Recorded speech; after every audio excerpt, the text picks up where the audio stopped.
All right, we're going to be doing a live trading session today.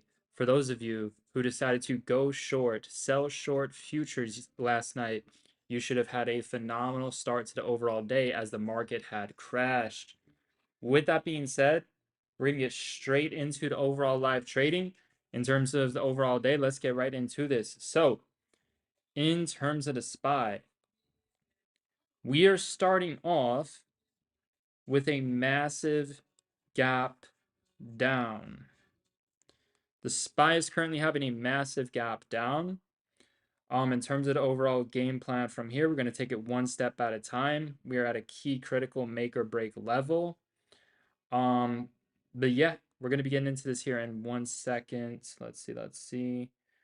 All right, so yeah, we are good to go. All right, so let's get right into this. So this is what I want you guys to understand. So we had a massive gap down. That's already setting up for the bearishness we spoke about last night. Um, but look, let's take a look at the overall chart. Let's kind of map this out here and see what we're kind of setting up for. So we got the massive gap down. Okay, so last time this happened, the market did recover. It did spike back up. It did recover, right? So based off the daily chart is currently signaling that this is going to be a bullish recovery with such a massive gap down. That's what it's currently signaling, right? So one thing I could do now is I could look for confirmations, right? We got previous resistance right here at 732, and then you got previous support right here at 735. So we're in a battle channel. We are in a battle zone, right?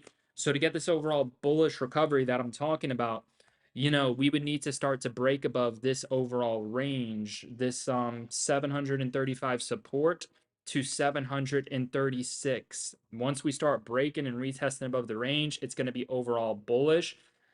But we're just so oversold and this is looking fairly bullish, so I'm definitely going to be eyeing some calls here likely. Um it's just so oversold where basically this would have to be a morning type of trade in terms of getting in on. Let's take a look at the one. Okay, yeah, I've seen this before. So guys, this is all calls, man. So look, we're just gonna have to hold this one out. We're gonna have to hold this play out. This is all bullishness. This is all calls. Let's see. Oh man, calls are cheap as fuck too. All right, so I'm gonna do a 736 call. 736 call. I'm doing 736 calls right here. So right in the money. 736 calls. Let's see. 736 calls. All right, so guys, I'm in at 250 cents on 736 calls on SPY. 736 calls on SPY. I just got in my position right here. So in terms of this overall trade, the idea is to hold. That's the idea. So I'm in on 736 calls at 250 cents. In terms of this position, the idea is to hold the position. That is the idea, right? So basically, in terms of this, daily chart pattern that I've picked up here, um, you know, it's signaling that we're going to get a bullish recovery. That's what it is signaling.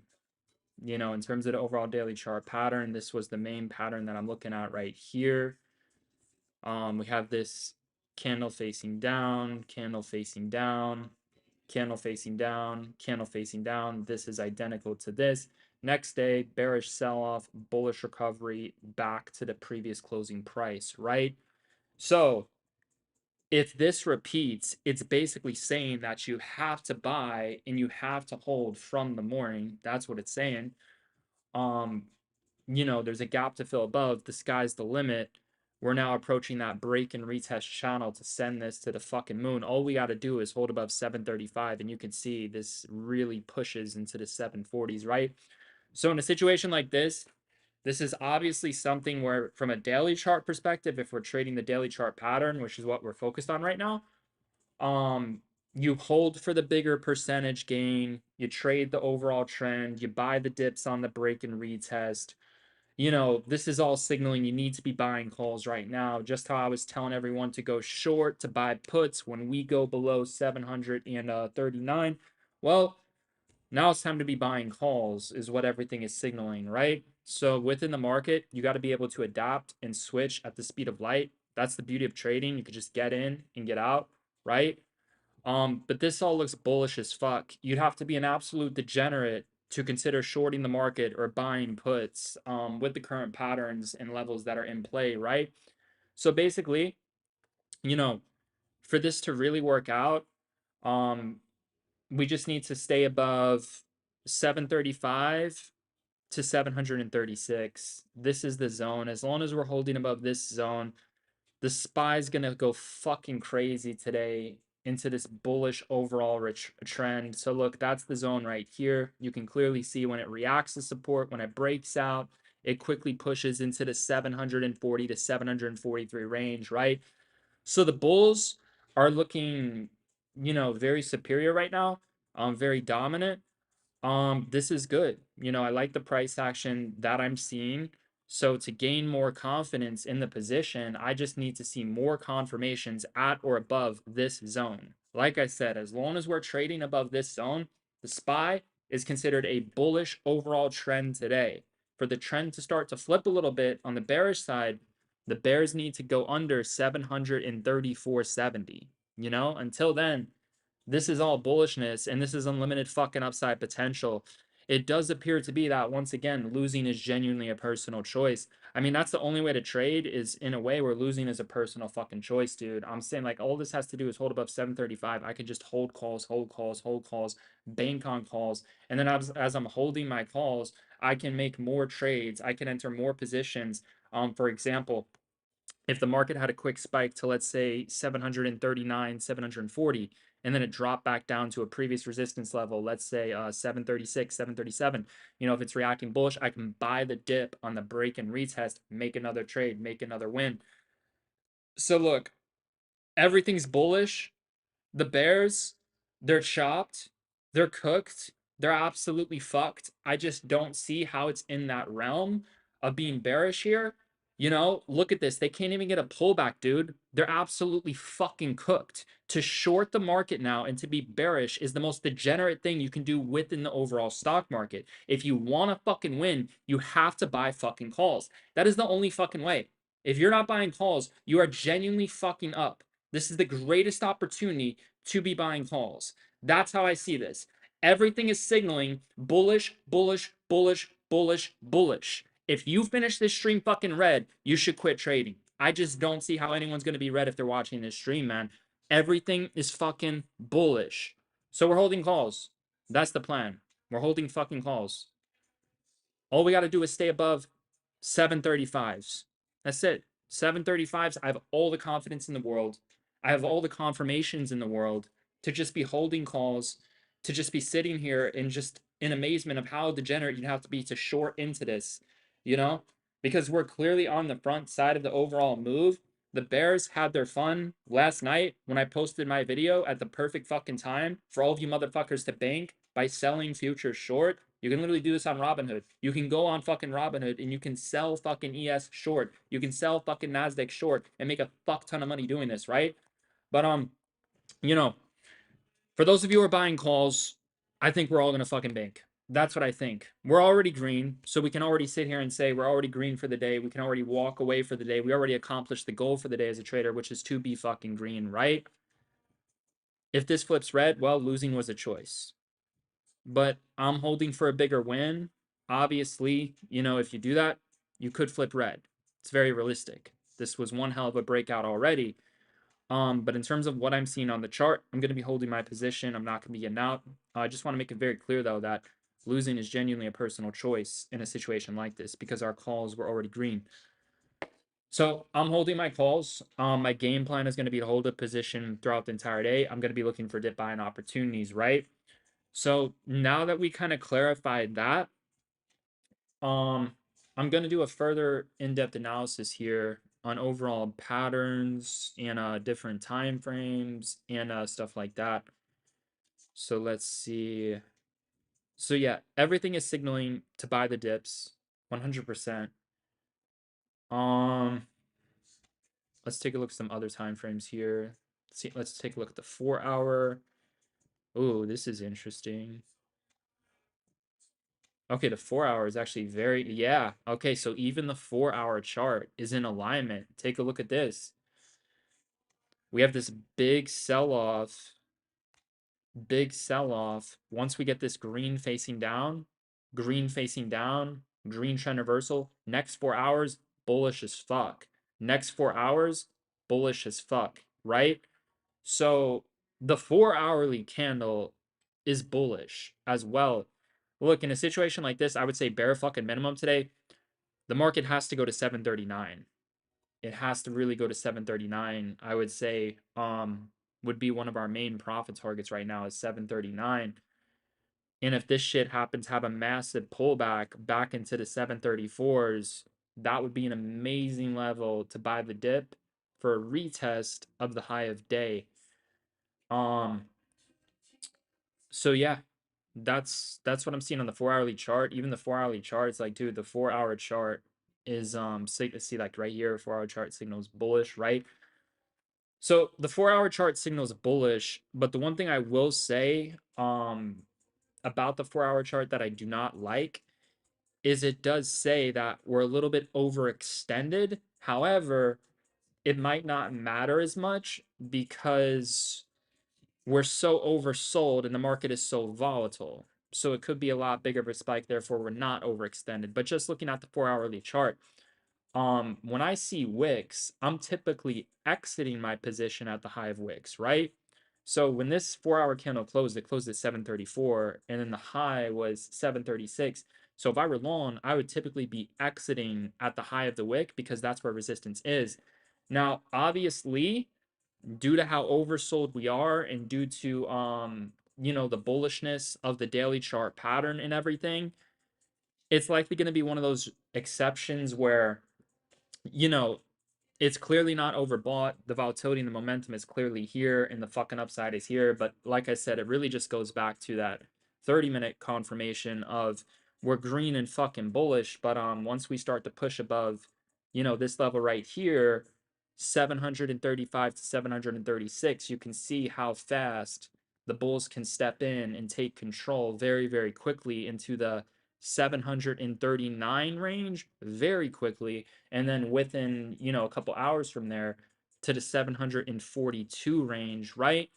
So those are some reasonings behind it, but also another reason why the 4 hour chart, the 4 hour candle literally just opened up and it's already spiked like fucking crazy. So that tells us a lot as well. It's going to be an extremely volatile day.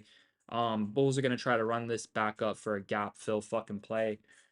um like, oh wow, look at this. See, like, this is what I'm talking about. Take a look at this right here. The 4 hour down, 4 hour down, breaks above 4 hours, bullish close, then it pulls back, then it pushes higher, right?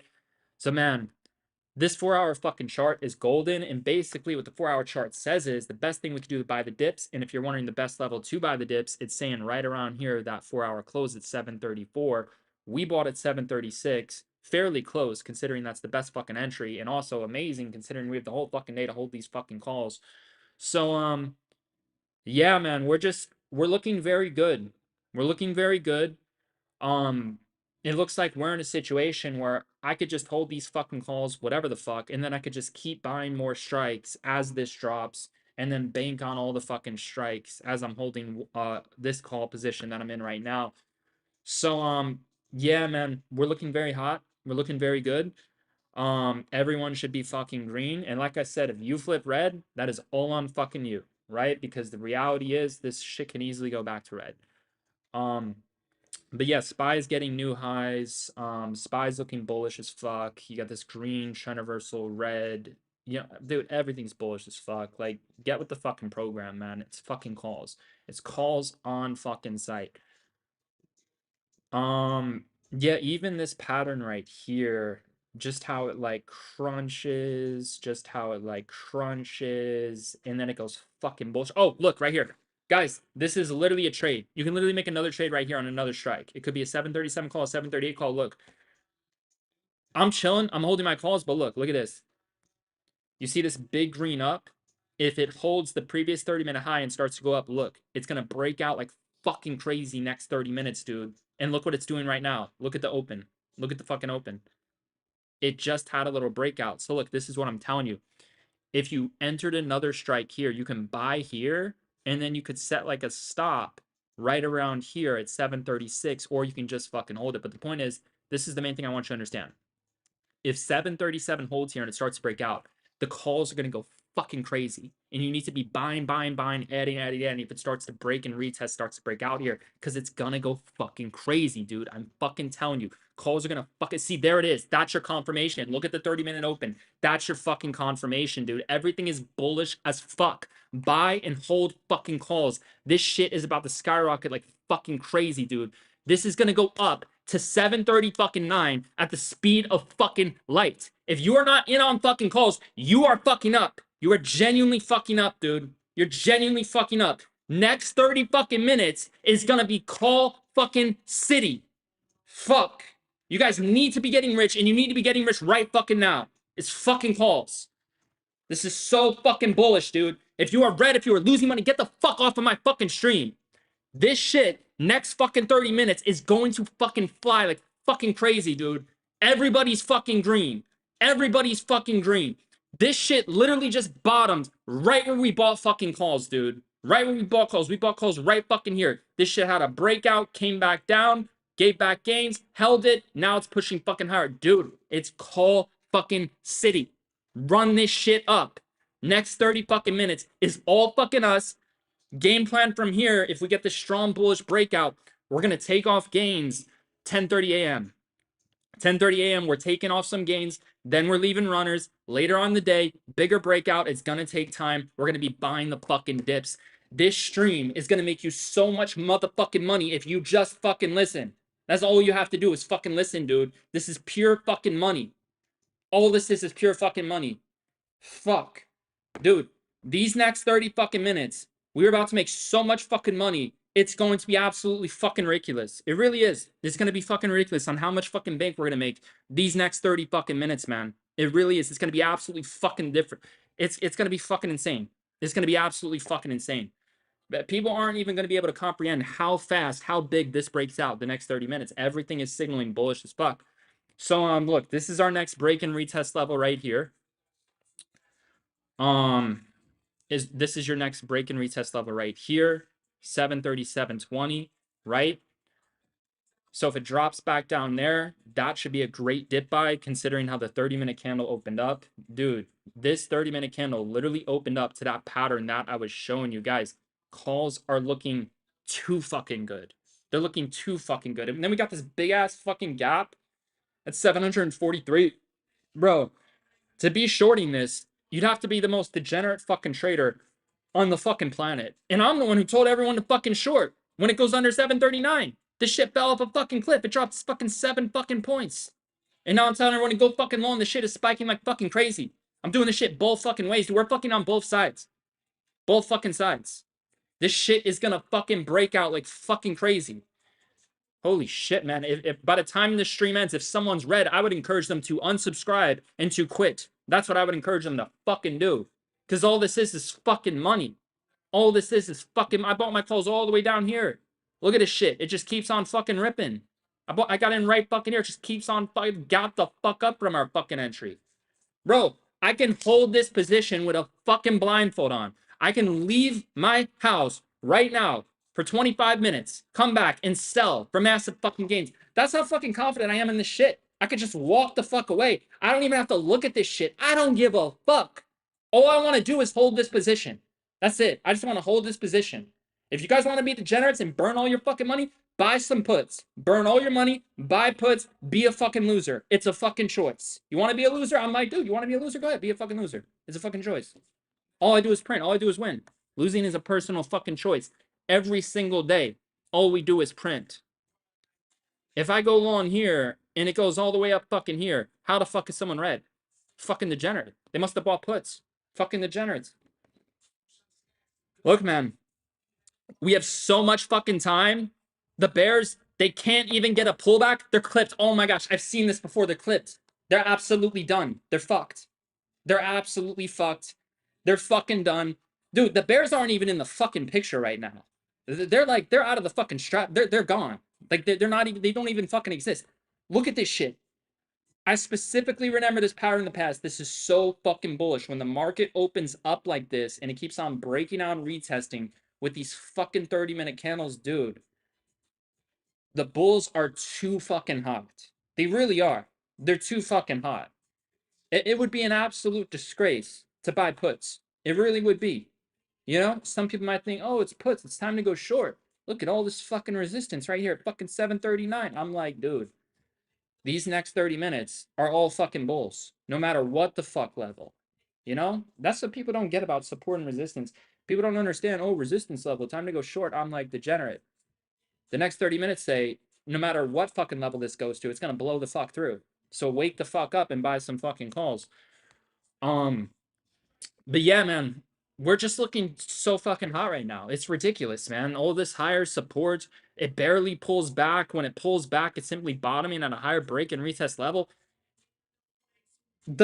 It's an absolute disgrace to be shorting into this. It really shows. If you know anyone who's shorting this right now, fucking degenerate. Absolute fucking degenerate. If you know anyone who's shorting this right now, I just don't understand. I have no fucking understanding of what it is that they're fucking doing. It makes no fucking sense to be shorting this. You'd have to be an absolute complete fucking degenerate to short into this move. It's clearly exploding up to fill the fucking gap. I don't know. For some people, 2 + 2 doesn't equal 4. I'm like, dude, I'm looking at the chart. I'm like, this is the most bullish thing we could be fucking. It's literally doing the same shit it did right here on June 26th. It's doing the same crunch, the same fuck. Like, dude, the Bears are fucked. They're not even in the picture. They're not even in the realm. I keep on talking, the price keeps on going up higher. I keep on talking, people keep making more and more money. Losing is a personal choice. I'm gonna sit here all fucking day. It's just gonna just keep on going up and up and up and up. I'm gonna make people rich. That's what I do. I make people rich. You're losing money, good. It's a choice. Keep losing money. You're buying puts, good. Keep betting against me. Keep getting fucked. Dude, some people want to get fucked. I'm like, good, it's a fucking choice. You want to get fucked? Get fucked. You want to be a loser? Be a fucking loser. I could wake up every single day and decide to be that. I could, but I'd not because it's not my fucking DNA. It's a fucking choice. Losing is a fucking choice. Everything is a choice, man. If you guys want to win, buy the fucking calls. That's what we all fucking did. We all bought the fucking calls. This shit fucking exploded. Let's see. How much are the calls up, dude? I'm not even monitoring my position because I just want to fucking hold it. That's fucking why. But like I said, man, if someone flips green to red, they're a fucking degenerate. No matter what the fuck I do, if they flip green to red, they're a fucking degenerate. So our calls are up 27%. 27% right now. But yeah, man, the 30-minute chart signals everything's going to be bullish. And like I said, if someone flips green to red, they're a fucking degenerate and they should quit, right? We always tell people set profit stops. Do not flip green to red. If you're green on a position and you flip red, you chose to lose on a winning position. If you go green to red, you're a fucking degenerate, right? But I do believe the next 30 minutes are going to be bullish. You know, I think we're going to close bullish. I think we're going to break out. I think we're going to get new highs. That's what everything is signaling. I also think if someone flips green to red, they're fucking degenerate. I think that as well. But yeah, man, bulls are looking hot. Everything's looking hot. Everything's looking good. Everything's looking normal. So yeah, we really did this shit, man. We really ran this shit up. Nice breakout right there. But yeah, all we can really do at this point is just hold, trim, and take profits. That's it. Trim into spikes and hold the position, you know, and set profit stops. That's all we can really do. Is protect our profits and hold our positions because this is saying it's going to go up a fuck ton more, you know, buy the motherfucking dips. So yeah, man, losing's a fucking choice. If you guys are red, you should all fucking quit. You should all unsubscribe from my channel. You should all get the fuck off my fucking stream. Look, I'm just gonna make this simple. All right, let me make this very simple. If you're red, I would encourage you to follow someone who's buying put options and shorting the market, right? And it might just happen to be one of the degenerates who hates on me in the comments that I'm not looking at. And the reason why I'm successful is because I don't look at comments, because I know these people are not me. They have not walked through my shoes. They have not lived my life. I have no fucking clue what these people are saying. That's why I'm fucking rich, because I don't give a fuck. So everyone's green, everyone's bullish, and everybody's making money. If you're buying puts, I'm like, dude, if you want to buy puts, just go follow someone else losing money buying puts. The fuck? There's no point in inversing me. You're just inversing your fucking self. That's one thing that some people don't get. Inversing me is like inversing yourself because I'm the fucking truth. So if you bet against the truth, you're basically fucking yourself over. But yeah, man, everybody's green, everybody's winning, everybody's making money buying calls. I'm like, dude, that's what I'm saying. I could just hop on a fucking stream. I could just tell them to buy calls. This shit's gonna go up like fucking crazy. It's just gonna keep on fucking going up. And then some degenerate watching the stream is gonna be like, dude, I'm red. I'm like, did you buy the puts? Did you short the market? Good. Be a fucking degenerate. The fuck? I'm like, dude, if you want to be red, just go follow someone else buying puts. Go follow the fucking degenerates. I'm like, dude, over here, we print 24/7. It's unlimited fucking printing. It's absolutely fucking disgusting on how much printing is happening out right now. On how much money we just printed just off the one spike alone. It's like it's absurd. It really is absurd. It's absolutely fucking ridiculous to sit here and say that everyone's green. I would be extremely confident, not looking at my chat, but I would be extremely confident that everyone's green. And if not, I would tell them to to stay the fuck away from me. That's what I would fucking tell them. I'm like, dude, if I show you exactly what to do and it works and you're not fucking green, I'll be like, well, maybe this shit's just not for you. Maybe you should just go follow someone who buys puts and just cheer on a fucking loss. I really wouldn't, it's not for everyone. But look, man, everybody's green. Like I said, we're trying to hold this out for 30 minutes. I encourage everyone to trim into spikes. I encourage everyone to set profit stops. I encourage everyone to manage their fucking risk. So yeah, man, it is what it fucking is. It is what it fucking is, man. Yes, the game has changed. We changed the whole game. We fucked the whole market up. I told everyone to go short last night. For those of you who traded futures, you fucked it up. You made a fuck ton of money. I made it very clear in the future session. All you have to do is short the fucking market when it goes below 739. I said you could do it with a fucking blindfold on. I said if you're a beginner, if you don't know what the fuck you're doing, if you're a fucking degenerate, just wait for the market to go below 739. It's gonna fucking crash. It fucking crashed.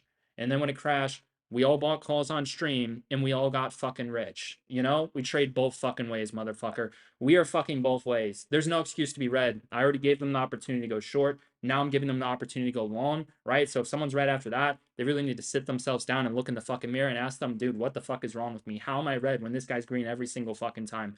So look, man, everything's a choice. Losing is a choice. Green is a choice. If you guys are red, if you're losing money, the market is not for you. It's never been easier. It's never been greater. Guys, you need to understand this is the best time to be trading. This is truly the best time to be trading. It's the most exposing time to be trading. Trump is the president, right? So with that being said, it's the best time to be trading. It's the easiest time to be trading.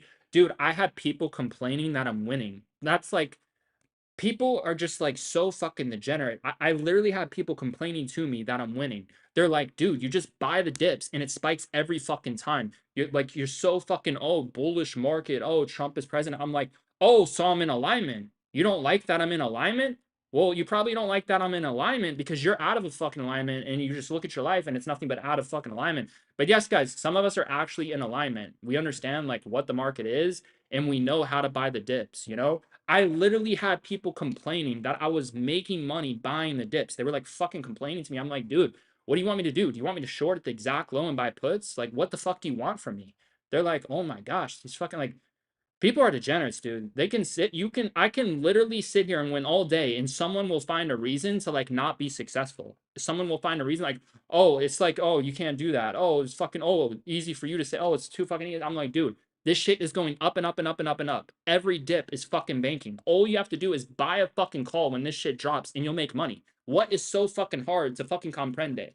Like, some people it's just degenerates, dude. But yeah, man, it's crazy. I had people complaining that I was winning. I'm like, dude, what the fuck is wrong with these? What do you want me to do? You want me to buy fucking puts? Like these fucking degenerates. Um, but yeah, man, SPY's at 739. So guys, look, we're at some major fucking resistance. This was the level where I told you to short the market when it goes below, and then it dropped 7 fucking points, right? So guys, hold and trim. We're halfway through the 30-minute candle, so hold and trim. Trim some size. Trim some size, right? Just understand the market could go to 740s today, easily 742. But look, we're up 60 fucking percent, and I encourage you to trim your position size, right? So trim your position size, take some profits off. I'm making it very, very clear. We are up 56%. If you went further out of the money, you are likely more up than that. You might be up 100% plus. Take profits and trim your positions. That's what you need to do right now. So look, what I'm going to do now is I'm taking off half of my position size. I just sold half of my position size. So I just sold half of my position. I'm taking that off here. It's the most logical thing to do. Do I believe this is a hold? Do I believe this can go a hell of a lot higher? Yes. But if I'm wrong, it's going to go straight to fucking zero, which is why you need to set a profit stop, right? It's like one thing you guys need to understand about trading is and holding this shit, we were already right. So as you're already right, you can easily be wrong. That's what you need to understand. If you already made money, if you're already right, then you could easily be wrong. You could easily get back profits. You know, you can only be right for so fucking long. But if you flip green to red, you're a fucking degenerate. But in terms of being right, you should be right and you should be green every single fucking day. So if everyone watched the stream, if everybody bought calls, they're green enough to walk away for the rest of the day, right? So we already established that. I'm making that very, very clear. Everyone's green enough to walk away for the rest of the day. So in terms of where we are at right now, in terms of this live trading session, we're at a point where I'm so fucking green, I could just sit here, be a degenerate, and I can have several fucking losses, and they can all go to zero, and I'll still be green. Why is that? Because I know how much money that I made, and I know how many trades that I can make and how many contracts I can buy in each position to go to zero proportionally to ensure that I don't get back half my profits. That's why I can sit here and say that, right? Obviously, small accounts, they're going to have to make less trades to ensure that, and they're going to have to size in smaller, right? But everybody knows as we keep on fucking trading, we actually scale our position sizes down, but the only way we increase it to our normal original size or more is by adding to winners, because the only way to protect it in a situation like that is to add to winners and set profit stops. That's the only way, man. So look, we got the blueprint. We got everything it is in terms of how to do this. Like I said, trim, take profits. I would shave at least half off, and just understand, no matter what you do for the rest of the day, the most you risk is half of your profits. So it is your choice on how you decide to risk half of those profits. You can risk it all in one trade, or you can divide it up into multiple trades. You get to decide how many contracts you want to do. And the way you increase your position size without increasing your risk is by adding to a winner and setting a profit stop, right? That's the only way, right? So if you're sizing in smaller on future trades to protect your profits, what you do is you add to the winner and you set the profit stop. That's the only way. If you add to a loser, you're going to increase your loser and you're not going to be protecting your profits. So I gave you the blueprint. I explained to you. So look, I already won. That's what I'm saying. I already won. If someone flips green to red, they're shit. They should quit. They're fucking degenerate. They don't know what they're doing. So what I'm telling you is I made a 50% return on those calls. What that means is I can sit here, I can buy calls multiple times throughout the day. They can all be 100% losses. Why? Because I'm sizing in for those overall trades to ensure that I'm not going to get back half my profits. I get to decide how many contracts I put in, and then I have a certain amount that I'm risking half of my gains, right? Same way how I have a max pain. In terms of my max pain, if my portfolio goes down 5% on the day, then I stop trading. I cannot go below 5%. That's unacceptable, right? So if I ever have a red day, the most I lose is 5%. If I'm ever green, the most I get back is half my fucking gains.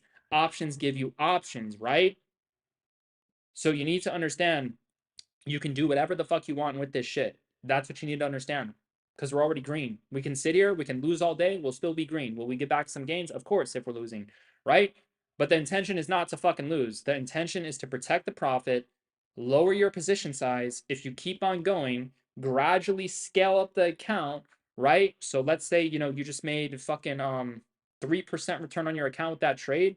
Then from here, instead of making a 3% on the next one, you'd make like a 1% or a 0.5%. You would scale it down, but the way to scale it up safely is to add to winners. That's the blueprint. You can sit here, you could trade, lose, lose, lose, L's, L's, L's, and then you could take a big position size out of nowhere by adding to the winner and protect it with a profit stop. It is the ultimate blueprint, and it's absolutely unfucking deniable. Everything I fucking said came true. If you're red, fucking quit. If you're losing money, fucking quit. This is the easiest time to trade in the market. I had people bitching, whining, and complaining to me that I'm making money buying dips on fucking calls in the most bullish market. They're sitting here bitching and whining, complaining, saying, dude, this is the most bullish fucking market. Of course it's gonna work. I'm like, degenerate, why don't you fucking listen and get fucking rich and shut the fuck up? Like, what the fuck is wrong with people? Do they not want to make money? What do you want to do? You want to fucking be all fucking degenerate and buy puts? Like, the fuck? If something's easy, take advantage of how easy it is. The fuck? It's the easiest time to get rich, dude. Take advantage of it. It's the easiest fucking time. Some people bitch and whine and complain when times are easy. I'm like, dude, take fucking advantage of it. Times ain't always gonna be easy. Trump ain't always gonna be fucking president. The market ain't always gonna fucking go up like this. But fuck, to sit here and be a degenerate and bitch and whine and complain about it, you must be losing money. You must have a shit fucking life. You must not know what the fuck you're doing. You must be chained to fucking puts. I'm not chained to anything. I just look at the market, I make the trade. That's what I do. I look at the market, I make the trade. I'm not chained to calls, I'm not chained to puts.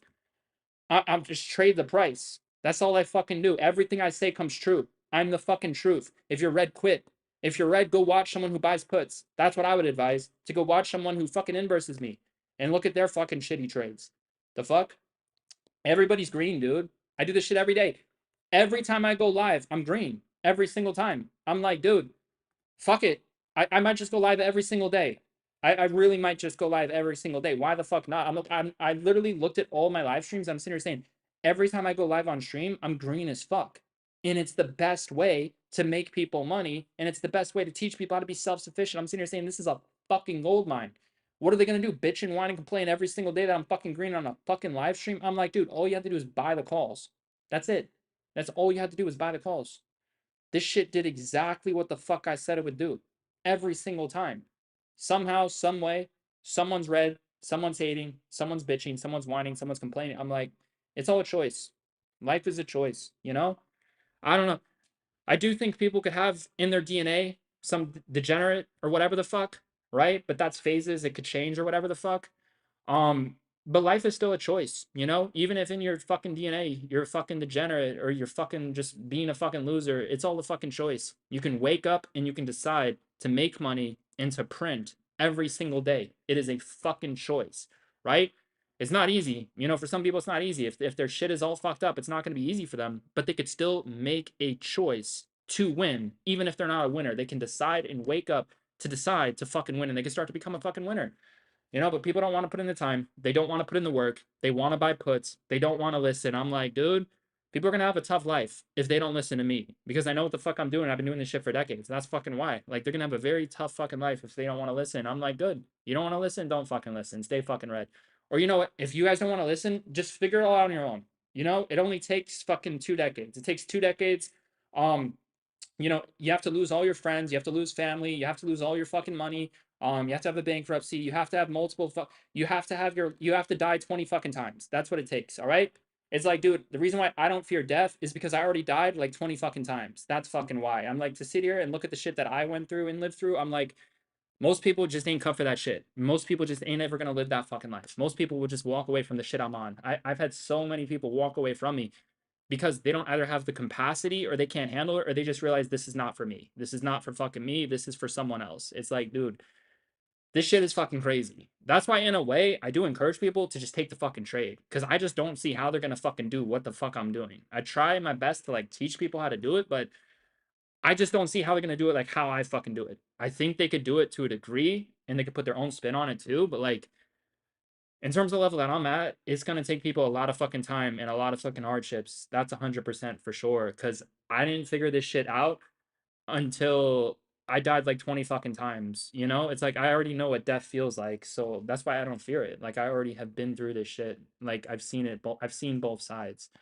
Um, you know, dark and light, heaven and hell. I've seen both fucking sides.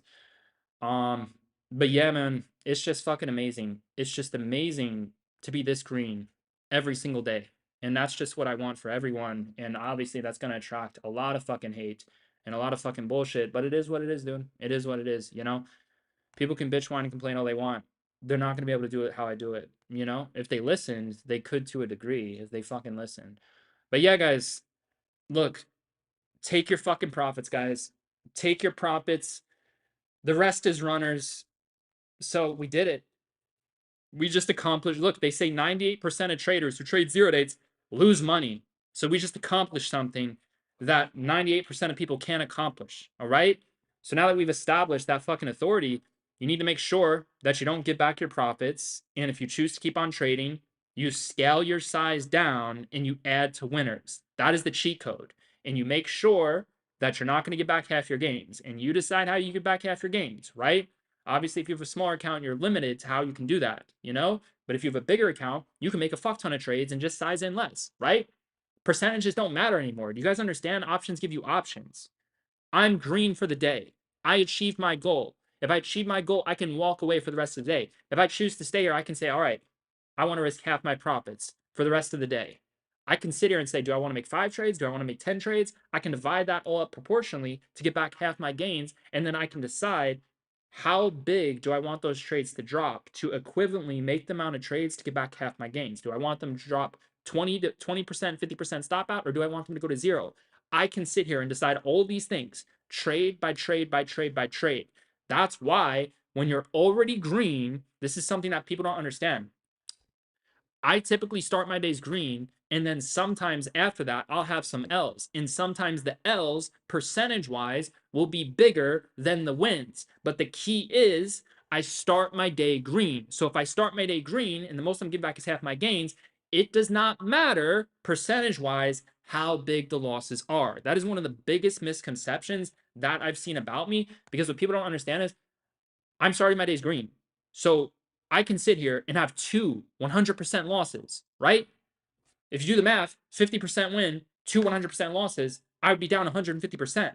But I'm green as fuck because the 50% win was the normal position size and I started green. When I achieve my goal, I make sure the most I get back is half my gains. And then I decide how I want to get back half those gains. I can decide trade by trade how I want to get back those half the gains. Do I want the trade to go to zero? Do I want the trade to go to 50% stop out? Do I want it to go to 20% stop out, right?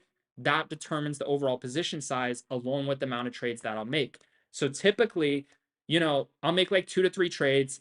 On big days, I might make like 5 to 7, but typically like 2 to 3 trades, right? So I have an understanding of how many trades I'm going to make. Also, if you start your days green, like we do 100% of the time, I mean, dude, if you guys don't start your days green, you have no idea what you're fucking doing. I promise you. And if you don't know how to flip red to green after your first trade, you have no fucking clue what you're doing. Those are the 2 biggest tells. The 2 biggest tells to if someone has no idea what they're fucking doing is their first 2 trades.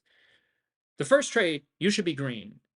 If not, you should go from red to green on that second trade. The win should be bigger. You should be adding to position size, etc., right? So what I want you to understand is if you can't figure this shit out in the first 2 trades, I would say, dude, don't even trade for the rest of the day. It's just not your day. Because I'm telling you, it's like someone has no idea what the fuck they're doing if they can't get their shit green on the day within 2 trades. All you have to do is sit here and wait for the best setup. The first trade is the easiest fucking trade. The first 2 trades are the easiest fucking trades. All you have to do is wait for the market to fucking reveal itself. Wait for the market to show all of its cards. Wait for the market to create the traps, right? And then once you get the confirmation at the levels, right, we clearly identified once SPY starts to break above 735, 736, right, not just by looking at this, but all the fucking curriculum that I showed you before with the daily chart, with the 4-hour chart, etc., it was going to have a massive fucking breakout to 739, which is why we all took fucking profits. Like I said, the rest is fucking runners. I encourage everyone to take all their fucking gains. Most you leave to run is 20%. 20% is the most you leave to run if you're still in this shit. Take your fucking gains. So you guys have to understand this, man, because one of the biggest misconception about me is some people have thought that I'm having a red day if my percentage losers are bigger than my percentage wins, when the reality is I'm typically green first, and if not, I'm adding to winners. When you add to a win, it doubles to triple the gains. We don't add to losers. You guys never see me add to a loser. Only way I'm adding to a loser is if I'm barely down. I don't add to losers. I will buy another strike. That's a fucking cheat code because the shit always comes back to life and it always tends to work out in our favor. I'll make another trade. I'll buy another strike. See, that's another thing.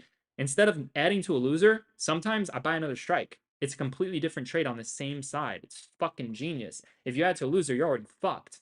That's why options is the fucking blueprint, because instead of adding to losers, you can just buy another strike. You can buy another strike in the side of the loser, or you can buy another strike hedging against the loser. You know? Options is the fucking blueprint, man. This shit is fucking insane. It's literally, it allows you to win by not averaging your cost down. Because if you're down, you can hold the trade, it can come back to life. You can size in for it to go to zero, right? Or you can buy another strike instead of adding to a loser, because adding to a loser is the worst thing you could do. I would rather have you buy another strike than adding to a loser. And you can also add to a winner. If you add to a winner instead of profit stop, it's impossible to go green or red. Everything that I'm telling you is something that nobody else is telling you. That's because they didn't create the system. They don't know about this fucking system, dude. I'm telling you, this is the best system to trade within the fucking market. Options give you options. Look, what option do I have to do, right? Options give you options. I'm green. I achieved my goal. 98% of traders are red, right? I won. I won the day, right? So my job for the rest of the day is to either A, fuck off a fucking cliff and do whatever the fuck I want with my life, or B, sit here and keep on trading, right? Choosing to stay instead of choosing to walk away. So the reality of that situation is, if I choose to stay, the reality is I'm risking profit, right? I'm no longer like risking like my account starting of the day, risking a small percentage of that. Now I'm risking profit. That's the difference. The danger of risking profit is you can go green to red. You can wipe out the entire day's worth of progress. That's why you need risk management. Without risk management, you guys won't have anything. That's why you need risk management. Like I said, for my max drawdown on a red day, 5% of my account. When I'm green on the day, my max drawdown is 50% of my profits, right? If I hit 50%, I can't trade anymore, right? The the bigger the profit, the more options you have. Options give you options. The more successful you are with options, the more options you have. The bigger the profit you make, the more options you have. I have the option to sit here with one win and have 10 losses expire to zero 100% for the rest of the day and be green and be successful, because I could size in for 10 trades to go to fucking zero with a 50% max drawdown of profit, right? And then if you do the math, that would be like, oh my gosh, he lost 1,000%, but he made 50% first, and he has risk management in set, so he's still green as fuck. That's why I'm saying, dude, options give you options. You can do whatever the fuck you want to do, right? But part of that, you got to be green. You got to be fucking green. There's levels to this shit. Since I'm already green on the day, I have the luxury of fucking like being untouchable. Nothing can touch me. What? I get back some gains? I already won. Who gives a fuck? I already fucking won, right? So now that I'm already green on the day, I have the luxury of just being untouchable. I could sit here all day. I can lose. I can lose more percentage wise than I made. I can lose 1,000% on the day. I can make 10 trades, lose 1,000%, and I'll be like, dude, I'm still green. I could literally tell people, dude, I had 10 trades. They were all L's. They were all 100% losses, but I'm still green on the day. I had this one win. I started off. See, that's the power of starting off green, and that's also the power of having big winners. That's what I'm saying, man. There's levels to the game. That's why I always focus on being green on my first two trades. Within my first two trades, if I'm wrong on the first one, then I better flip fucking red to green. If not, then the day is just likely not for me. And if not, then that's a small red day. That really is a small fucking red day. Um, but I typically start green. So that's what you need to understand, man. That's how in a sense, that's what you need to understand. I'm not sitting here and trading in a way where I'm gonna just keep on going and risk all my gains. I'll keep on going if I see the play and it's in alignment, but I'm not risking half my gains, dude. I'm not risking half my gains. So being green first as a very luxury, not even being green first, just being green on the day. The biggest luxury of the day is just being green. Once you are green on the day, you have the luxury to lose as much as you want, as many times as you want, right? People who are not green on the day, they don't have that luxury, dude. That's why I could sit here. I could just take L's all day. I can sit here live on stream. I could take 10 L's in a row. Everyone's going to say, dude, you're shit. Dude, you don't know how to trade. And guess what? I'm green on the day. I'm still fucking green. I know how to manage risk. I have a system. You guys need a fucking system. That's what you fucking need. Your system needs to say, once you're green on the day, walk away. If you choose to stay, the most you get back, 25, 30%, 50% of your gains. How are you going to give that back up? And that just comes, this gets so advanced. Like, you're going to see on how fucking advanced this shit gets, man. But yeah, I want to clarify some things, man, because some people is just degenerates, dude. Some people is really fucking degenerates. Um, you know, there is quite the luxury to being fucking green on the day, because you can just sit here and take L's all fucking day and you'll be untouched. It's like I already won. I already achieved the goal of the day. The goal of the day was to be green. You know, obviously the goal isn't to sit here and lose and get back profits, but if it just so happened to be I'm green on the day, I can't flip red. If you're green on the day, you can't flip red. If you can flip red, you're not untouchable. If you're not untouchable, don't trade. It's like, dude, trading is for the untouchable. That's who it's for. You know? That's why a lot of rich and wealthy people they trade because they're like, dude, this shit is so easy. Like the bigger your bankroll, the easier this shit gets. Um, this is a game of fucking money. This shit is fucking insane. You can just sit here all damn like, dude, I'm just waiting for the next trade at this point. This shit is gonna be fucking insane, man. Fuck, what was that? Oh fuck. What the fuck was that? I just got some. Oh, here it is. Um, all right, let me see. But yeah, guys, you just need to understand that, man. There's levels to this shit. I could have a 10% win. I'm green enough to walk away. All right, let's have fucking 100% losers. If you do the math, it says I'm shit. But if you look at my system, it says I'm green. That's what I'm trying to get people to fucking understand. When you're green on the day, whether that's up, look, I would say the bare minimum, like 0.5%. If your account is up above 0.5% and you flip green to red, you're a fucking degenerate. Just compound a 0.5% return fucking um daily, even weekly, and just see the fucking results for yourself. So like once you're up 0.5 to 1% on the day, you know, if you flip red after that, you're fucking degenerate. And again, it all depends on how you trade, dude. Options give you options. There's people who have options where they try to double their account every single day. It works. There's so many fucking systems. It's just with my system, I want you guys to understand that you cannot flip green to red. I don't care, dude. I'm not here to have like the most. We're not trying to like. The goal is to be green. The main goal is to be green. All right. We can sit here and have amazing days, but we're limited to how much money we can get back, right? So it hits to a certain point where you need to define a certain goal, whether that's like your account is up 0.5% and 1%. It all depends on how you guys are trading. It really does, right? The smaller your account, potentially the bigger the returns. If you want to play it riskier, if you want to play it safe, then no. You should be making very small percentage gains on your small accounts if you want to play it safe. And trade it like a big account. Most small accounts don't make it because they trade it like a big account and then they blow up the fucking account. If you want to see what trading really is, trade it like a fucking big account and see the results grow over time percentage wise. Take fucking a couple thousand to 10,000 in fucking 3 to 5 months and then run up 10 to fucking 100 in the next 6 months to a fucking year. And then you're set for the rest of your fucking life if you know what the fuck you're doing. This shit, it doesn't take a lot of money once you know how to do this shit. There's people who have systems, they just trade with a couple $1,000. They double the account in a fucking week, in a fucking month. There's so many different systems to options. Options give you options.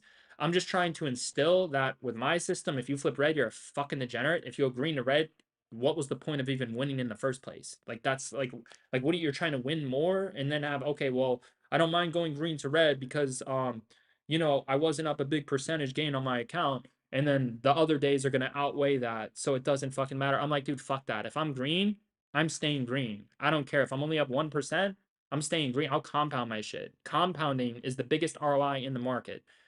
There's no other system in the market that's going to give you a bigger ROI than compounding. And in order to compound, you need to make sure that you don't go green to red on the day, right? You know, there's so many different systems. Options give you options. You guys can do and create whatever the fuck you want. I just want to make sure that you're not going red on the day, especially when we're already green. So just know that I can sit here and be a degenerate for the rest of the fucking day. That's just the luxury of being green. There is a luxury to being untouchable, right? It's like if someone makes X amount of dollars and they choose to risk S amount and then the day ends, well, they chose to be green. They fucking chose to be fucking green. So we have hit the point where we are untouchable, where it's like it's impossible for us to go green to red. Um, so it's nice. It really is nice. It's a good point to be at. It really is nice. I like it. It's a good place to be. But yeah, man, this was a phenomenal stream. We took profits at a great price, and there's going to be more trades. So stay tuned for that. We did the right thing. See, look, 30-minute candle closed strong, and then I told you got to get out when that 30-minute candlestick closes. The game plan was to hold for 30 more minutes. That's what we did. We took profits. Now the market, based off that pattern, if you remember it, it's going to try to consolidate around this zone bottom and then attempt to push higher into 740 later into the day. So this actually means we need to lock the fuck in and potentially make another trade, right? Obviously, now we'd be buying at higher prices later into the day where it could be a little bit more choppy. So obviously, with us being green, we're gonna size down if we make another trade, right? But in terms of the pattern that I was speaking of, and you guys need to understand patterns, they work, but they're not just going to keep on working. It's going to stop at some point. That's why I say when you're already green, you know, you can milk something and you can keep making money, but when it stops working, take a step back. Dip your toes out of the market, take a step back, right? So we just called a trend, it worked. Reality is that trend could flip, but we don't know when it's going to flip. We can sit here and use confirmations that are going to confirm that it's going to flip or not, but nothing's going to work 100% of the time, right? That's why when, when you milk a trend, you can milk it, but once it stops giving, don't keep poking it, right? Don't keep poking the fucking bear. That's what you need to understand. Like, you can milk a trend, you can milk a pattern, and you can keep on doing it. But once it stops working, you need to take a step back. That means trading it less. That means sizing in less. That means focusing on add to winners if you keep on trading it. Um, and that also might mean switching sides or doing nothing, right? That's something you guys need to understand. Once something stops working for the day, you take a step back. But look, the pattern is still in alignment. This was the pattern. Oh my gosh, dude, it's fucking identical. Look at this shit. Green up, green down, spikes, bottoms of previous 30-minute low, pushes higher. So look, this is a pattern I would like to take advantage of considering how oversold and bullish the market is right now. I am well aware that 739 is major resistance, but I like the pattern that I'm seeing. So it says the 30-minute low is the best entry. We're sitting at the 30-minute low. We just had a little bounce off of it. All right, so guys, like I said, if you flipped green to red, you're a fucking degenerate. I'm getting ready to do calls here. I'm eyeing calls for a move back to 738 plus. If you hold it longer, it can go a hell of a lot higher. So guys, lock in. I'm making a second trade right here. I'm eyeing calls. Let's see. Let's take a look here. Let's see. All right, so SPY. Let's see. All right, so guys, I'm gonna give this a second here. All right, so guys, I'm eyeing 737 calls. In at 226 cents. 226 cents. 226 cents. 737 calls. I just got in the position, right? So I'm in right there. Just got in this position. So here we go. This is going to be it. 737 calls. 226 cents. Here we fucking go. Let's fucking see it. So again, I'm taking advantage of a pattern. You know, do not risk half your profits. You guys know what to do. I would say max pain on this would be around 30 to 50%. 30 to 50%, I would say would be max pain.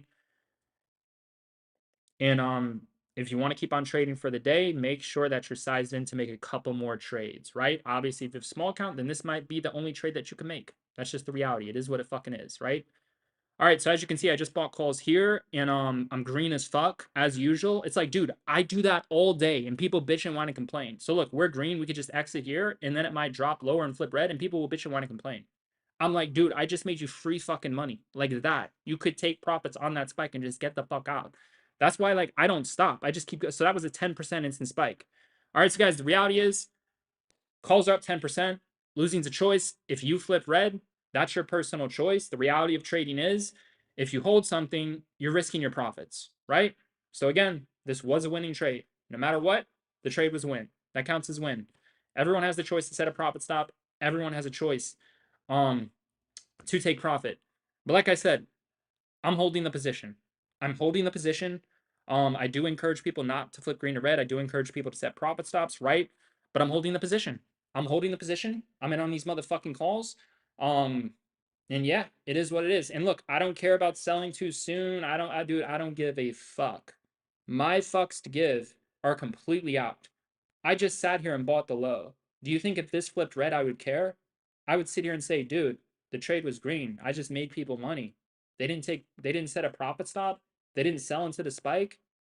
That's on fucking them. The fuck? I got them in at the exact low. I got in right here at the fucking low. This shit just spiked. Calls are now deeper in the money. The fuck? So just know the reality of the trading, man. Reality of trading is if you don't set a profit stop, you are at risk of going green to red. And if you go green to red, you are at risk of giving back your profits and losing money, which is the worst combination of trading. You know, I'd rather lose money than being green and lose money, right? So look, see, this is what I'm talking about. So see, look, now we're down. Now we're down in the position. So again, for those of you who set a profit stop, you're green. If you want to re-enter, you could just wait and re-enter. For those of you who didn't set a profit stop, who didn't sell the spike, you're red, and now you're holding. So Just understand, at the end of the day, the trade was a win. But like I said, man, I'm still holding the position. I encourage people to always set profit stops, to always take gains. I'm still holding the position. If it happens to be a small L, it is what it is. You know, it is what it fucking is. The trade was a win anyways, right? It still counts as a win. Regardless, you know, people make their own decisions on what they want to do. But see, this is why I take profits, because I could have just got out for a nice little 10% gain, and then I could have just looked for an opportunity to get back in, right? And if it went higher, it went higher. Who gives a fuck? I still made bank. I'm still fucking green. Like, who gives a fuck? Um, you know, I think people would give a lot more fucks if they flip green to red, you know, because that's the worst thing to fucking do. It's like, oh, I could have held it for 100%. Well, you could have also fucking turned your 10% winner into a fucking 30% loss or 50% loss or whatever the fuck. It works, it fucks both ways, you know, trading fucks both ways. But yeah, I'm still holding the position. I just want to make that clear that everyone understands that they could have made profit. They could have set a profit stop, right? The goal of this is for you not to sit here and copy everything that I do. That's not my end goal. My goal is for you to be green. My end goal is for you to be green and for you to be self-sufficient. And that's always been my goal. It's not for you to sit here and copy every fucking thing that I fucking do. It's for you to have your eyes fucking open and to make your own fucking systems and to use my systems and to use everything that is I'm giving you to your fucking full fucking advantage to make profit within the market. Um, but yeah, man, we'll see. So look, um, for this to work, we need to start to recover. If we start to bounce, if we start to recover within the next 5 minutes, the bulls are looking good. If we start to go below this, the bulls are looking degenerate and it's looking like a stop out. So we shall see. I would say in terms of this trade, we really got about 5 or 6 more minutes for this shit to play out. We need the 30-minute candle to flip. And history repeats in similar cycles, not to an exact T, right? So I just want to clarify and verify that for everyone. Calls were up 10%. Everyone could have made profit if they chose to flip red. That's on the person in the mirror. It's not on me. You can sit here and you can exit whenever the fuck you want to exit. You can sit here and set profit stops whenever you want to set a profit stop. But yeah, man. Um, we shall see. We shall see. So basically, like I said, we have about 5 minutes for this to flip green. If not, then it's going to be a stop out. I'm likely not going to be holding this position, right? So in terms of this trade, it looks like I'm not going to be holding this to zero. That's for sure. So let's see. So the main level, yeah, see, it just went below it. Basically, the max pain would be right here. What's fucked about that is if it drops here, it's likely going to bounce back to here anyways. And then when it bounces back here anyways, it could potentially go higher, right? That's what's fucked about that. But then you would have to hold through that drawdown, and then it would have to bounce, and then it would have to break out for that to make sense, right? So everyone decides on what they want to risk. You know, the max overall risk on this trade would be right here. If you wanted to risk more, I would not do lower than like 735, right? But basically, we're hitting our max risk point. This shit needs to start reversing and start to spike, or I'm likely going to cut the position. I mean, the longest I could really hold this till, I would say, would be like 11:05, 11:05, 11:10. But look, man, we need to bounce. We need to reverse. That's what we need to do. If not, then fuck, look at this. Like, this shit could be like yesterday. You see what it did yesterday? It had the strong bounce, red candle, just fucking got fucked, right? So the 30-minute candle close is going to give us a lot of clarity for the day in a sense. But basically if we start to bounce, it's calls, calls, calls, calls, calls. Like guys, you don't understand how fast this can flip, like at the speed of light. This can flip within a light switch. We can go back to 738.50 within the snap of those fucking fingers. Um, so yeah, man. So this is what we needed. We need the bounce. Now we need the momentum to follow through, you know? So instead of just bouncing and going back down, now we need to keep on pushing up. That's what we need for the 30-minute chart to play out. You know, this is a very strong break and retest zone, 737 to 736.50. This is a very strong zone where we should bounce, right? But basically, we need this 30-minute candle to recover back up to 738.25, 738.50. We have 11 minutes for that to happen. You know, so I'm playing off this pattern again. I'm simply milking a trend. when you're milking a trend, when you're trading pattern recognition, you have to decide how you want to trade it, how you want to size it, how you want to enter it, how you want to scale into it, right? You could take a starter position, add to the L, then add to the winner, or you can take normal size, then add to the winner. There's so many things you could do with options. Options give you so many fucking options that people are just not going to get it. Some people just don't get how the game works. Um, but options give you unlimited fucking options. The bigger your account, the more options you have. You know, that's one of the advantages to a bigger account, right? Um, but yeah, we're just waiting to see if our position can come back to life. If not, then the longest I'm really gonna hold this till is probably like 11:05, 11:10 a.m. Or I might cut it earlier. We'll see. But look, we need to bounce here. For the 30-minute candle to close strong and recover, we need to start bouncing here, right? So you know, if the market holds this, that means it had a breakout and then it retested, right? So it's retesting now. If it could start to break out, that means the trend is shifting back to bullish and it's going to start to break out more, right? So we need to hold this. We need to hold this. 737, nice whole round number. Need to hold this for these calls to start to print, right? Bulls are showing up with some spikes, attempting to bounce this. Okay, there we go. There we fucking go, man. This is what we need. So look, that's how you tell if a trend is reversing. This was resistance. This was a breakout. This was a retest. Now it's breaking out. You see, that's how you tell. Oh, alignment, alignment, alignment. Dude, fuck. Dude, we're so fucked. How the fuck could we lose? I just gave them 2 wins. They could have set a profit stop, and then they could have bought at a lower price, and then made more money. How the fuck could someone be red? This blows my fucking mind. If someone's red, I'm like, dude, quit fucking trading. Dude, I'm gonna make traders quit. That part of my responsibility being in this is to make people quit. That's part of my job. Like, I can't have people treating this like a casino. If this shit ain't for you, get the fuck out. Go to the casino. I'm like, dude, this ain't no fucking casino for me. The fuck?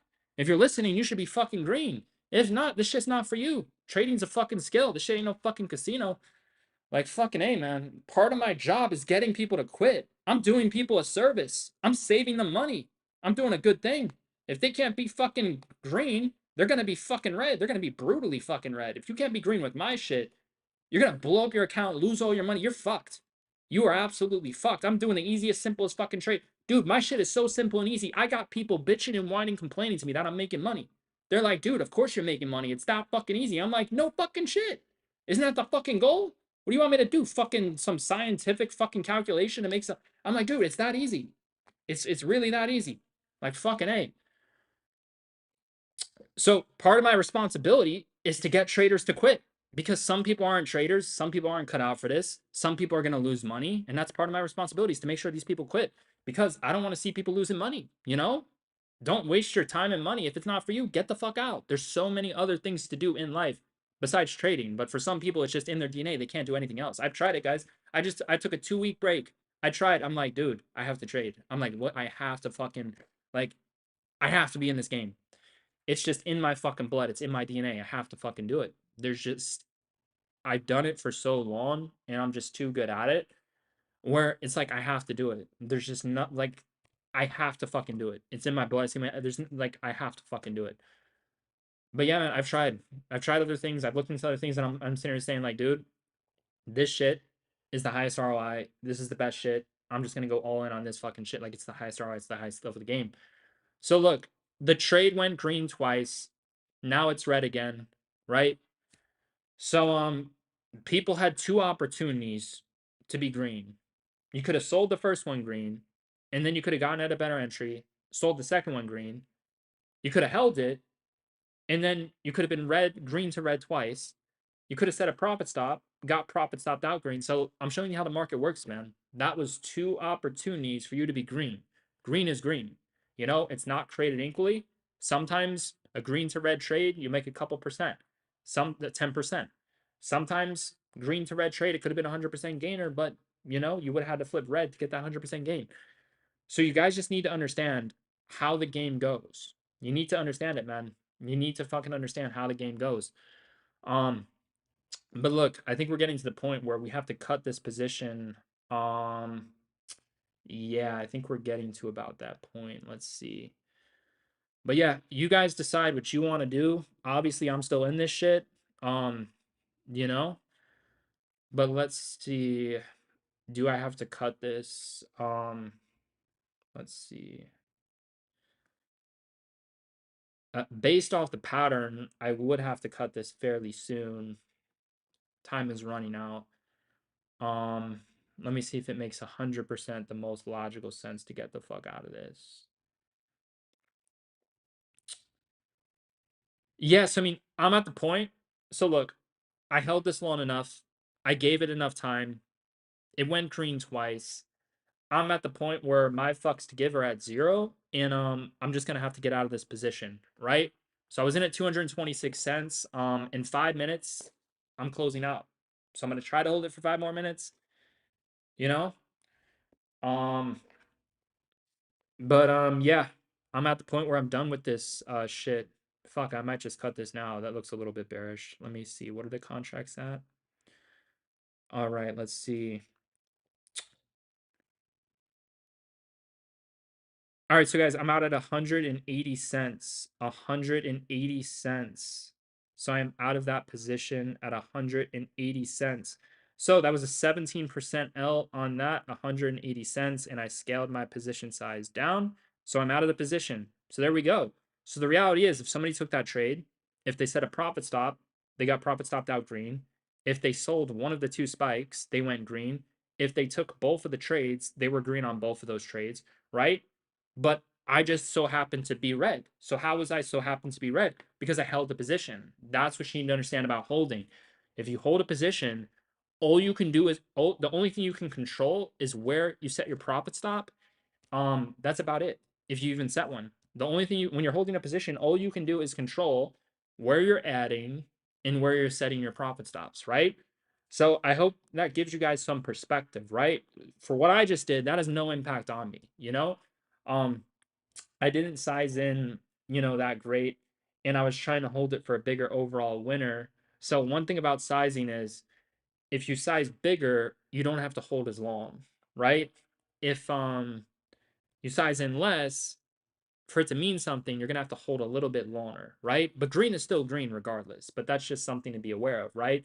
So whenever I size bigger, um, I always try to get in and out quick, but on certain trades, I'll take two position sizes on one trade. I'll have a size where it's like I'm making two trades in one. So I'll make a trade and I'll be like, if I want to hold this trade, I'm gonna hold this this position size, this amount of contracts, and then I'm gonna scalp this amount of contracts. That's another system that I do. So some systems I'll go full size and I'll just get in, get out. Another system I do is I'll make two trades out of one trade. I'll take basically two position sizes on one position, and one of the positions I hold it, and then the other position I get in, I get out. I get in, I get out. So you can see on how complex this starts to fucking get, right?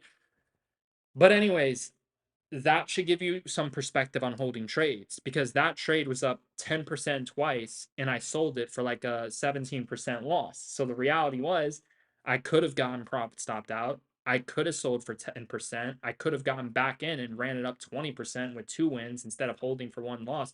So everybody needs to understand the reality of trading. The reason why I bring importance to this is, you know, some people don't want to lose. Some people don't want to go green to red. Some people would rather have smaller wins in certain situations instead of risking it for the big win, right? Um, when you trade, you'll have a better understanding on what trades should be held and what trades should not be held, right? But nothing is to an exact science. But if there's one thing that is to an exact science, green to red is an exact science. Going green to red, that's an exact science. Setting a profit stop, that's an exact science. Your profit stopped out green, right? Nobody wants to go green to red. Nobody wants to be up and then down.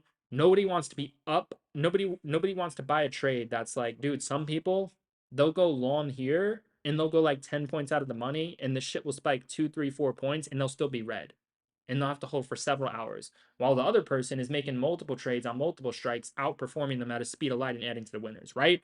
Some people just want 100% win and hold it for several fucking hours, and as it's going up they don't make any money. And then some people want to get in, they want to get out, they don't want to go green or red. So again, part of trading is to know what it is that you want, right? So that loss that I just had should give you some fucking perspective, right? It should give you the perspective of what trading actually fucking is, right? On what we can actually control and what we can actually do with our trading, right? So I'm out for a small L there. I'm 1 for 2 on the day. You know, so this just goes to show you that win rates mean absolutely fucking nothing. Win rates don't mean anything in terms of trading. Trading is a systematic game, right?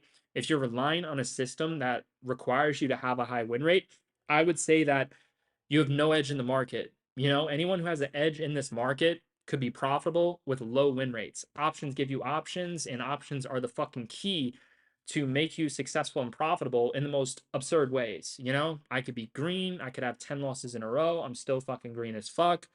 Um, I could have a 10% win, and then I could have a couple L's, and those L's could be a lot bigger percentage wise. I could still be green as fuck on the day, right? So, you know, options give you the options to just be green if your percentage gains are less than your percentage losses, right? If you're like, if you're negative percentage loss, percentage win, if you're fucking negative with your trading, you can still be green as fuck. If your win rate is shit, you can still be green as fuck. It's like, dude, I already explained to you guys how you could be green as fuck with a shitty win rate, with a shitty percentage rate, right? Like it's all about getting your way to being green on the day within the first two trades and then not risking half your profits. If you do that, you can just do whatever the fuck you want to do. You really could, especially with the right account size. So look, there's nothing to do. There's absolutely nothing to fucking do. There's nothing to do but sit and wait right now. That's it. There's nothing for me to do. There's nothing for me to do. You know, I got back in on the action. It went up 10% twice, and then it went down 20%, and then I got out at like 17%, and now it's just doing its thing. So there's nothing for me to do right now. All I can do is sit here and wait. And that's about it, right? Obviously, if we were going off the bull trend thesis, then yeah, buying that dip and holding is a good move if you're setting a max risk around, you know, right around here, right around here. But I'm not trying to hold that shit right now. I'm chilling right now. I'm chilling, dude. Look, there's gonna be much better confirmations to be trading later. This ain't fucking shit. The strongest confirmation we've seen all day was that morning trade. You know, if someone were to watch how I traded and how I reacted on the stream with the first trade compared to the second trade, everyone would know that that first trade was special. Everyone would know that, right? That's why you have to have an eye for what this shit is. You know, like I knew that trade that I just made. I knew it wasn't like the most rare special trade, but it was worth dipping my toes in. It was definitely worth doing that, right? That gives me a taste of the price action. It gives me a taste of the overall market. And that's going to help me actually trade better throughout the day by having either small wins or small L's. The more you trade, the better you'll get at trading. That's just how trading works. If you want to be able to trade the best the entire day, you might have to make some trades. You might have to take some small wins. You might have to take some small L's, right? But trading is really about managing your system, you know, and that's something that most people have. Most people don't have a system that they can manage. They have nothing to fucking manage. All they do is trade, but they're not even fucking trading because if you don't have a system to manage, you're not trading. You're literally just gambling. Like people, some people don't have shit. They don't have any fucking system. Like my system ensures that I can sit here and be a degenerate and lose all day, and I'll still be green as fuck. You know, regardless of what anyone says. Like I'm still green as fuck. Um, it's all about systems. Trading is about creating a system. So look, if you guys look at the pattern, we got some similarities coming in terms of yesterday. So if we start to go below this 30-minute low, then the market falls off a cliff. So again, with trading, you have to adapt. If you cannot adapt and you stay sold to one trend, to one thesis, you are fucked. The reason why I'm in like adaptive mode right now is because, you know, um, I just bought calls. That shit is currently not working out, and that pattern that I showed you is currently not repeating itself. The 30-minute chart closed bearish. The 30-minute chart is reacting bearish right now, right? So it's actually showing that it's looking more like yesterday right now. That's how you have to adapt, right? So in terms of trading, you sit here, you wait, you find a pattern to capitalize on, you make your money. And then from there, if you keep on trying to do this shit, you just got to make sure that the most you risk is half your gains, right? Because sometimes the pattern's going to work, sometimes it's not going to work. But dude, this shit is narrowed down to a very high win rate and nearly to an exact science where it works the vast majority of the time, right? It's going to be extremely hard to top the last trade that I made. Um, you know, obviously, if we start going below this, that could trigger puts. It really could trigger puts if we start to go below that. Um, it really could. That's why I'm not doing anything, dude. I'm not to begin with. But there's no reason for calls. This is currently looking bearish. So I either adapt by sitting on the sidelines, or I either adapt by making another trade and sitting puts. But like I'm chilling. I'm chilling. Like I just had a small L. Like I'm chilling. I'm not, you know what I mean? Like especially like when I make a trade, look, the best thing to do when you trade is to just chill when you're out of the trade. Don't go making another trade like right away.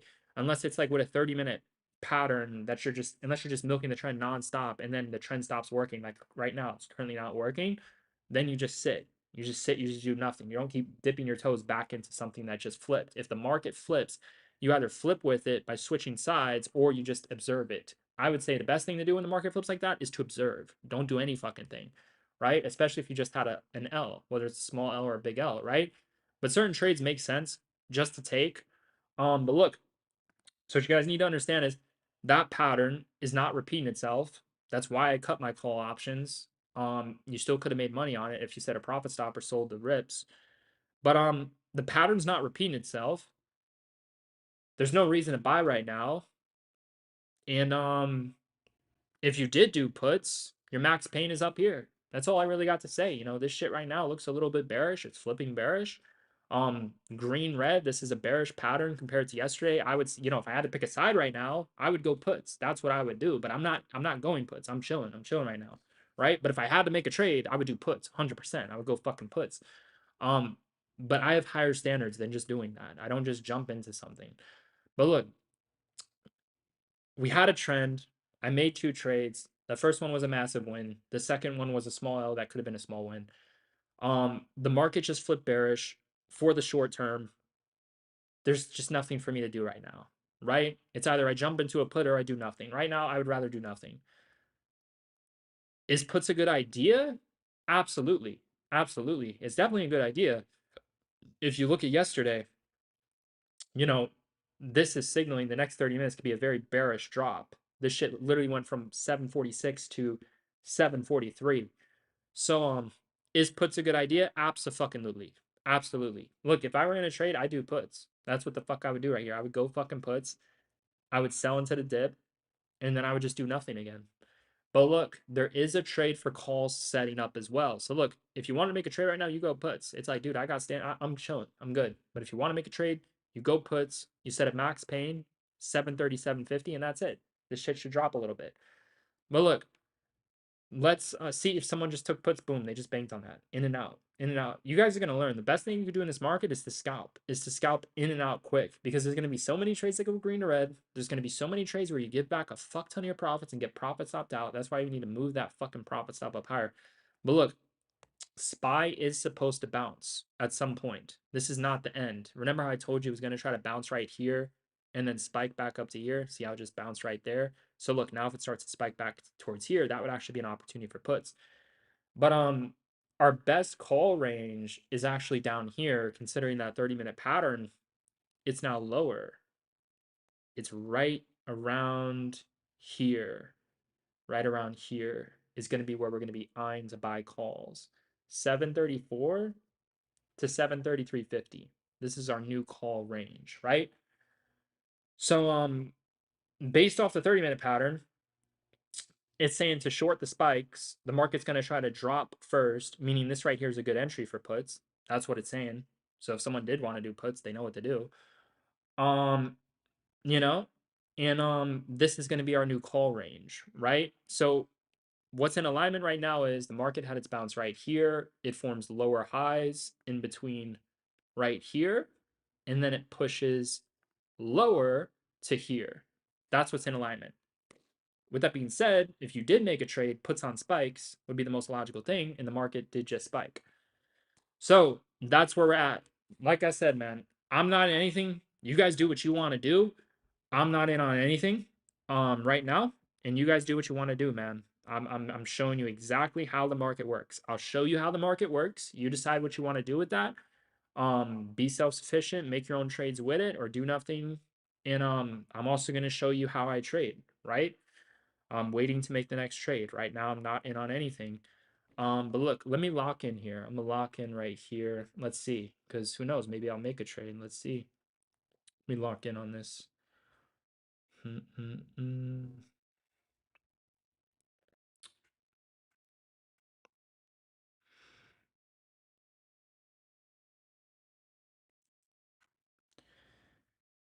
But yeah, it's definitely gonna try to retest this wick and go under. It will attempt to. Um, but we'll see, man. Doesn't matter, you know? We shall fucking see. Mm-mm-mm.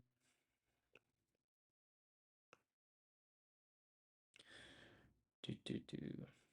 But yeah, guys, we just gotta wait. We just gotta wait for this shit to pan out. We were all well aware this was a very strong bounce zone to retest this, and then it's either gonna try to crash here or break and retest there. All we can do is observe and then just wait. You guys gotta wait. One of the things to trading is to just wait for intuition and frequency to kick in. You know, once the candles tell you to make a trade, you make a trade. All we can do is wait. You know. I mean, there's definitely a more favored side right now for sure. Puts on spikes if someone did do something. But like I said, man, I'm just waiting. I'm not doing anything right now. Just waiting. I'm just observing the market right now. You know, if someone did puts, they would get in around here. Max pain would be up here, right? But I'm chilling. I'm chilling right now. No trade. No trade. No trade. But yeah, man, scalping is the absolute best thing.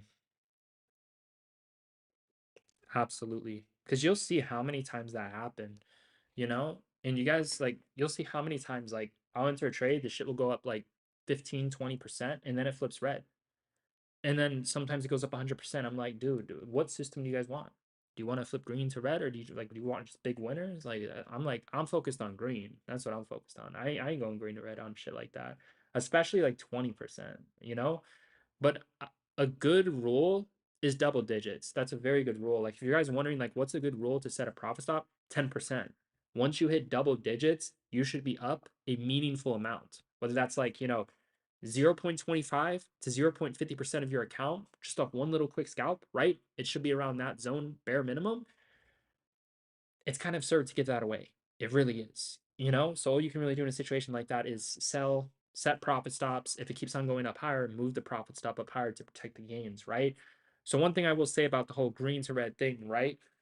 Um, because I was green on the trade twice, and you saw I sold it for a small L. So when is it justifiable to like hold? When is it justifiable to set a profit stop? If you're up 10%, I would say it's a good rule of thumb to just set the profit stop. That's what I would say if you're up 10% because it's double digits. Look, there's no way in fucks you can get back 15 to 20%. You cannot do that. Especially like if you're up 20% and you give that back, you need to quit. There is no fucking way. If you get back a 20% return, there's just no fucking way. That's like, but look, double digits is a good start. 10% is very, very good. You can easily cut L's at 5%, and your win rates should be high as fuck. And you're going to have many trades. Some of the trades, they're going to go up 20, 30, 40, 50% plus. You'll still be in. And then you could add to winners, which doubles the gains. There's a lot of things you can do, but I would say bare minimum 10%. Like if you're wondering like what is the amount where you cannot flip green to red, you either have to sell or set a profit stop or do both, it's 10%. That's the number because it's double digits. If you're up like 5, 6, 7%, not the biggest deal. If you flip green to red, does it suck? Yes. Can you prevent that by setting a profit stop or selling? Yes. You can do whatever the fuck you want. But I would say it's absurd, especially if you're scalping.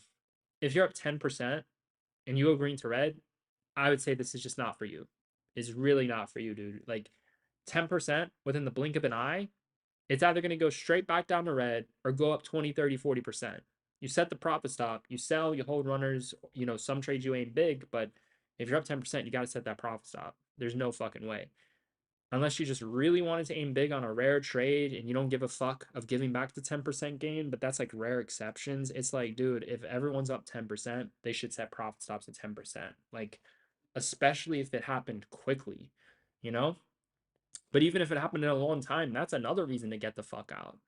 Like that shit could just decay worthless right back. You held that shit for a fucking long time and all this 10%, then get the fuck out of that shit. Like take what it fucking gave you. But look, man, the market is cooked. It's absolutely chopped. There's nothing. We lost the plot. There is no, it's just, it's done. There's nothing to say, man. There's just nothing to fucking say right now. All right. I could sit here and say, oh, I'm favoring Bears. Oh, this, that. Look, who the fuck knows? That's where we're at right now. I've seen enough. I don't like what I'm seeing. So I'm just waiting. And that's what trading is, you know? One point I could be bullish, one point I could be bearish. Well, at the end of the day, what fucking matters is the fucking trades we make. That's what fucking matters. Like, all we got to do is wait.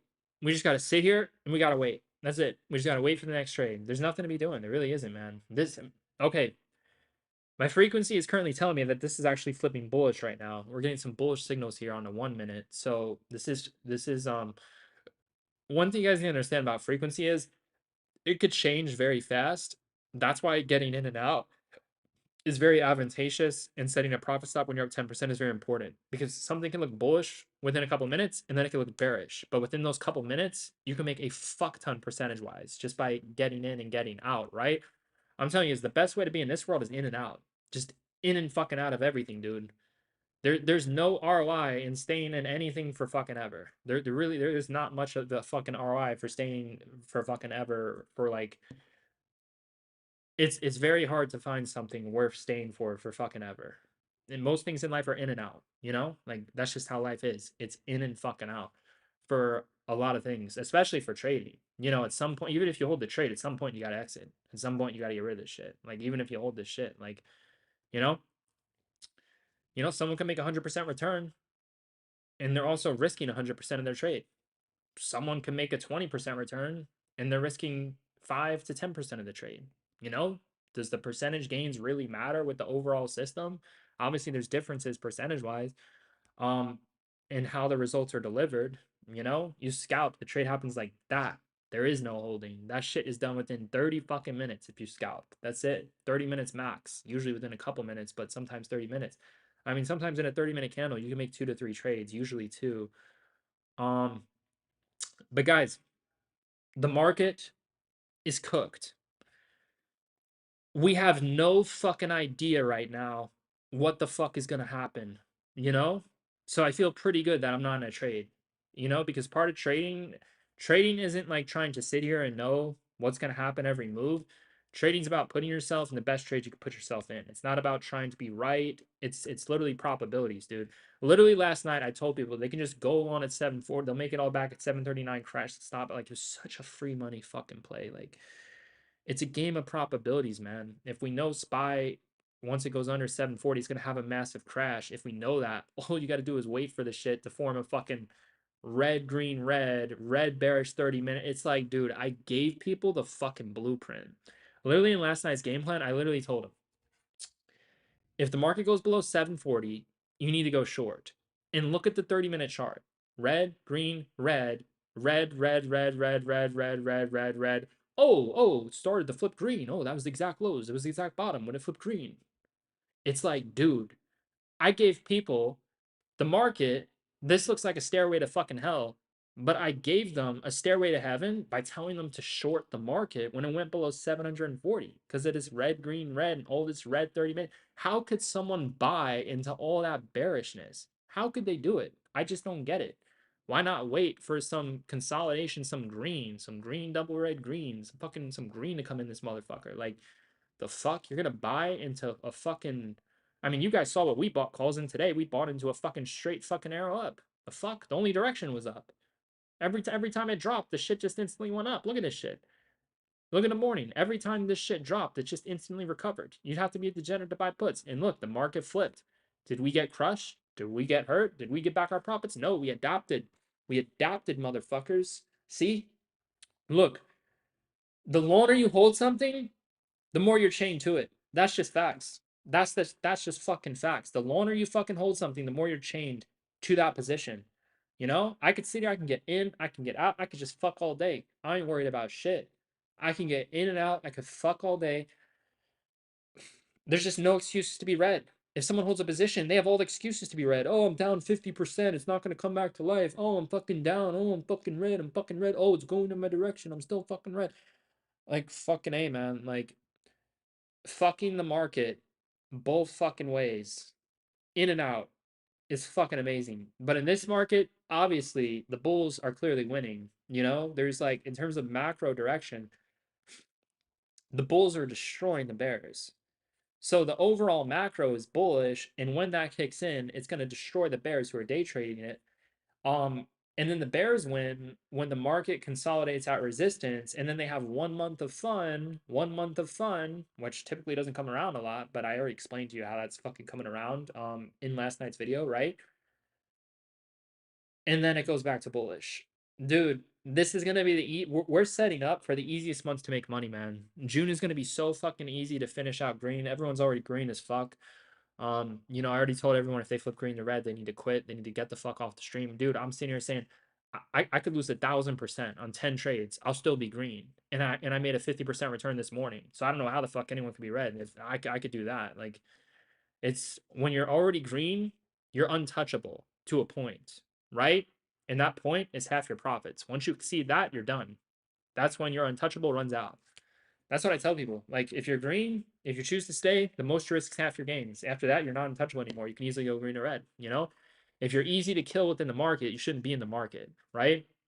If you get back half your gains, there's no point of trying to make it back because then from there, you're risking all your gains, which means you've accomplished nothing on the day. Like, what did they accomplish? They risked half their profits to then what?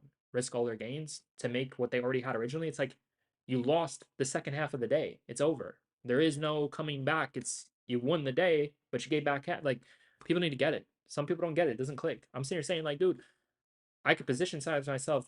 I start my day with a 50% win. I could have 10 100% losses in a row. I'll still be green. Like, it's unfucking touchable. Um, but yeah, man, at this point, so like I said, the Bears, so we favored the Bears and the Bears won the favor. Could I have made a trade? Absolutely. Could I have made money? Absolutely. Do I give a fuck? Absolutely not. Um, so the only thing to do from here is to just wait for our call zone. You know, we do have a zone where we're interested in buying calls. It's right around 734. I'm going to be eyeing that with confirmations. That's all I can really do, man. But I would like to say, like, yeah, I led a pretty damn good direction, you know?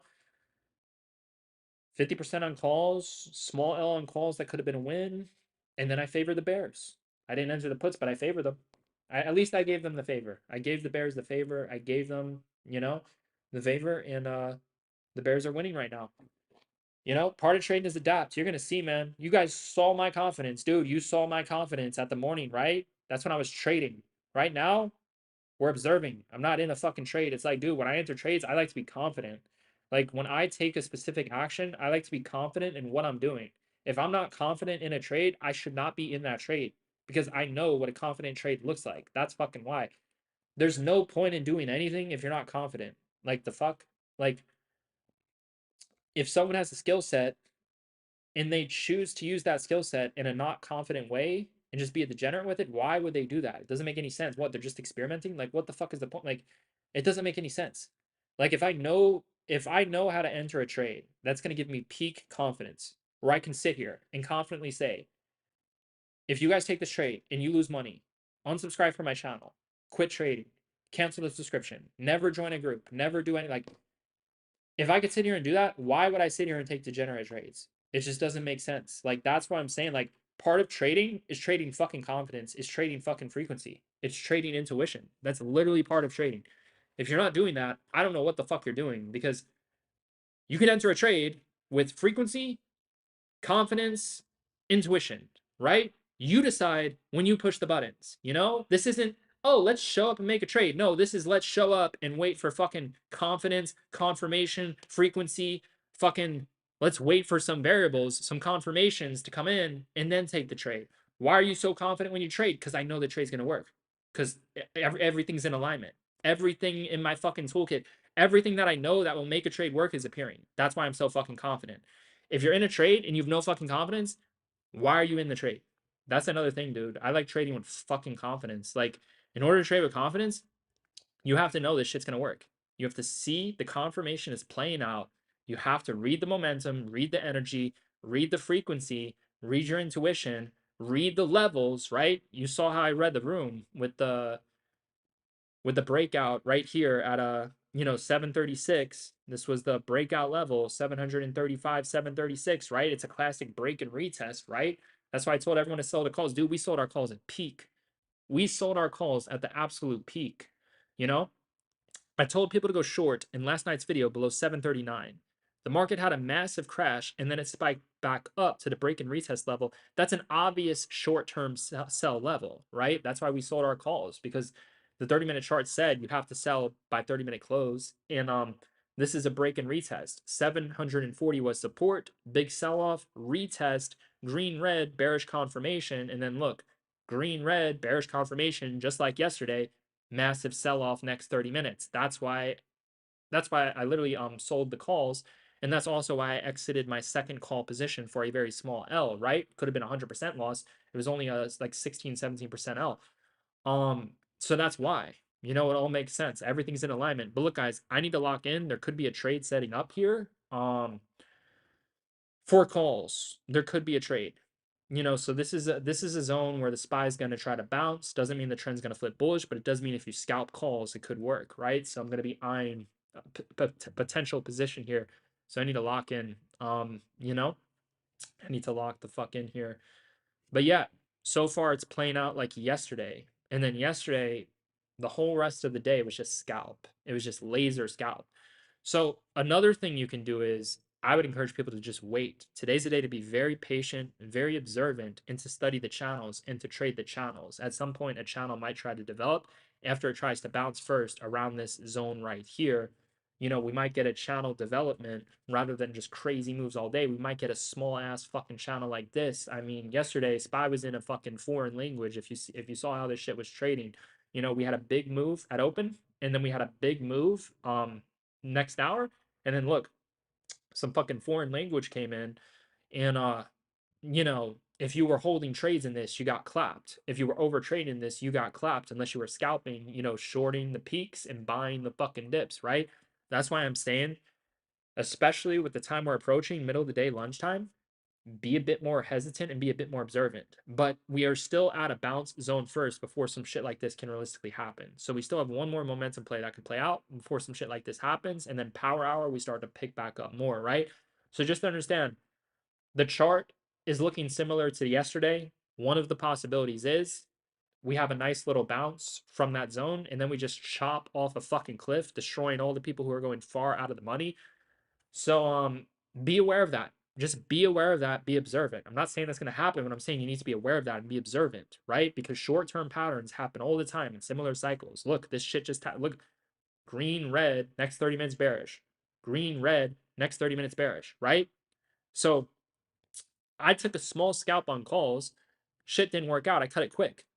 I could have just switched to puts, made a massive win, trading that overall trend right here. You see what I'm saying? That's how you got to do it. If the trend isn't working within your favor, you cut that shit quick, and then you can either flip sides or just wait for the next thing to do. If you don't want to take that one, you just wait for the next thing, right? This shit starts to get very easy when the candles have already played out. The more the chart develops, the more likely it is for something to repeat. Like, that's what I'm saying. Like, but I will say, looking back at this, that was fairly, I should have pushed puts a little harder. I should have really tried to take a put position. The reason why is 739 was a break and retest. We had a green red trend reversal, and you know, we had a green red trend reversal yesterday. Next 30 minutes sold off hard. Next 30 minutes sold hard, right? And it was already starting to top at the previous 30-minute close. It was already starting to top the previous 30-minute close like yesterday, right? But not only that, for the reason of being to push puts, it's also what my video said. If you watch my video, I said the market's going to be extremely bearish once it goes below 739. And it went extremely bearish, and then it had a retest, and then it went back to bearish. So it never really flipped bullish from a macro point of view yet. And the macro's kicking in and the bulls are getting slaughtered. So looking back, I should have tried to push puts at 737 a little bit harder. I think one of the reasons why I didn't is because I was just talking too fucking much, and I think it's also because I just made a trade. I made another trade, and then I wanted to wait a little bit. I didn't want it to get in right away after that. Um those were some of the reasons. But you know let's see. All right, so look, I'm just gonna wait. I'm just gonna wait for this shit to pan out. There could be a trade here soon.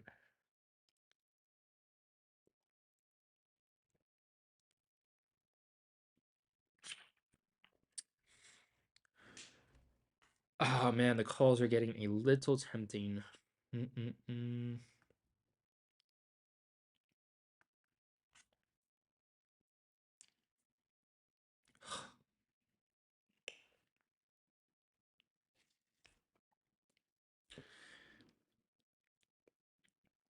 I don't. At least I favored them. I did favor the Bears, but I will say I should have tried to push puts a little bit harder in that situation.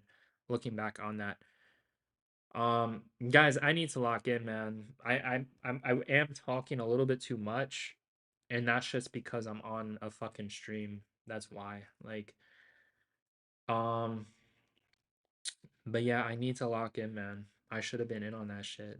Like, fuck. I should have definitely considered that more.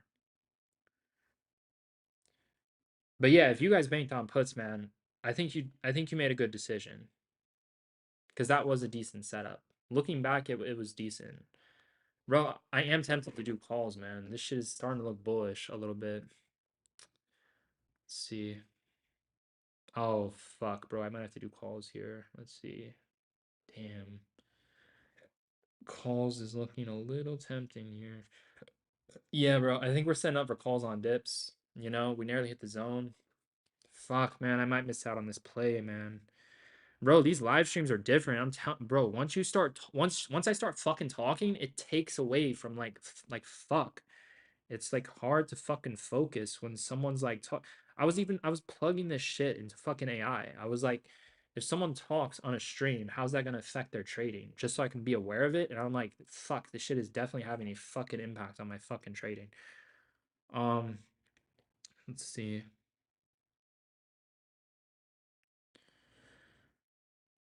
All right, let's see.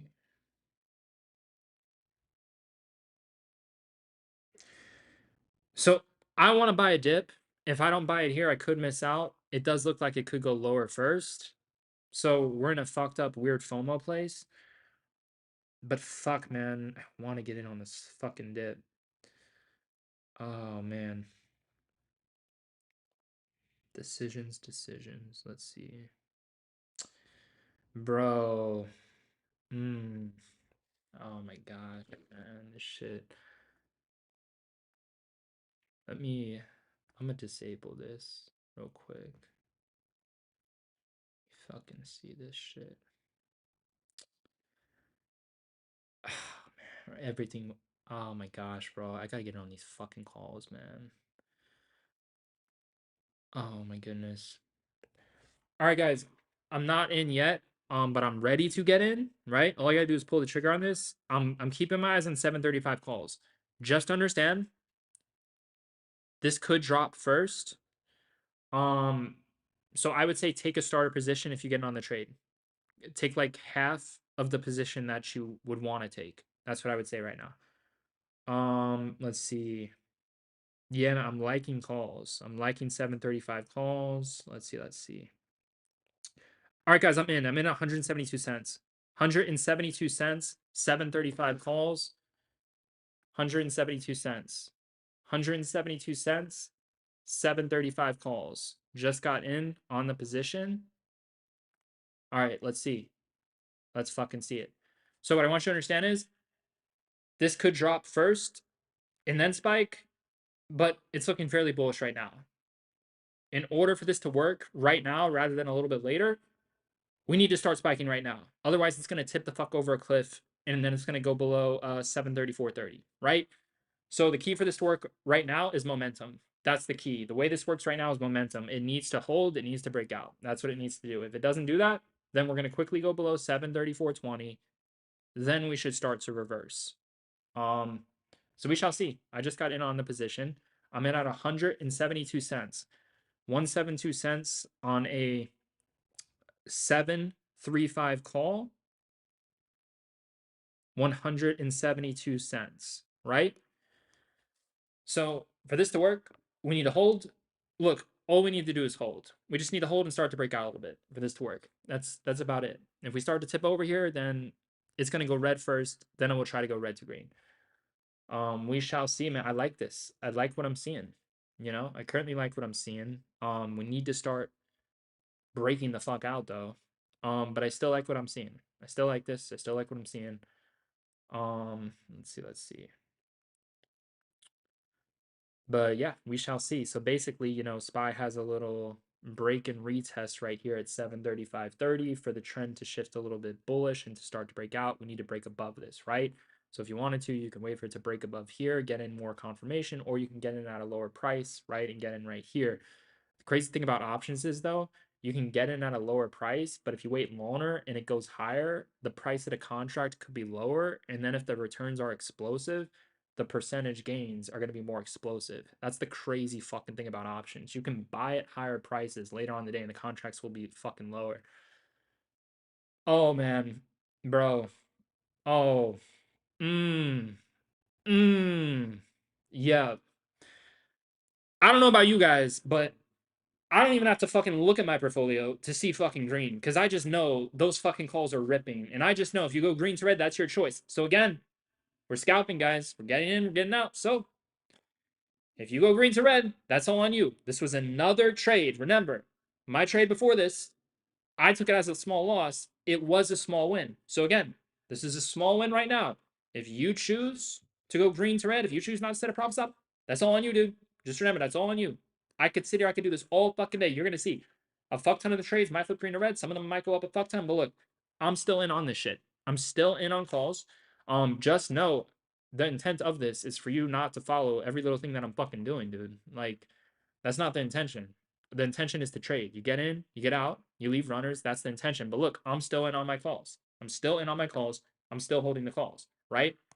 If you flip green to red, that's what you chose, right?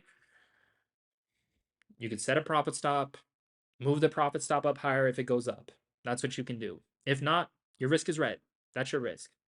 You know, some people literally just risk, like, some people, all they do is risk red. That's it. They just red, red, red, red, red.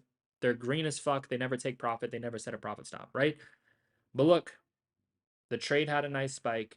The trade worked again. So in terms of like documenting the trades, we had one massive win. We had one small loss. It was taken as a loss, but you could have had two small wins in that loss just by exiting the position. And then look, here we go again. So we just had another small win. Now it's considered, you know, for those who held, now it's a loss, right?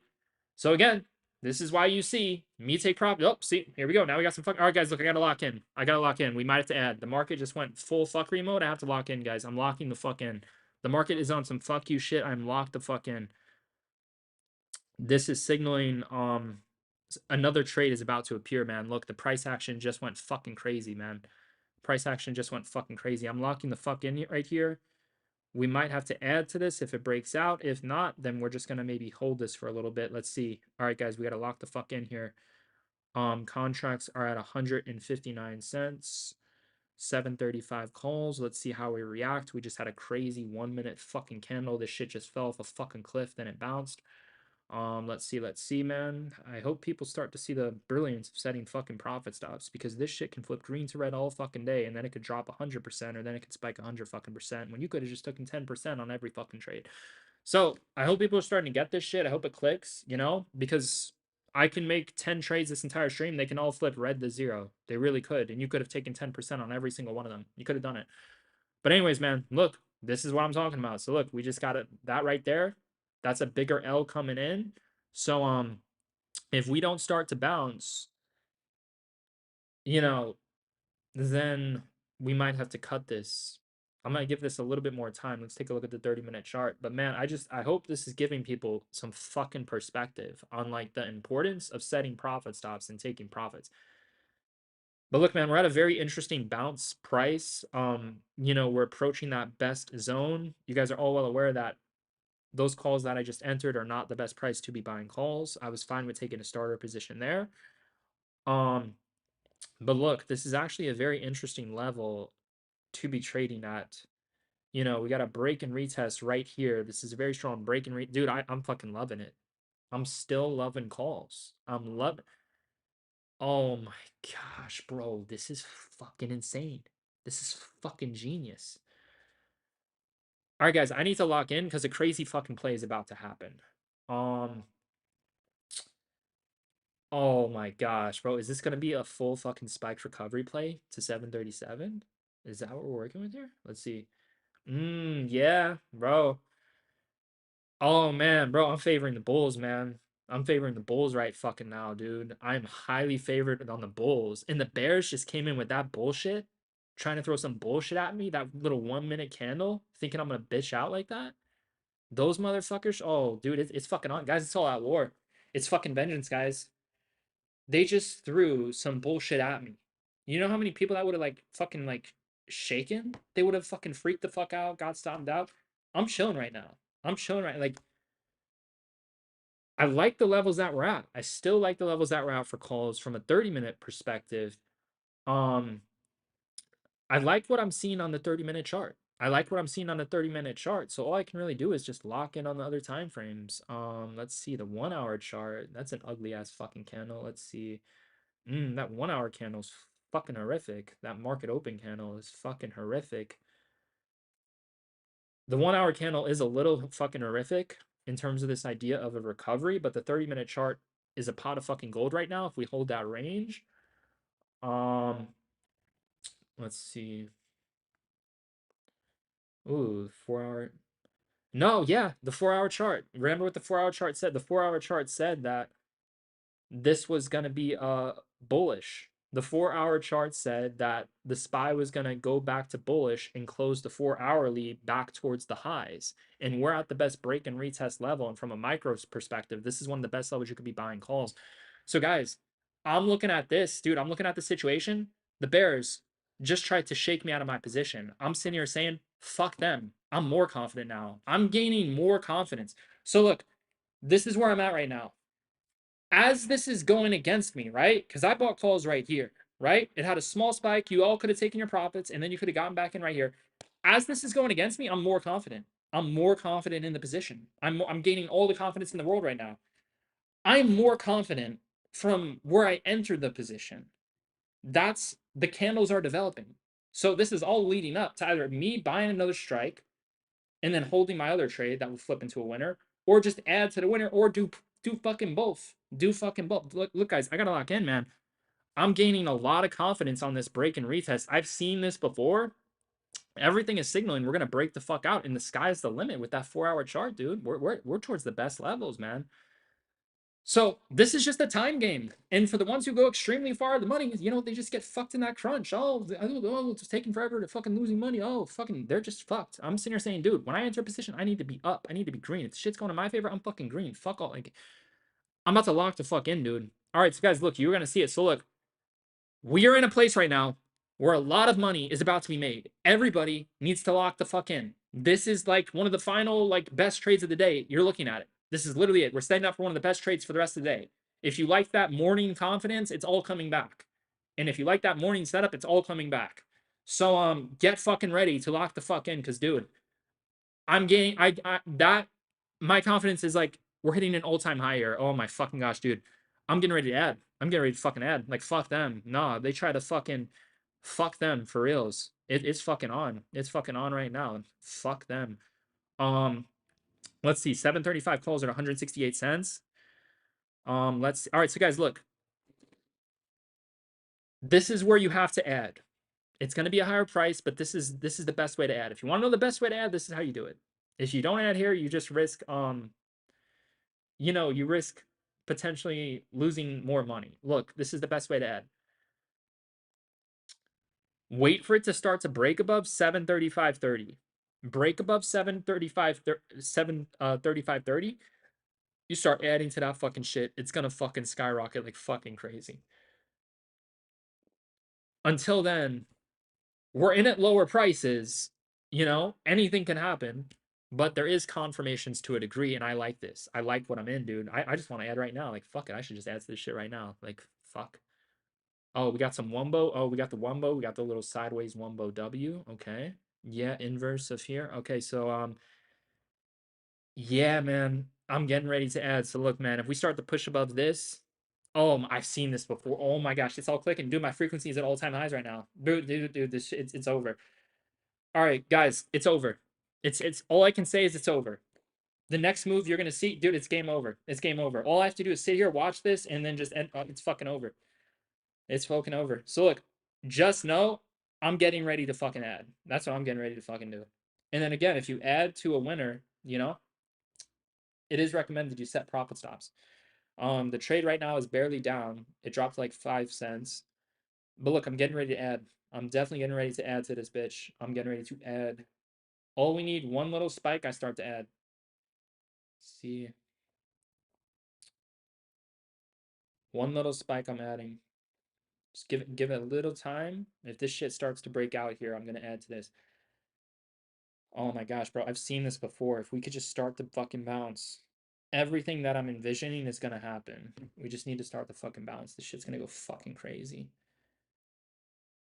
Like, all I can say is, if what I want to happen happens, get ready. Oh, okay, guys, I'm adding. I'm adding. Adding. Added. Added at 166 cents. Added 165 cents. Added 166 cents. Added. Added. Added to the position. All right, guys, it's over. It's fucking over, man. Look, it's over. It's fucking over. That's all I can say, dude. That's all I can really say is it's game fucking over, dude. I think we got this in the bag. I really do. I really think we got this. I think the Bulls are about to fucking win. Like fucking insane, dude. Like there's nothing else for me to say. I look, I showed up, I did my job, I did the best I can do. That's all I can really say. If you're not in fucking calls, fuck you. I don't know what else to say. I did everything I possibly could. I really did. I showed the fuck up. I showed the fuck up. I got in here, it dropped. As it dropped, I gained more confidence to add, and then it spiked, and then I added. So we shall see. 7:35 fucking calls. I'm in this bitch. We shall see, man. We shall fucking see. But my gosh, the confidence. Yeah, this is like I like what I'm seeing. I like what I'm seeing. I like what I'm working with. I like how this is fucking. Like some people could say, dude, your calls were getting fucked. Well, you could have taken profit. But as my calls were getting fucked, I was gaining more confidence in my position. How is that possible? It's like, dude, I have a frequency. I remember how this unfolds. Look, I've seen this too many times, dude. I've seen this enough times to just cut the camera, leave, cut the stream, everyone will be green. I've seen this enough times where I don't have to be here. I could just okay, we'll set up the AI, we'll automate everything, we'll get the bot, we'll just automate every fucking thing. I could just be replaced at this point with what I'm seeing right now. I don't even have to be here. I really don't. I don't have to monitor my position. I don't have to do anything. All I have to do is just look at the gains. That's the only thing left to do. Like my gosh, the confidence to this fucking trade, dude. I am so. Oh man, this is like, damn, bro. If someone's in puts, bro, GG's, GG's to puts, man. Look, if you know someone who's in puts right now, GG. GG, man. I think the Bears had their fun up here. No, did they not just have all their fun at 740 when that shit was obvious? It's like today's been an obvious day. It was obvious to buy calls right here. It was kind of obvious to switch to puts at some points here. Now it's kind of obvious to buy fucking calls right here with this break and fucking retest. Like, dude, look at the market, man. This is resistance. This is a breakout. This is a retest. Break and retest. Oversold as fuck. What did I say was going to happen when we go above 735.20? Look, last calls to add. Final calls to add. The train is about to take the fuck off. The ship is fucking leaving. If you are not on this unlimited fuck you money fucking ship, you're on the wrong fucking cruise, man. Like, this is the last time to add. What did I tell him when we started to break above this? I fucking told him the shit's gonna go parabolical fucking crazy. That's what the fuck I told him. Look, it's fucking happening. Last calls to add. I'm good. I already added before this, dude. I already added before this. I added when I was down like 4 cents. Whatever the fuck. Yeah, I bought at 172 and I added at 167. So now someone's going to say, you're a degenerate. You added to your loss. I'm like, dude, I was barely down. I didn't add all the way down here when I was down more. No, I added right here when I was down like fucking 4 cents. If you can't add to a loss that's down 4 cents, then dude, you're just broke. What do you want to do? You want to add to the loss when it's fucking up 20 cents? The fuck? If it looks bullish here, I'll just add right here. And then if you want to do a final ad, you do that final ad right here because it makes sense to do a final ad. Look, if you want to triple it, you triple it and run this shit up to a fucking trillion. All right? Look, man, everybody's green. Everybody's green. Losing's a fucking choice. This is 2026. If you're red, trading's just not for you. How could someone be red if Trump is in office? Who the fuck are they following? Trump is the fucking president of the United States. How the fuck could someone be red in the fucking stock market with this guy as president? It doesn't make any fucking sense, dude. Like, look at the fucking SPY. How the fuck could someone be red in the market with him as president? Look at this fucking shit. Every time it pulls back, it goes fucking higher. The fuck? All you have to do is create a system to buy a fucking dip. The fuck? If you're that fucking shit, give yourselves all the time in the world to fucking have the dip recover.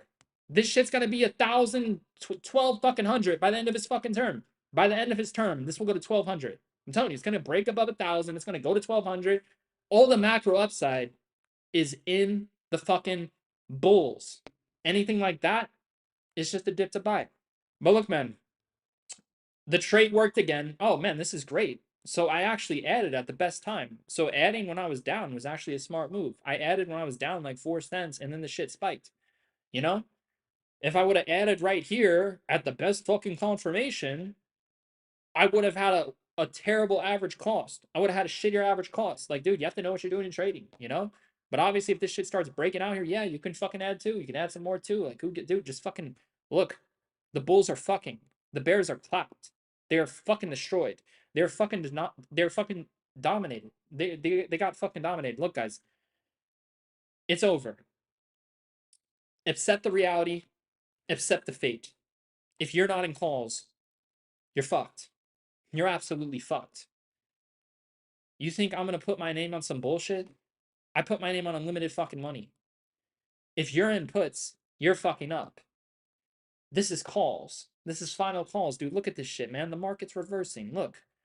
Resistance, break, retest. Look, this is previous support. Look, we had a breakout. Now it's reacting as higher support. Green, red, green. I told the motherfuckers about the green, red, green. Back in 2017, they used to laugh about me about the green, red, green. Now I use the green, red, green to make unlimited fucking money. Nobody's laughing anymore. They're saying, dude, where's the green, red, green at?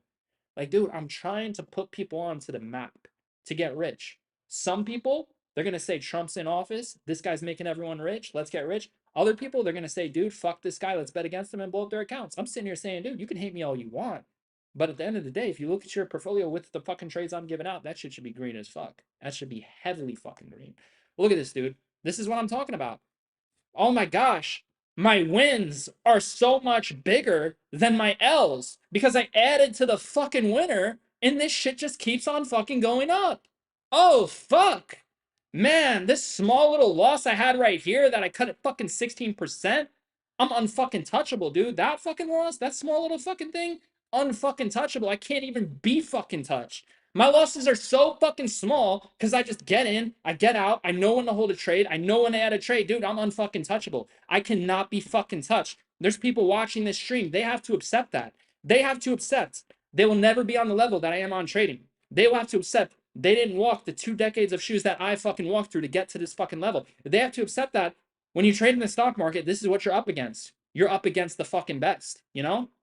Oh, I'm just going to trade on my own, do it on my own. I'm like, good luck. Good fucking luck. Good fucking luck. I'm like, dude, if you all are red, get the fuck off the stream. Get the fuck off the... If you're red, fucking quit. Fucking quit. There's nothing else to be said, man. All right, let's take a look at these calls that are all green as fuck. We added to the winners. We didn't add to the losers. Oh, wait, the trade dropped 4 cents. So we did add to a loser, guys. Guys, I lied. The trade dropped 4 cents. We added to a loss. You know what you want me to do? You want me to add at a higher price? I mean, I told you to add at a higher price. That worked too. Everything fucking worked regardless. Everything got you richer regardless. Fuck. What are people going to complain about? Oh, I'm not green enough. I need to make more money. Like, make me more money. Like, people are fucking degenerates. Guys, take profits, scale out, take profits, scale out, take profits, scale out, leave 30% max. 30% max, leave it to run. Do not flip green to red. We added to the winner. We need to protect the winner. 735 calls hit 207 cents. All right?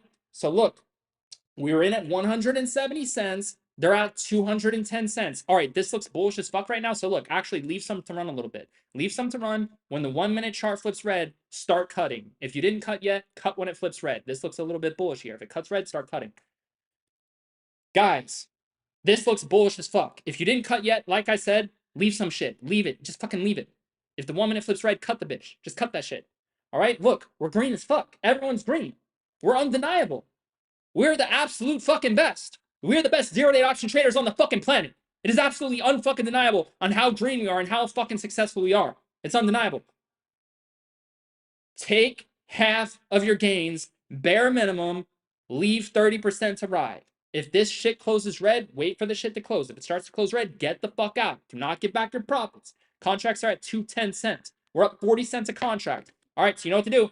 I told them what to do, dude. I'm out. I fucking told them what to do. If they don't listen, fuck them. They can all fucking expire worthless and go to fucking red, bitch, whine, and complain how fucking broke they are. Follow someone else who's gonna lose the money, fuck them. They can all go fucking raw. I don't give a fuck. I told them what to do. They don't want to listen, and fuck them.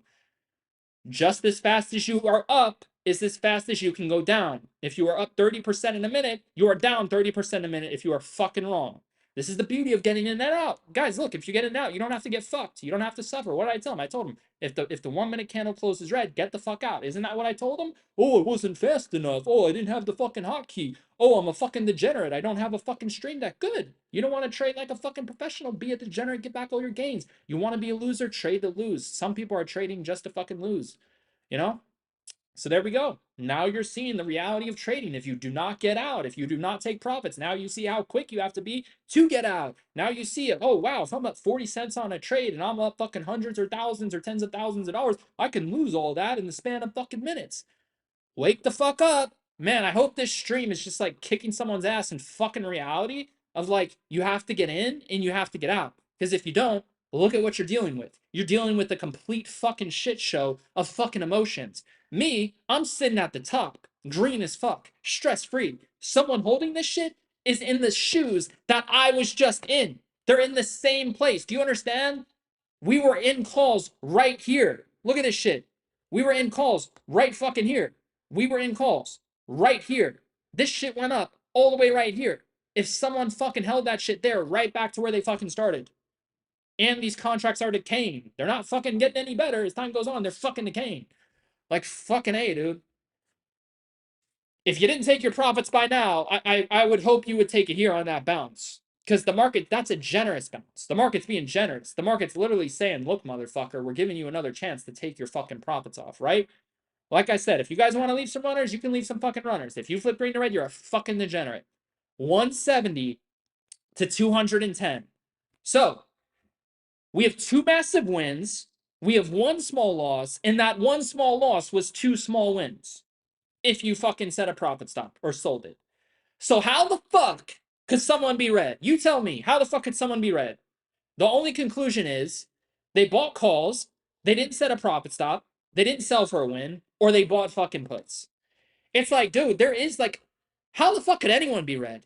You could have bought fucking calls anywhere, made money. You could have bought fucking puts anywhere, made money. Like, how the fuck could anyone be red? They don't have a system. They're all lost. They're all fucking degenerates. So there's nothing here left for me to do. That's it. That's it. Obviously, you can leave runners. This can have a massive bullish recovery. Am I interested in puts here? Fuck no. If there's a favor, it's obviously fucking bullish. It's obviously fucking calls. The favor obviously switched to fucking bulls with all the fucking confidence in the world, in the fucking planet. Oh, why'd you sell so soon? Dude, I'm up so fucking much. I don't even like. That's one. I don't like looking at my P&L. I don't like looking at that shit. It encourages me to sell. It's like, dude, you're up that fucking much. Get the fuck out of this shit. You're gonna get that back? Are you fucking crazy? The fuck? But you've also seen how many times if I don't sell, the shit goes to fucking zero. You know? So there's no bitching. There's no whining. There's no complaining. All there is green. All there is green. Everybody's green. If you're red, quit. If you watched this stream and executed in your red, quit. Do not watch my streams. Do not join anything. Do not subscribe to the channel. Just quit. Just quit. I'm the only person who's going to be real with you in this industry. Everyone else, I don't know what the fuck they're on, dude. I don't want to know what the fuck they're on because in terms of social media, this space is filled with so much fucking bullshit. I don't watch any of it. I don't watch any other traders. I don't watch any other fucking thing. I have like fucking 8 apps on my fucking phone. All I do is fucking trade. You know, like I don't watch anyone else because I just know nobody has walked the way that nobody has lived the way that I live. Nobody has traded the way that I traded. Like nobody's doing it how I'm fucking doing it, man. Like they're just not fucking doing it. If you want to fuck, you have to get in and out. Nobody sits here and fucks anything all fucking day. At some point, you have to get out. Whether you hold, whether you get in, whether you get out, you know? So I hope this stream is like opening someone's mind up to fucking green, you know? Like look at that. You know how painful that would have been, dude? Like, oh my gosh. Right here, when I sold the peak, I was so fucking green. Look at this shit. This shit dropped fucking 70 cents in 2 minutes. Dude, I would have given back all my fucking profit. I could have just sold at the peak like I did. And then I could have just bought the dip right here at this break and retest and got back in. I could have just scalped it again, or I could have just done nothing. The fuck? Like, why would I want to hold through that drawdown to make more money? Everybody knows with trading, you're supposed to scale out on the rips and add on the dips. If the trend is fucking bullish, this is resistance. This is a breakout. You sell the breakout when it drops back down to resistance. You add the dip if you want to keep on capitalizing. This is the breakout. This is the previous resistance. You sell the rip and then you add back on the dip. This is resistance. This is the breakout. You sell the fucking rip like we just did. I don't give a fuck. I know this shit can go to 738. I know this shit can go to 739. I don't give a fuck. And I encourage people to leave runners because this is a good fucking trade. Drop back down, add the fucking dip. You could just keep on doing that until the shit don't work. When it don't work, you get stopped out. Look, you saw what the fuck I did. I bought calls right here. You see how fast I cut that bitch on the 30-minute candle? I got out when I was down 16%. Those calls must have dropped fucking 70%. And then I got back in and I made a fucking massive win. Hell of a lot bigger than what I lost percentage wise. And I added to the winner. Dude, if someone is fucking red, get a fucking get fucking evaluated, dude. Get fucking evaluated, observe yourself, study everything you're doing fucking wrong in the book. You know how long it took me to become this fucking person? You think this shit happened overnight? To come on here and do this shit on a stream? You know how hard this shit is to do on a fucking stream? This shit is not like this shit ain't fucking easy, dude. It's pretty easy to trade in silence and just focus on this. What's not easy is speaking out fucking loud every fucking thing while focusing on my fucking frequency and my trading and everything else. It's not the easiest thing to do. Adding all these layers, I don't think it's helping me, but I'm sure it's helping a fuck ton of other people make money. You know, what's greater? Everyone makes money. That's the fucking greater fucking thing, man. The whole fucking planet makes money. But no, man, I'm really trying to become better at trading on stream because dude, I took 2 weeks off and I was trading, killing it almost every day, made a fuck ton of money, and I just realized that I would just rather do this. I would rather just go all in on trading, streaming, education, and I just become the absolute best trading streamer I can possibly become. I'd rather just go that route. I'd have a much bigger impact on the world and I would make so much people so much money. Um so I'm definitely just going to keep focusing on becoming better on this path rather than just becoming better in the shadows. You know, so I basically come to a conclusion, at least for a very long time, that I'm gonna focus on this rather than just like trading more alone in the shadows. I'm gonna be more like live stream, showing people how I do it, explaining people. So now I just need to become the absolute best that I could become at this, man. Cause nah, bro, I took 2 weeks off and I was like, no, fuck this. I'm gonna conquer it all. I'm gonna conquer social media. I'm gonna conquer this entire business. Everyone's gonna know their shit if they look at my shit compared to their shit. Everyone's gonna find out. Like fuck it. Like I'm not gonna be this whole shadow operator. Nobody knows who the fuck I am. I'm like, dude, fuck that. I've done that for so many years. Now it's just gonna be unlimited fucking printing. Everyone's gonna see it and everyone's gonna learn how I do it 24 fucking 7. It's like, dude, if someone's red, they're gonna be in absolute shambles. Disgrace. If someone's hating on me, they're gonna be like, dude, is that person broke? Why are they hating? Are they not making any money? Are they poor? Like, what the fuck is wrong with them? Like, if I sit here and win all day, how could someone be poor? If anything, the people hating me will be the same ones following me who are secretly making money off of me but still hating. It's gonna be pretty fucking crazy, man. I'm gonna hold up the most divine mirror in the industry that's gonna make everyone green.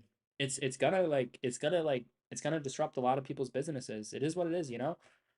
Not everyone has these gifts. It is what it is, man. But I really thought about it, you know? I took some time off and I was like, this just isn't it. I've lived quiet in the shadows for too long. That's literally how I became this person. Was fucking part of that was like shadow work. Um, but no, part of it was fucking being in the fucking ringer of the pits of fucking hell and fucking fire and making the right decisions too. But yeah, man, this is just wow. I'm just so amazed, man. I hope some people held positions because I told them it makes sense, to aim for the bigger wins. I told them the 4 hour chart, this can go to 739. You guys know me. Oh, he sold too soon. Well, the other trade, I didn't sell too soon there, so fuck you. It is what I don't give a fuck, dude. It doesn't matter, man. I'm here to make people rich. I could sit here and be rich in the shadows and just be fucking alone and fall fucking and just fucking live off the grid. But no, I was like, fuck it, man. I took time off and I was like, you know what?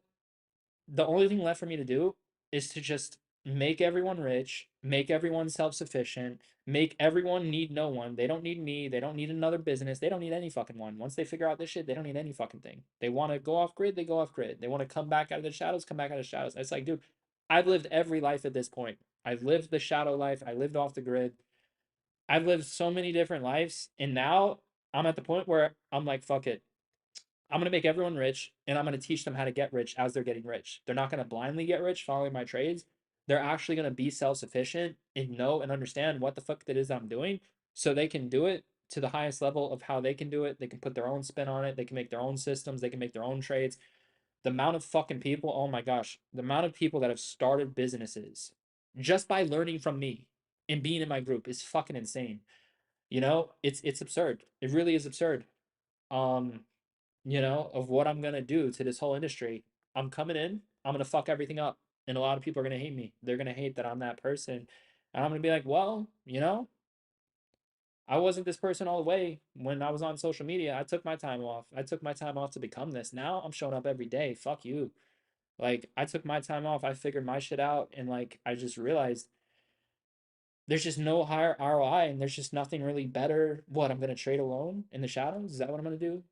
Why do that when I could just be the best and make everyone rich? Like it seems like there's a higher ROI in that. So I'm like, fuck it.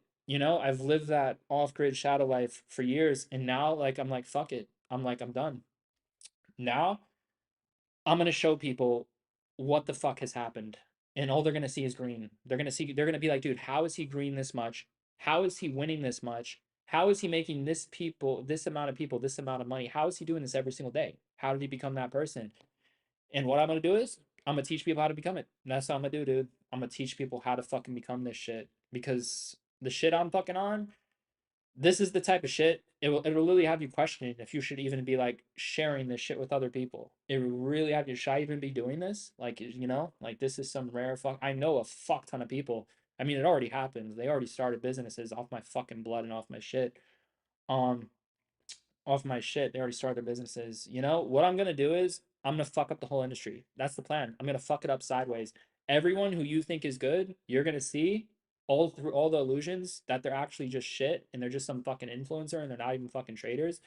I'm just gonna fuck the whole game up. I reinvented the whole game. I fucked up the whole game. It's over. It's like everything is over. I'm coming for everything. I'm coming for all the profits.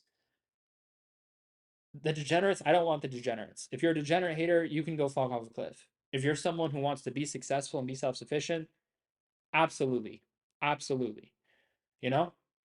I'm sitting here saying, dude, I go live on a stream. I'm making one person hundreds of dollars. I'm making another person thousands of dollars. I'm making some other guy 5 figures. I could sit here and charge whatever the fuck I want to stream. Like I could charge $500 just for one stream. Like I could do whatever the fuck I want at this point in my life. I could literally do whatever I want. So yeah, man, this shit is fucking insane. It really is insane. That's just one of the insane things about life is when you're in a position when you could do whatever you want. Like that's the crazy thing about life, because a lot of people are not in those positions. Some people have the potential to be there or have the skills to be there, but they're not there. Like I'm actually in a position. I could do whatever the fuck I want.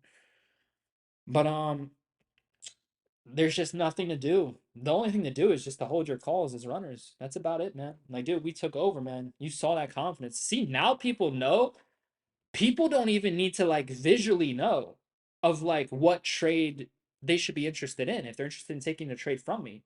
People could just be auditorial and they can listen to how I react. They can listen to my voice and they can be like, wait a second, he sounds really confident even if the price is going against him. Wait a second, he sounds very confident.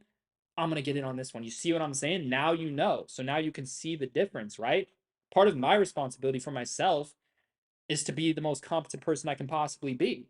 But if there were ever a situation where I was not as competent as I normally am, that's when someone else who's watching me could step in and they can observe and they can say, wait a second, something's off here, or like I'm not feeling this. I'm going to sit on the sidelines. You see, that's the advantage to being like observant, to being fucking aware.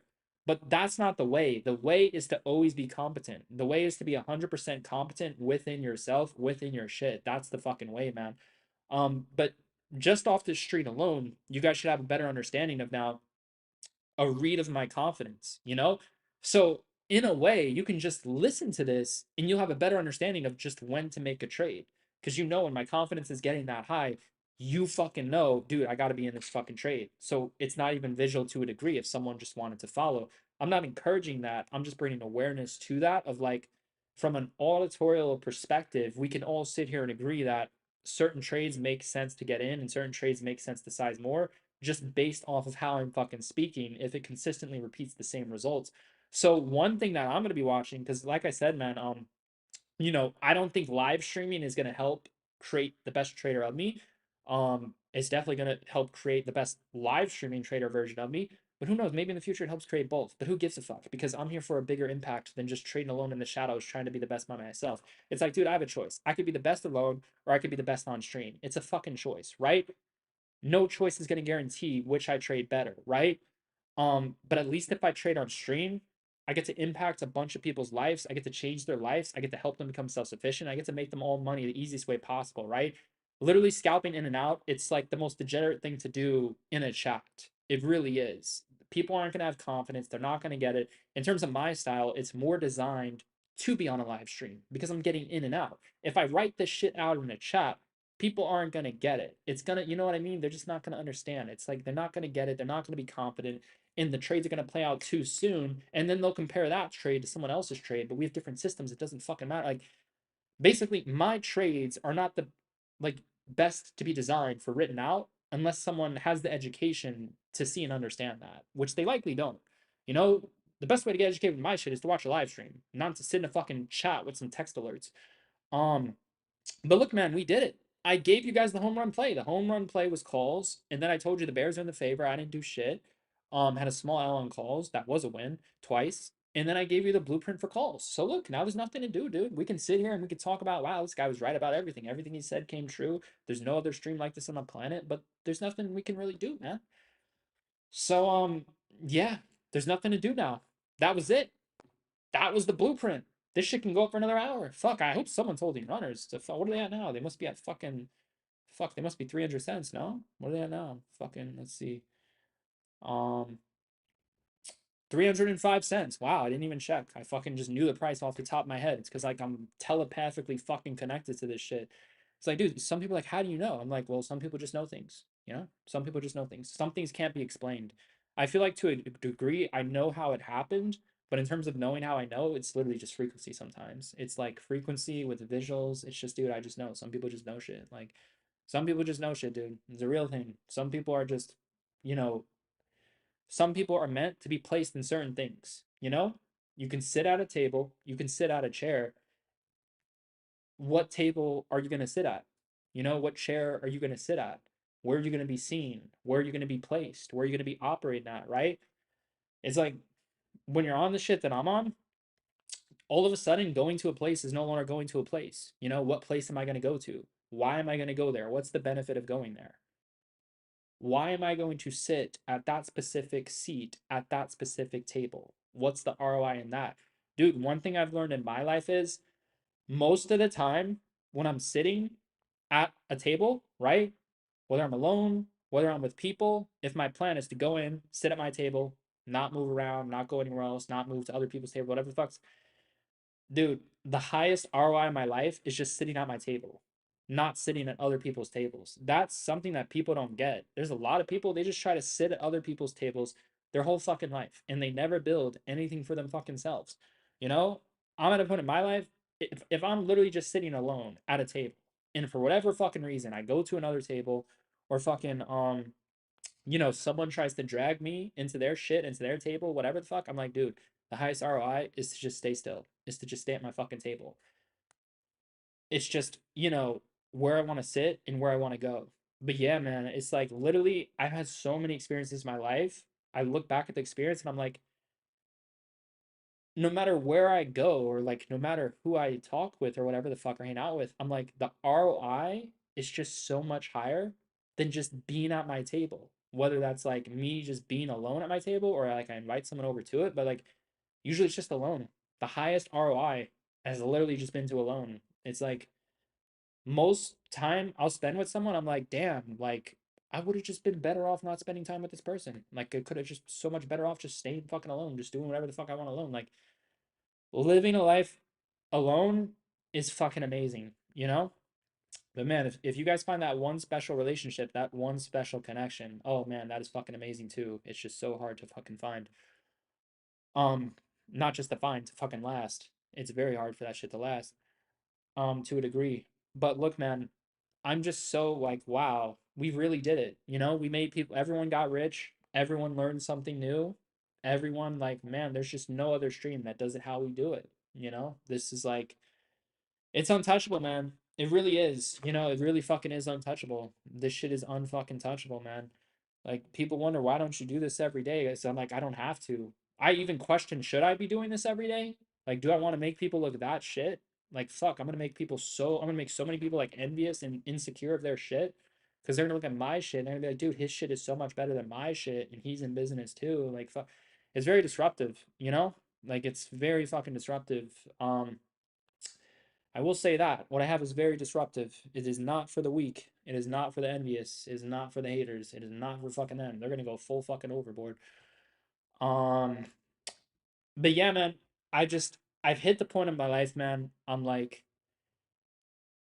everything I do, it just points back to being alone and the highest ROI and just like life in general, like is streaming. There's just no higher ROI than this streaming shit. It's not a text channel. It's not being alone 24/7. It's like I'm alone enough. I don't hang out or fuck with anyone. I really don't. Um so like it just makes the most sense, man.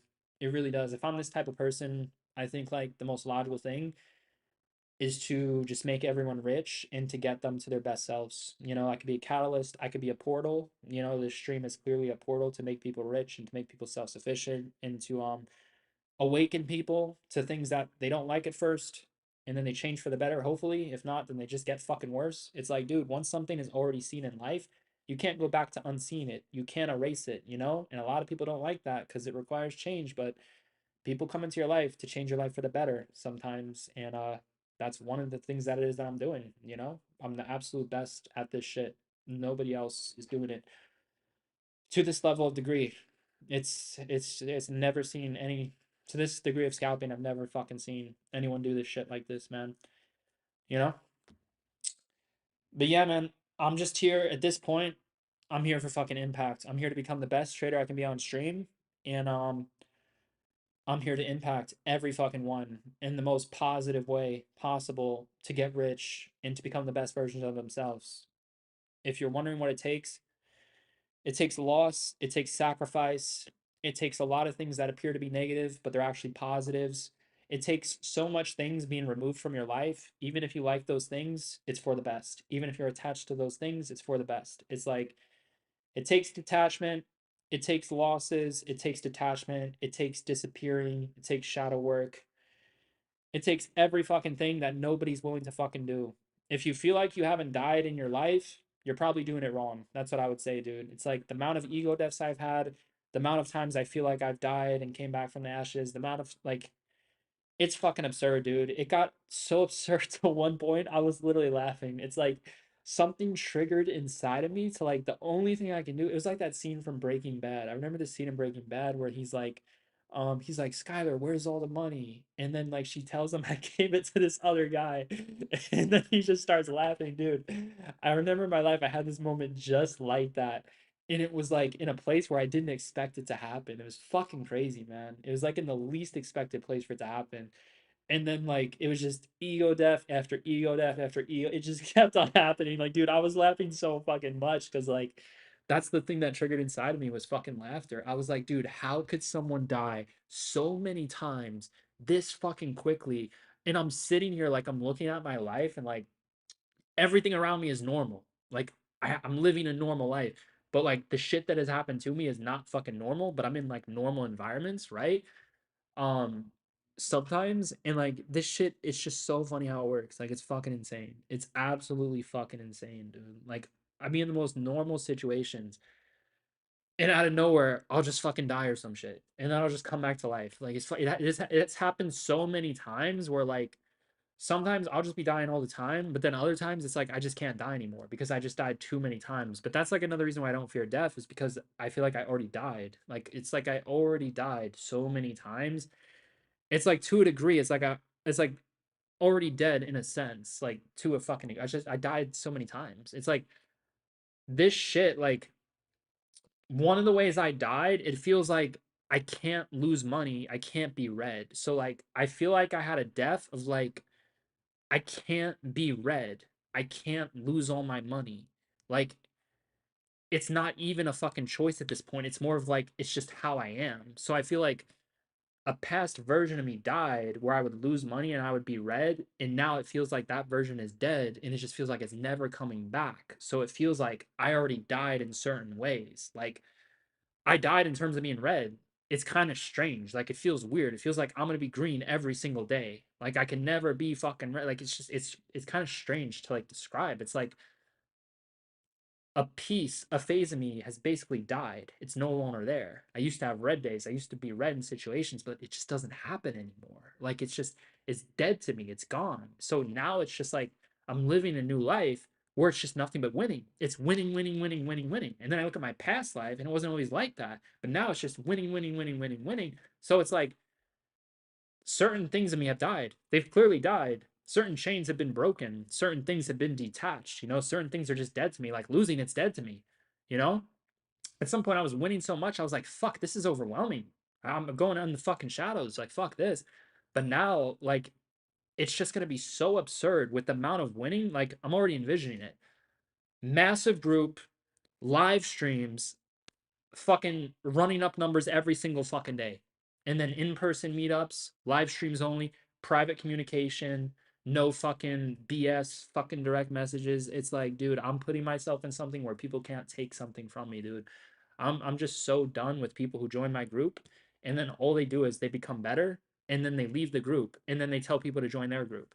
That's why like I'm just so done. I'm so done with Discord. That's why I like live streaming because I can do a private live stream on Zoom. It's in my control. People can talk in the chat. They cannot direct message each other. If I want to network with them, I could talk with them privately or I can do a private mastermind. I could do meetups in person with people, right? It's more in my control. But the thing about a community is there's no control unless it's custom. That's what sucks about communities is, people can come in, they can become better, and then all these fucking degenerates will follow them to the depths of fucking hell and follow their trades. And I'm like, dude, I'm not in business to do that. Obviously, if someone wants to join my group and they want to become better, leave the group, start their own business, they could technically try to do that. Good luck.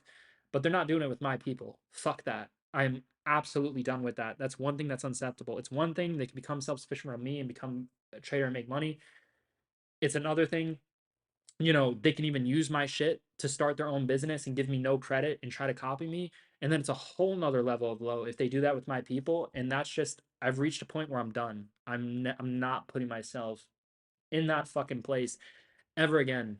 If someone's not gonna give me credit and take my people behind my back, fuck them. I'm absolutely fucking done. It's the worst business to operate in, especially with the shit that I'm on, dude. I get a lot of haters. I get a lot of bullshit, dude. I've been through the absolute like worst.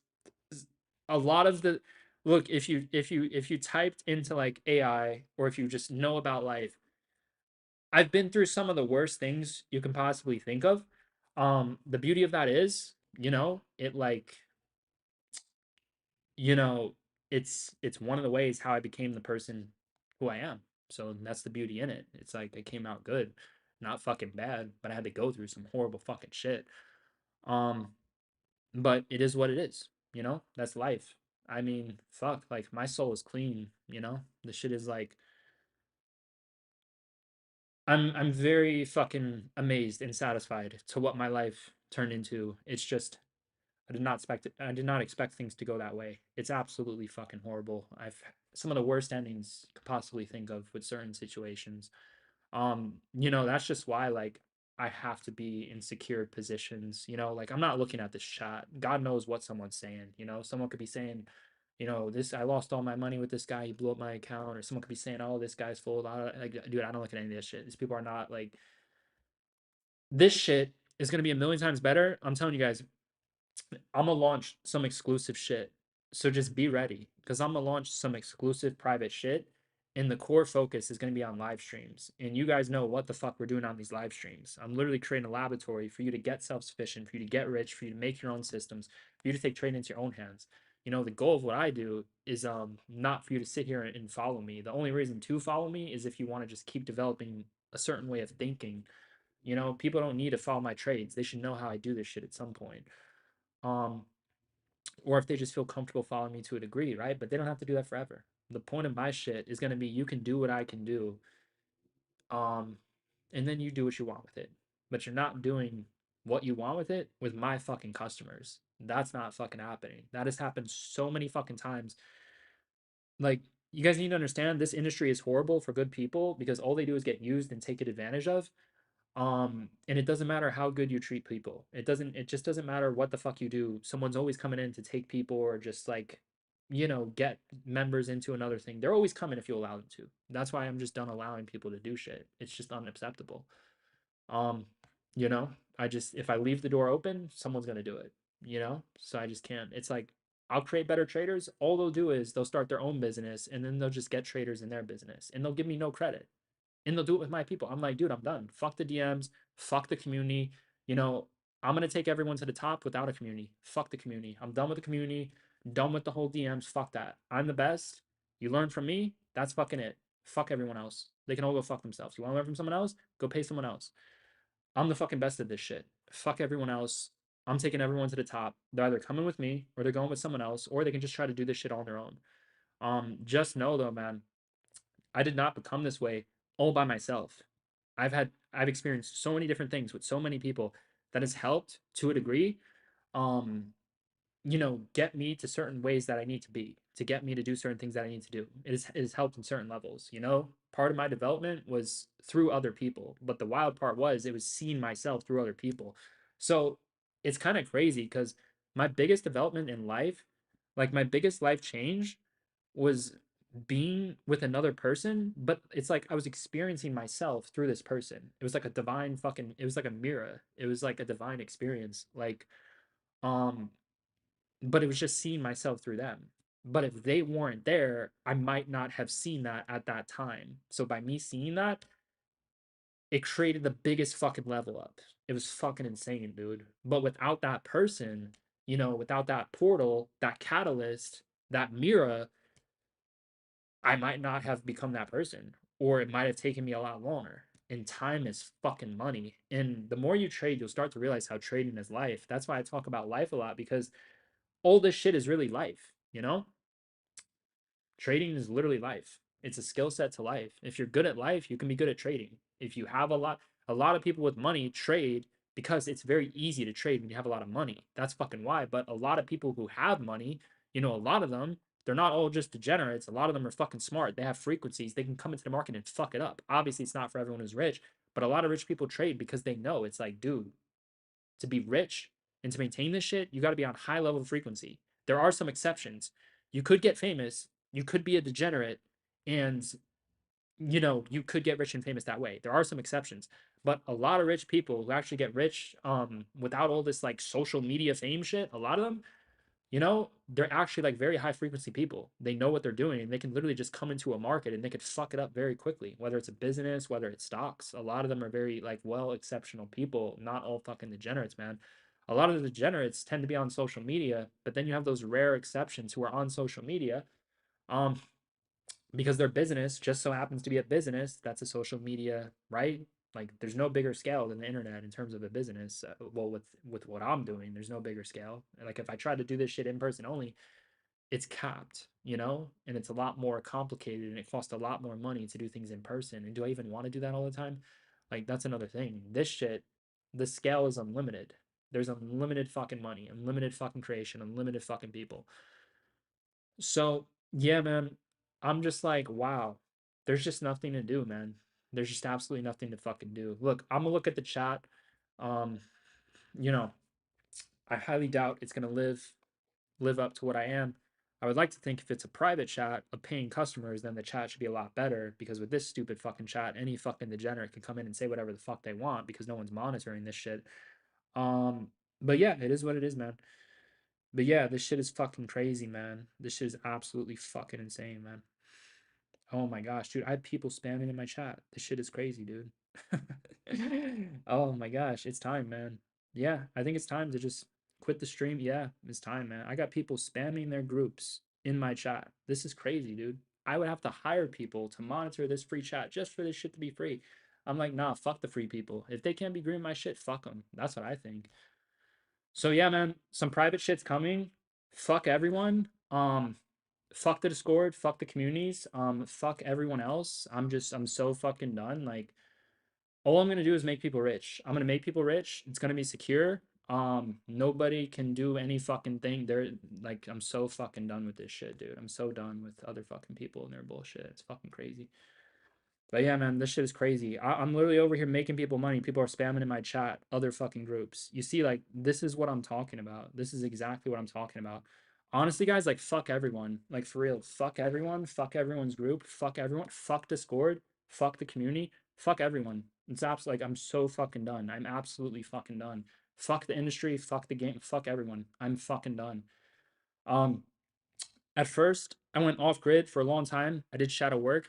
Now I'm going full fucking private group. Private group, no the only communication they'll have is with me. That's it. The only communication they'll get is private communication with me. They can send me a private message. No one else can get in their DMs.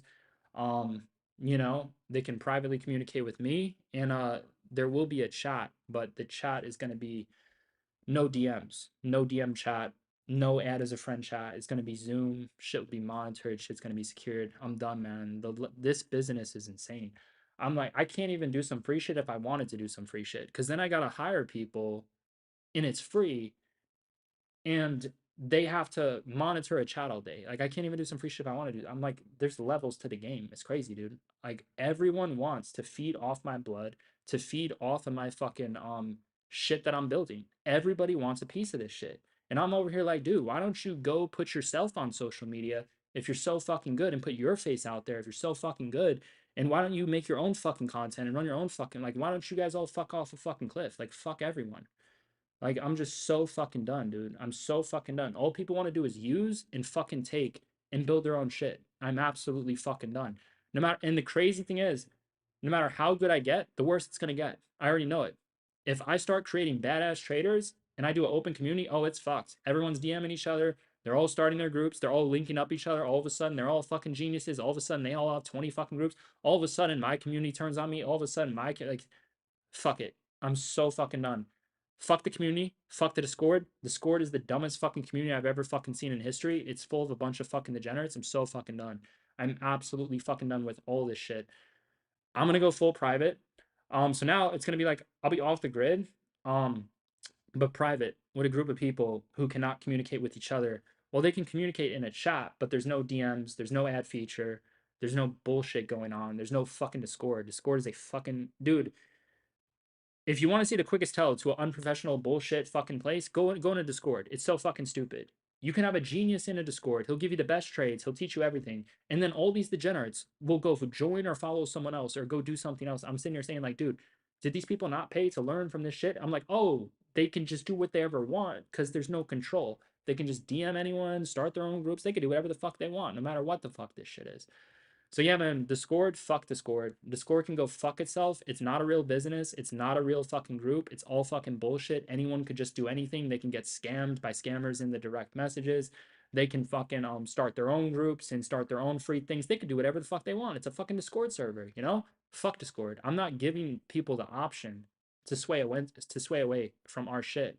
They don't even get the fucking option. If they want the option, they can go search on social media and find some other trader to follow. That's what they can fucking do. Cause I'm done. Fuck that business. I'm done putting people on. I'm done with the Discord. I'm done with it all. I really am. You know, and it's gonna show. What's gonna show is what's gonna happen when I leave. When I leave and when I'm out and when I launch this new business, people are gonna be like, dude, this guy just leveled up a million fucking degrees with no one fucking else. And now nobody else can try to take clients and put them in their DMs like, dude, I'm so fucking done. I am so fucking done. Fuck everyone. That's the point I'm at. Fuck everyone. Everyone's fucking shit. Fuck everyone. They're all fucking shit. I'm the fucking best. Fuck Discord. I'm going private. If someone has the intention to do something wrong, they can't do it. There's nothing for them to gain. What are they going to do? They're learning from me. What are they going to possibly do? Someone's learning from me. They can't privately message anyone. What is there to gain? They can't gain my clients. There's nothing for them to gain. The only thing for them to gain is for what they're fucking paying for, which is learning from fucking me. That's the only thing to fucking gain is to learn how to fucking trade, not to start a fucking business, not to take my fucking clients into their fucking pockets. But you know what? If people have the ability to do something, they will do it regardless of what the business is. So that's why like I'm taking control of the shit. I'm absolutely fucking done. It's the dumbest business I've ever fucking seen. I literally don't understand how like traders are comfortable with being in a Discord. It makes no sense to me because what goes on behind their back is just a bunch of traders either A talking shit about them or B just taking their people into their stupid fucking free group. It's like, dude, if I build a badass community, all the community has to do is just invite each other to another community and then they can start their own community. And it could be free, it could be paid for, they can do whatever they fucking want. It's a fake fucking business. Fuck Discord. It's a bunch of fucking frauds and fucking scammers. I'm absolutely done. Fuck the Discord. It's the most degenerate, fucking obscene fucking place I see. It's just a bunch of people who want control of other people. You know? People who buy my shit, I just want them to be able to learn from me. That's all I want. I don't want them to be able to fucking get DM'd by some random fucking scammer and then follow that fucking person. I'm like, dude, did you pay for that shit? But they have the option to DM, so we're gonna take that away. Fuck the DMs. The DM is over. Fuck the Discord. Fuck it all. I'm absolutely fucking done. I'm going to do this nearly every single day. I'm just going to win 24/7. Everyone's going to get rich. Everyone's going to become self sufficient. And people are going to see what happens when you cut communication with communities. That's what I'm doing. I'm going to start a community where there is no community. You know, there will be a live chat where people could chat with each other, but it's on a live stream. It's not on no fucking text chat where people could DM each other. So yeah, I'm basically like, in a way, I'm going to be like, fuck the community. Who needs a fucking community? If you know how to trade and you're learning how to trade from someone, you don't need a community. You need to fucking trade and you need to fucking learn from someone. You know? Like I'm just so fucking done, dude. I'm absolutely done. If people think they're gonna sit here and use my shit to start a business with my clients, they're absolutely cooked. They're absolutely fucked. They can go fuck themselves to a million fucking degrees. I'm absolutely done. You know? I'm so fucking done. It's just it's just one of the worst fucking things to experience. I'm just so fucking done, dude. I'm absolutely fucking done with that side of the business. So yeah, I mean, as you guys can see, this business, it's a horrible business to be in.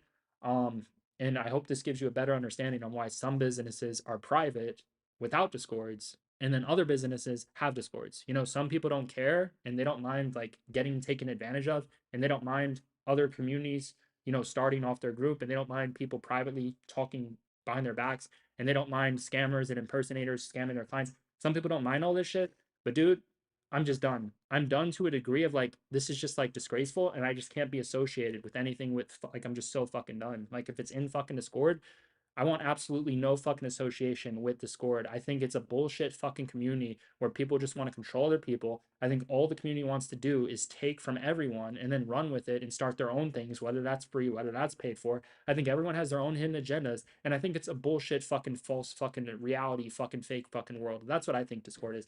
I think it's a bunch of bullshit if you're asking me. You know? I could see why some of the people in this business they have their own custom websites and they're private. I completely understand because I've been through this like 20 different fucking times. But yeah, man, this shit is crazy, man. It's absolutely crazy what goes on in these fucking dumbass fucking servers. But yeah, I just look forward to shutting this shit down and then just moving forward because it's gonna be fucking ridiculous. It is absolutely fucking absurd, man. It's fucking dude, I'm sitting here giving wins. I got motherfuckers spamming in my chat. Like, see, that's what I'm saying. They take my attention, and my attention costs money. It's fucking insane. It's absolutely insane. people are so fucking degenerate. I'm like, oh, why can't things be free? I'm like, how is something gonna be free if people can come in and just disrupt the whole fucking thing? You think I'm gonna pay for someone to manage that? Why would I give them access in the first place? The fuck? Someone could pay and fuck around and pay, and then I could just ban them if they want to be a fuck up. You know, they're not here to stay. That's how they're gonna be. But for fucking free, the fuck? What kind of fucking planet is that? What kind of business is that? Like, it's fucking degenerate, dude. Bro, I'm getting more signals, more downloads that this shit is gonna spike. The 4 hour chart said it's gonna go to 739. So yeah, dude, everything's just bullish as fuck. We're still bullish as fuck, man. This shit is absolutely fucking absurd, man. Look, guys, look, for the real ass people in here, I look forward to seeing you on the other side. I know most people aren't gonna make it to the other side. Most people aren't gonna see it through. It's completely fine, dude. You guys can all like just you can do you or just lose money with someone else. It's completely fine. For those of you who make it to the other side, I look forward to seeing you there, man, because I'm getting ready to launch some exclusive private shit and it's going to be high level security where nobody can take any clients, nobody can message you, no impersonators, no fucking bullshit, fucking people DMing you into some group. It's going to be some secure shit and it's not going to be Discord. You know, we're going to go very private. It's going to be like some Zoom private streams, probably a Telegram private channel. It's cool on a Telegram. You can start a channel and you can the members in the channel can privately message the host of the channel, and the members can't see each other. They can't message each other. So no impersonators, no scammers, no links, no groups, no bullshit, right? So yeah, man, I've looked into my options. You know, just like I said, man, within some time is looking like gonna be a private Telegram text channel and then a private Zoom stream. Zoom members could chat with each other, right? No DMs. Um Telegram members can DM me. They can also DM me on Zoom. Zoom is a live stream. Telegram is a text channel. The core focus is what you're seeing right now. Live streams. That's the core focus of the point, is to show you how to trade and to make money as you're learning how to trade, right? What better way to learn how to trade than to actually trade on a live stream? It's like, wow, some people want a course. Some people want to fucking, it's like, what better way to learn how to trade than to actually trade? What better way to learn how to play basketball than to actually fucking play basketball, right? So we're gonna be doing both at the same time. We're gonna be learning and we're gonna be trading both fucking ways. It's gonna make you a fucking genius. But yeah, man, for those of you who make it to the other side, just know, man, within some time I'm gonna launch some shit. I'm done. Fucking fuck the Discord. I don't give a fuck about the Discord. I'm moving. I'm starting my own private business, just me, nobody fucking else, my private shit. And it's gonna be Telegram private only and Zoom private only, but the main core is gonna be the Zoom stream. It's gonna be stream, man. You know? This shit, it can't be public, it can't be in Discord, it can't be a community chat, because if I do all that, scammers, impersonators, managing a community, people leveling up, taking the community into another community behind my back, out of my control. It's like, no, I'm taking full control of my shit. If you're not on board, get the fuck out. That's what I would say. Like, this is gonna be a full takeover to get people rich and successful at the speed of fucking light. It's gonna be absolutely fucking absurd on what we're gonna fucking do, dude. It's fucking crazy, man. You know, like it really is insane. Of like all the work I do and like just I'm so done with people. That's not like I just get no ROI from people. You know, at some point, I just like I just if someone leaves her, I just don't care. Like if someone ever leaves me or something, I'm like good, go. Like there's nothing like go ahead, leave. Like I'm just so done. But yeah, man, this is looking bullish as fuck, man. Shit is look at how bullish we are. Like damn, another nice spike. Frequency is on point. Oh my goodness, man. But yeah, man, this shit is looking clean, man. Shit is looking clean, man.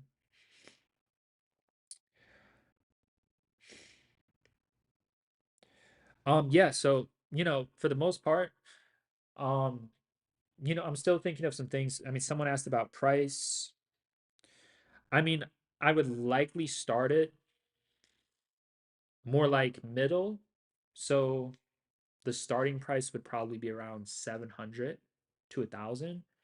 And then as time goes on, the price is only going up. It's not going lower. That's for sure. Because within a couple of years from now, I'm going to be 100 times better than I am. And that's going to be worth a lot more money. So yeah, there's things I have to figure out, you know, if I want to do one-time payment or if I want to do annual payment. But yeah, it would start out at 700 to 1,000 and there'd be a fuck ton of value. There's going to be a fuck ton of streams, a fuck ton of trades. But again, the focus is not to follow like a trailer channel. What you're seeing is what you're getting to get, and it's just going to keep on getting better. The core focus is just live streams. It's not community focused. It's focused on two things: private communication and private secure communication and live education trading, right? So instead of just the trades, you get the education as we're trading. You should get both, and then like recaps and all that shit. But like the point of the group is just to make everyone self-sufficient, where they can just trade on their own, they can build their own systems on their own, and they can use everything it is that I'm teaching, everything it is that I'm, awakening them to, showing them to their own advantage to do all that, right? Some people will start their own businesses, some people will teach their friends and family, some people will give me credit, some people won't, right? But I'm making it as secure as I can possibly make it, which is, they're not going to be able to direct message each other, So there will be like a little Zoom chat. Who knows, maybe at some point I'll just disable that. But yeah, I'll probably have a little Zoom chat just on the live stream. I don't think that's a big deal. No direct messaging, right? Um but yeah, the point is to learn from me and to learn how to do it. So if people are not here for me and they have some other agenda, well, they're gonna have to start a social media. That's what they're gonna have to do. They're gonna have to start a social media. They're gonna have to try to target me and use my name and use my brand and make fucking content for fucking free, you know? But that's what they're gonna have to do. They've already done it in the past, but it's switched. They don't do that anymore. Now they just join my groups and they just try to take clients. They never stop. They just never fucking stop. I'm like these fucking leeches. I'm like, I could sit here and I could create the best trader in the fucking planet. It never fucking stops. So I'm just done. I'm just fucking done with that side of the business. I don't give a fuck. I don't give a fuck what that costs me. Not having a fucking community like that, I can give two fucks. If it's a good move, a bad move in business, I'm sitting here saying, dude, if everyone just learns from me, they're all going to become geniuses and make a fuck ton of money. They can start their own businesses. That sounds like it's a lot more valuable than some shitty fucking community who just follows alerts and doesn't know what the fuck they're doing. It sounds a million times fucking valuable, and it sounds like it's worth a fuck ton more than some other like. I'm just done. Like I'm so done. The highest ROI in this for me is fucking, and for everyone, is live streams. That's the highest ROI. There's no debate. I can't give anything better than a live stream. On a live stream, I could trade and they could understand the trade. In a text channel, it's just follow my trades. It's just slavery. That's all a fucking text channel is. It's just pay me every single month to follow my trades. That's all it is. It's a business, but in terms of my business, it's going to be the complete opposite. I'm going to create the self-sufficient traders that create the alert businesses. That's the shit that I'm going to be on. It's like, dude, if someone wants an alert channel, well, learn from me. You can fucking start your own alert channel. I have no interest in operating that business. I've become the person where I'm going to operate in the person who creates those people. All those motherfuckers you see who are alerting trades and fucking chats, I'm going to be the guy creating them all. That's what the fuck I'm on. So in terms of the price, that's going to be a fuck ton more than some alert shit. So yeah, it's not for everyone. Not everyone wants to learn from the best. I completely understand. Not everyone wants to learn from me. It's completely understandable. But that's why it's going to be priced, a lot more higher and just go up within time because I'm looking for people who want to learn from me. No hidden agenda. But yeah, this shit's gonna be crazy, dude. I'm gonna have people join my group. Some of them are gonna start big businesses. It's gonna be fucking crazy, dude. Some will give me credit, some will meet me in person, some won't. That's life. Everyone moves differently. That's fucking life. It's fucking insane. It really is how insane. But the trading shit is the worst industry. All people will do in this business is just use you. All people do is just use each other. It's just use, use, use, use, use. It's just all people do is just use other people. It's just a money business. That's why I don't show shit. I don't show any fucking thing. I don't want people knowing shit I'm fucking involved with. Fucking weird ass fucking people online. Like fuck them. The point of trading is to is for people to not know where you live, what you own, who you talk to. The point of trading is like to not be a part of social media. So like I can be a part of social media, but there's just levels to the part I want to be on. Like I don't have to show my lifestyle. I don't have to do all this other shit. I could just be private because trading is private money, private groups. It's a private business. But yeah, man, I'm just done with the community shit. So if anything, I'll build up a live chat community. The people in my community will be the smart people watching live streams. Some smart motherfuckers on live streams who learn from me. you know, and then they go join other communities and take other people's people into their community. Who knows what their fucking business strategy is? Fucking degenerates. Um, People are fucking degenerates. They really are. It's like, my gosh. But yeah, that's just where I'm at, man. I'm just gonna create the best traders. Some will start businesses, some will do it ethically, some won't. I can only control so much, you know? The only thing I can control is my business. I can't control what other people do. I can just control how I run my business, and I'm running it in a way when I launch this new business, it's me and it's private. That's it. There's no fucking DMs, you know? All these fucking everyone in a Discord, it's almost as if they just want to take other people's clients. It's like these fucking all they want to do is take other people's blood. I'm like, dude, fuck you. I'm done. I'm fucking out. Like, try doing it now. Now they would have to like target my name and make free content. And they're not gonna do it because they look like a fucking degenerate, you know? So fuck them. Like they're fucking degenerates. Like the fuck. That's what I'm saying. I used to have people target me for fucking free. They make free content, use my name, and they would take people that way into their fucking group. Now they join my business. It's like, dude, these people don't fuck off. So I'm shutting them all out. Fuck them. They can all fucking rot and fucking. I don't give a fuck. You know? I don't give a fuck. So yeah, I don't care. I don't think it's gonna cost me anything. I think it's gonna benefit everyone because then we could just focus on trading and not some bullshit fucking scammer in a fucking chat trying to like take other people's people into their chat, you know?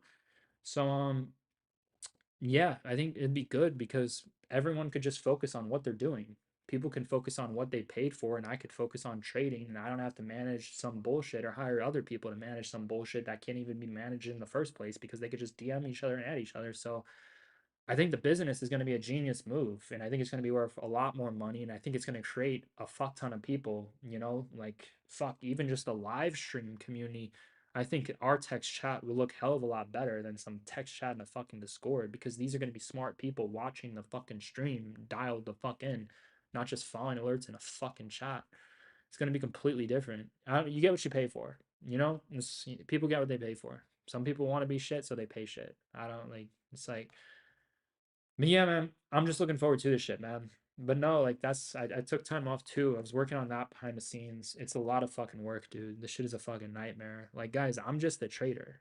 Like, I trade. All this other shit that I'm talking about, it's a lot to set up. This shit is not easy to do. Like, it's one thing to have ideas, but to set this shit up, it's not easy to do. Shit takes time.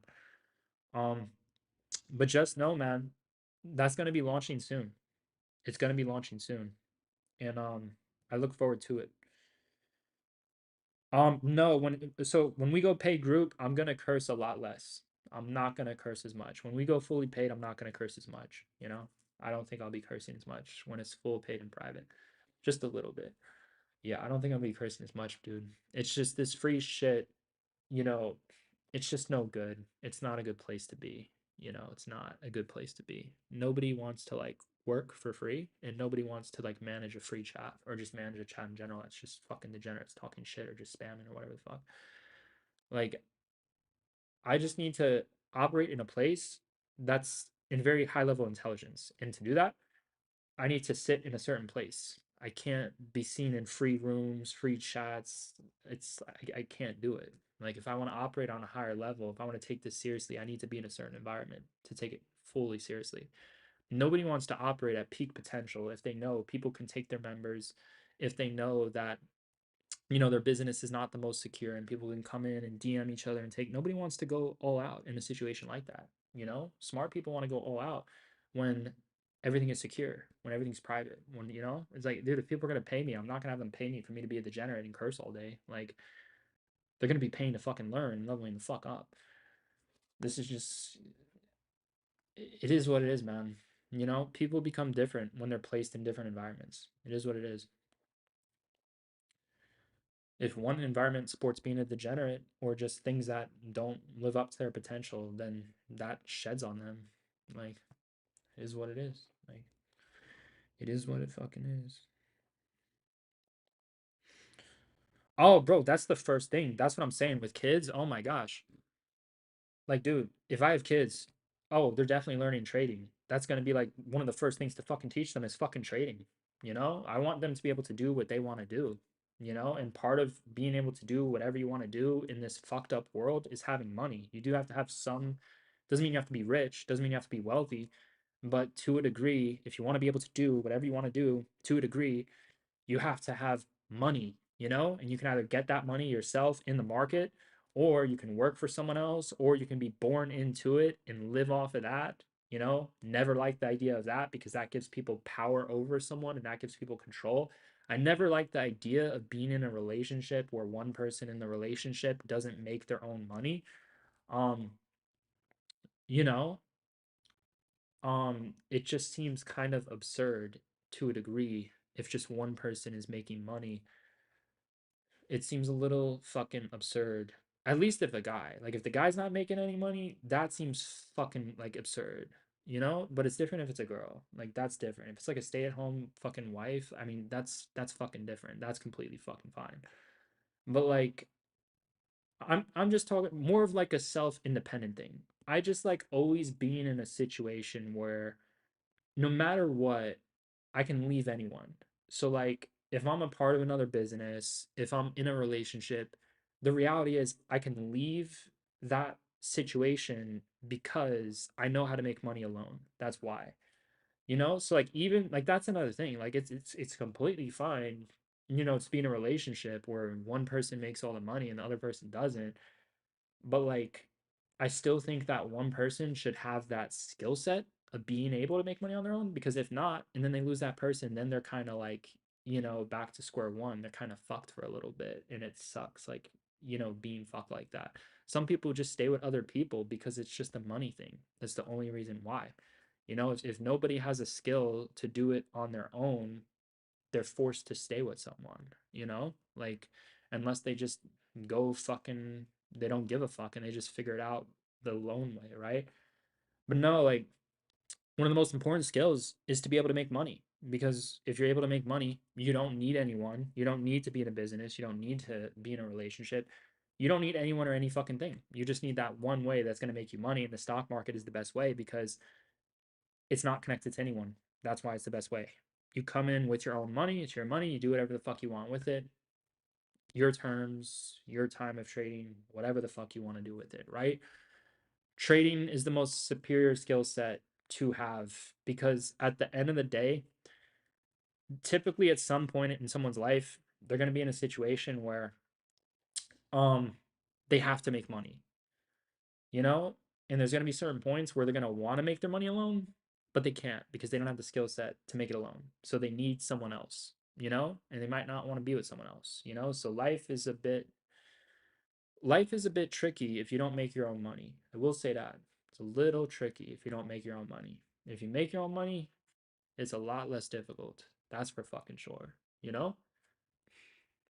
Like that's what I'm saying. Like someone could be like a stay-at-home mom and that's like great. But like if they lose that person and they don't have any money coming in, you know, they gotta either find a new fucking guy or they gotta find a new way to make money on their fucking own. They gotta figure some shit out, you know?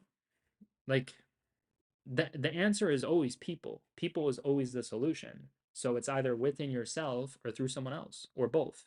That multiple things, you know? But the solution is always like within yourself. That's the best foundation to have. We all have something within ourselves that can produce money. The hard part is figuring that out and then, you know, being consistent with that and then building that, right? But once you have it, you have it. It can't be taken from you. Is there going to be difficulties? Of course. Of course, there's going to be difficulties along the way.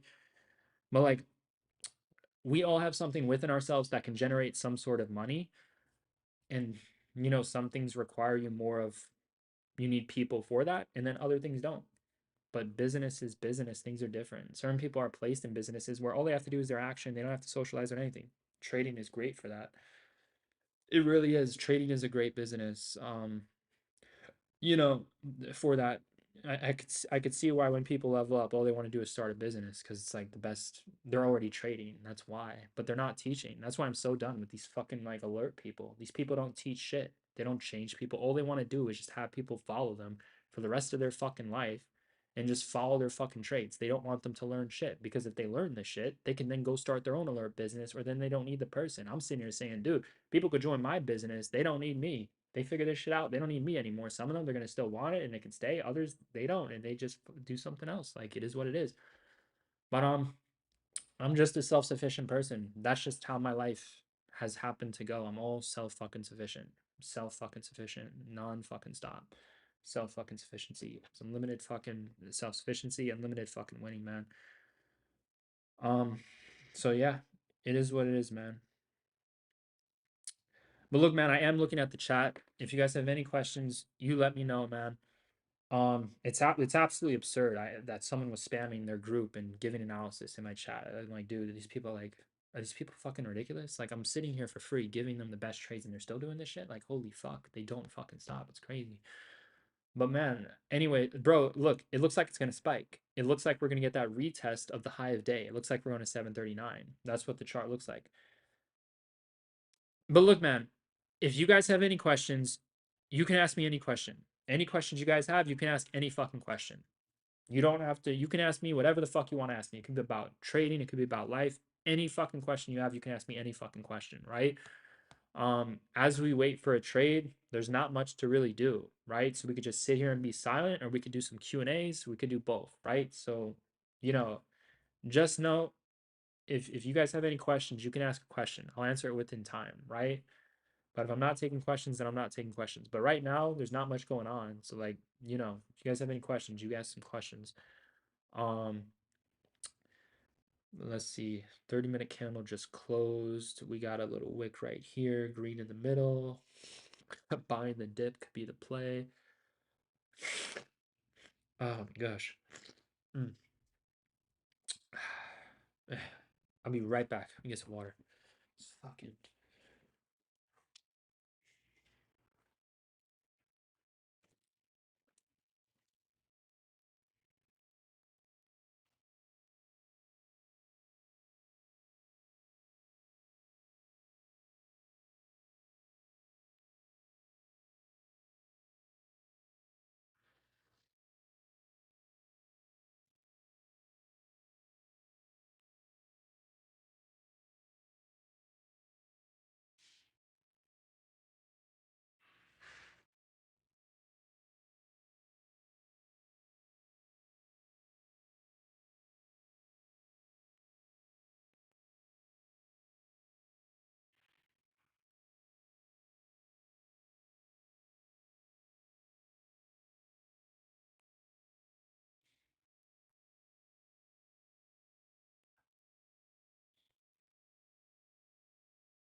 All right, guys. Any questions? You guys let me know. Like I said, it can be literally anything. It could be the most bizarre question. It could be, dude, you guys can like, you can do whatever you want. You can post any question. Doesn't mean I'm gonna answer it, but you can post whatever the fuck question you want. It's your guys' call. Um, and it's my call and what I'm gonna answer. So it is what it is, man. You know. Um, but yeah, man, it just looks like we're consolidating for another spike. That's what the shit looks like. It's just, dude, I've done my legacy has played out for the day. I'm chilling. All I can really do from now is just, just watch the stream, take questions in the chat. There's not much I can do right now. It is what it is. I accept that. I'm completely fine with that. I'm content with my abilities. If there's someone else making 20 other trades in there winning, oh, good for them. That's great. Um, I know what it is that I do and I stick to that because it works for me, works for other people.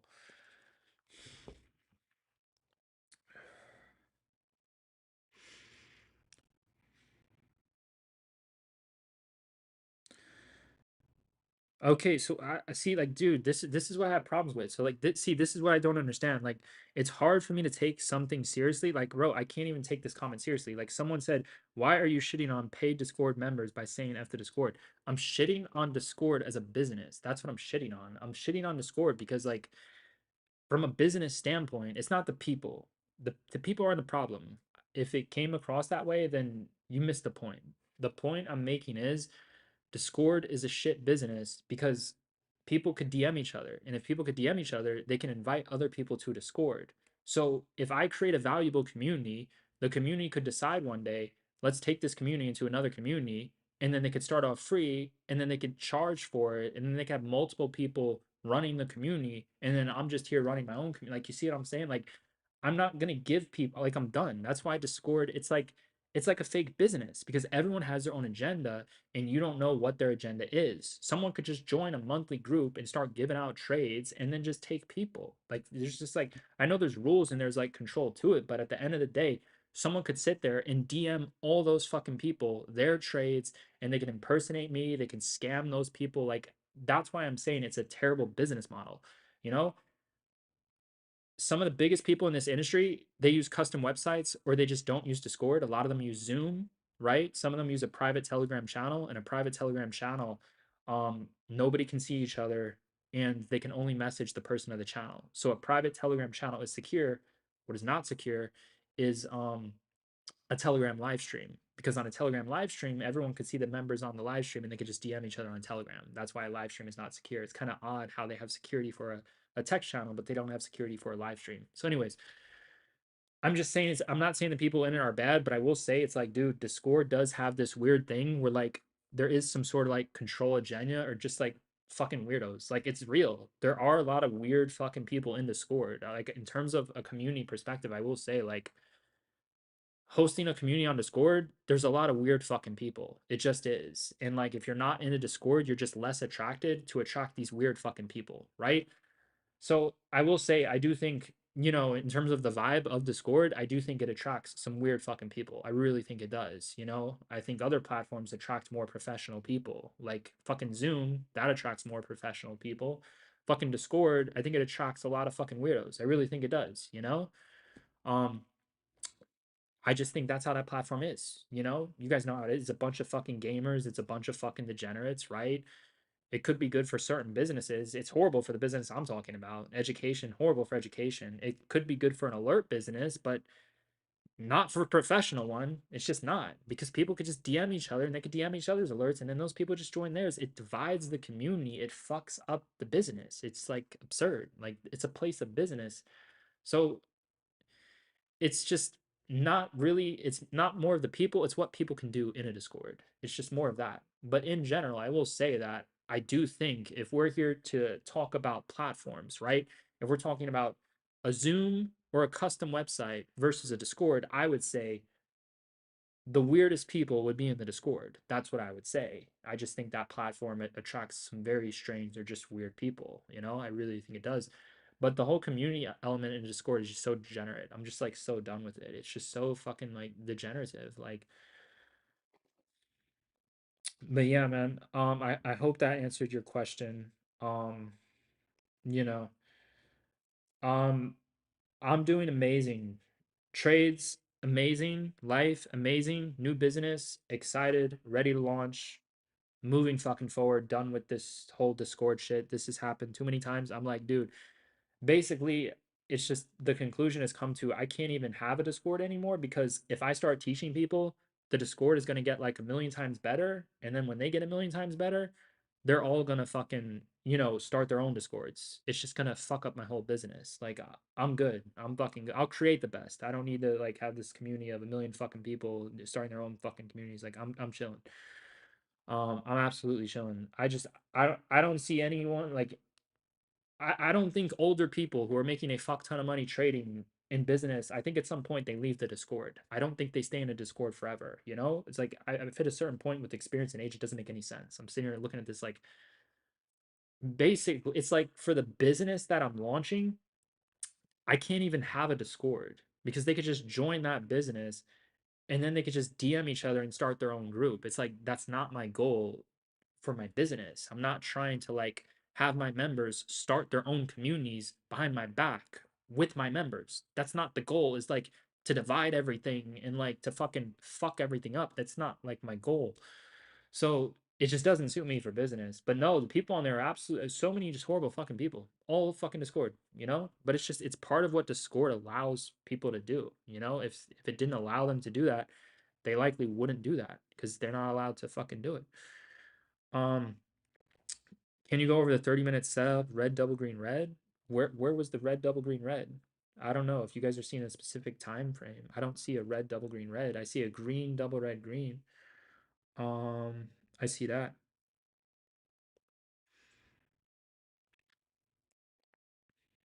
I see that. I absolutely see that. But yeah, man, Spy's gonna try to bounce. Spy's gonna try to bounce here. This is definitely a bounce here setting up. This could be a good entry for calls right here. I would definitely favor the bulls right here. This looks like a call entry for sure. It looks like we're doing it looks like this is calls, you know. Look, if I had to pick a side here, if someone wanted to make a trade here, it looks like calls. And then you just don't risk much if it goes under. But market looks a little bit bullish here. Market, it's a good entry for calls, that's for sure. It's definitely a good entry. This is a great entry for calls. Right here, if someone wanted to take calls, if any of you guys want to take calls, self-sufficiency, dude, fucking take calls. This shit looks good right here for calls. This looks like it could actually be our final trade, a final trade for calls right here, actually. Yeah, the 4-hour candle hasn't, yeah, this is looking like calls actually.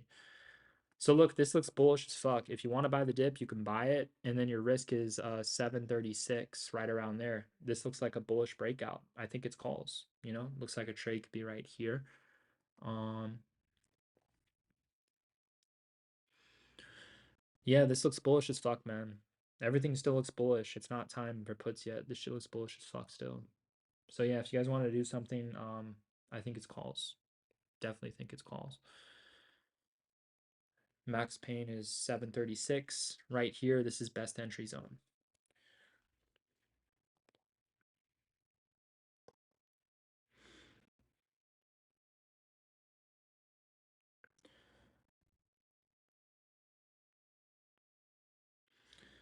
But yeah, if someone just took those calls, they were green. You know, it's looking very bullish here. Very, very bullish. Very bullish. Very bullish.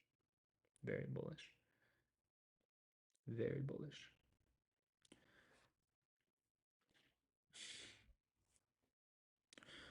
Very, very bullish.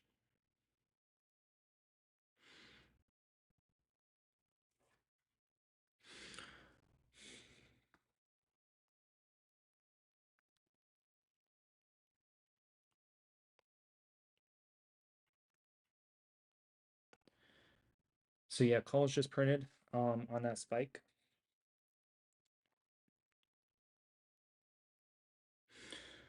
Yes, guys, Team Roar is still a thing. Team Roar is still a thing, you know? Once I launch my thing, um, we're gonna have to move to a different platform because I don't want any association with Discord, you know? So yeah, Team Roar is still a thing. That's still all good. Like I said, everything that I said, that's all me. That's not on anyone else. That's all fucking me and how I'm doing my business. You know, I'm just my operation in the business that I'm starting is going to be educating people on stream. G-Roar's operation has always been following the trades. It's two different business models. You know, there's no hate or anything like that. It's just two different business models, two different businesses, right? Um, I'm just meant and designed to operate in a specific one, right? It's obviously the live trading stream educational, not sit here and alert all day. That's his operation. My operation is different. So we create different results. You know, he creates follow the trades, make money following the trades, right? But obviously people still learn, people still grow regardless if they're following trades. And then I create, you know, systems, how to become a self-sufficient trader, my trading system on a stream. So I'm not trying to get people to just blindly follow my trades. If I was, I wouldn't teach them and I wouldn't be on a stream. I would just give them alerts in a channel. But even my trades, it's like they have to be on a stream to a degree. That's another thing. It's like a lot of my trades I get in and out quick, they have to be on a stream. People need preparation, people need education, people need a better understanding. You know, with G-Roars trades, you can just hold those all day. You can hold those trades all day, right? So it's two different businesses. His is a trading alert system that you can follow, and mine is going to be obviously I have a scalping system, right? And then I also have you could hold for bigger win system. I have multiple systems, but the main core is for you to create your own systems with my systems and with your experience, and it's to make you self-sufficient. That's the main core of what it is that I'm going to be selling is the self-sufficient trader, right? So it's like a personal branded business. It's like someone comes in, their goal when they come in is to become self-sufficient, is to learn how to trade how I trade, and then to figure out their trading and their systems, the gems they want to take from me and the things they don't want to take from me, right? They go off, they become self-sufficient, they stay or they leave, they start their own business or they don't start their own business, not with my fucking people. But yeah, man, it was just more of the discord. So guys, like, I'm not mad at the community or the business model or anything. It's just operating in a discord. It's just that's the only thing. I can't do it anymore, right?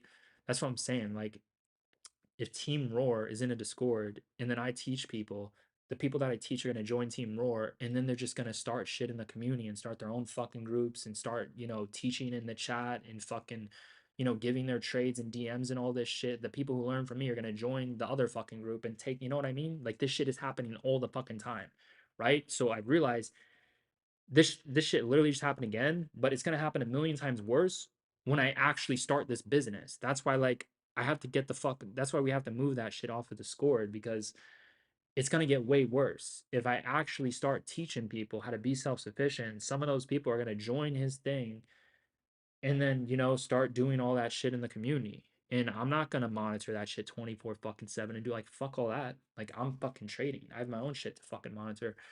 So, you know, it's just business. Business is business. So the main thing that would change with that is just like this whole community idea. It's more private communication. That's what I'm aiming towards, is like just being able to privately message who you're paying for rather than being able to privately message all these people in a community. I'm cutting, like, that cord will be cut at some point. Um because I'm just done with that shit. I'm done. Like, I'm not gonna create traders for them to join his shit, and then I have to monitor that shit. And there's no point of even monitoring it because it's out of my control. They can just do all that shit in DMs behind my back. So there's no point of even fucking monitoring it. You know? If something can't be controlled, what's the fucking point of monitoring it anyways? There's no fucking point. They could just go to the DMs and start their shit. But no, it's not just that. It's just also like, I don't want people getting scammed. We haven't had a lot of people get scammed, but over the years, a couple people got, you know, they likely got scammed. There was probably a couple people who lost some money with this whole copy trading impersonation scam.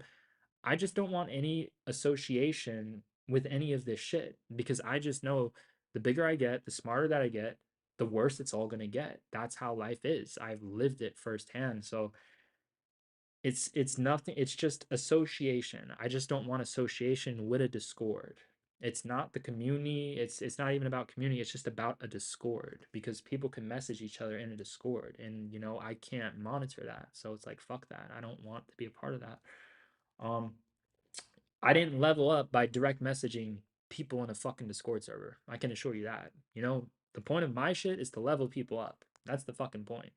I don't think people are gonna level up by fucking DMing each other in a fucking Discord. That's not how I leveled up. Like, the fuck? I didn't become this person by fucking DMing people in a fucking Discord chat. But yeah, it's just, you know, the problem is just DMs and just monitoring that community all day. Like, those are the problems. I'm done. Like, fuck that. If I'm just not letting people use my shit for bad. They can still use it for bad. I'm just not gonna like see that shit. Like, fucking, it's not going on with my people. It's whatever the fuck they're doing, you know? They're not gonna use my shit for some dumb shit. You guys, I'm telling you, the way life works, the more bullshit you cut out, the better it gets. If there's a problem, just remove it. DMs, oh, it's a problem, remove it. Life gets better. More focus, more attention, more, okay, these people are actually joining for our product. They're not joining to launch their own product with our clients. Oh, they're actually joining to learn from us, to get our alerts. Oh, fucking shit. Like, we can't sit here and monitor the reason of why they're joining. We can't control what they're sending in DMs. It's like, this is why I'm telling you, a lot of the people, especially the people who charge a lot of money, they don't have a Discord, because people don't want to get used. People don't want to teach people and then have their community in another community. They don't want to be exposed to this shit. Some people are like, I value my shit. I don't want to be fucking tampered with. I don't want to be fucking exposed to this bullshit side of the business. Like, fuck that. Go fuck with someone else. Go fuck with someone on your level, because my level is so fucking high, I'm gonna be out of that shit. That's how high my fucking level is on. There's levels to the game. I don't see the best people in a Discord. I don't see that. I really don't see that going on. I'm just so fucking done. And this is why. So you guys can see why. This is fucking why. Because it's a fucking bullshit fucking shit. That's why. It's not the people. It's just the platform is the problem, you know? Because shit people are everywhere, you know? That's what I'm saying. Like I'll have shit people join my group, they'll give me no credit, they'll start my business. I won't know about it, but they'll do it, you know? But for them to do that with my people who are paying, that doesn't make sense. That's why I'm like, fuck the Discord. It doesn't make sense. Why would I let someone do that? It doesn't make any fucking sense. Like, fuck that. I'm not in business to do that. I'm not in business to fucking divide my community and to fucking monitor this community. I'm not in business for that. Like, fuck that business. Like, um, but yeah, man, there's nothing for us to really do, you know? I will say this is no, well, if it holds here, it's still bullish, but all we can do is wait. Let me see. Any more questions? That's what I'm saying. All we can do is wait, man. There's just nothing really to do right now but wait. That's about it. Like, but no, that's what it is. I'm telling you, dude, I'm telling you, some of the most like weird, dirtiest fucking souls are in Discord. I literally promise you, some of the like worst people I've ever come across are all in fucking Discord servers, dude. Like literally almost dude, look, there's some shitty people in clubs and in discords. That's where some shitty people are. If you guys want to know where some shit people are, some of them are in discords and some of them are in clubs. That's where you can find some shitty fucking people in clubs and in discords, you know? I'm just saying, like that's where some shitty people be. Like fucking is what it is, man.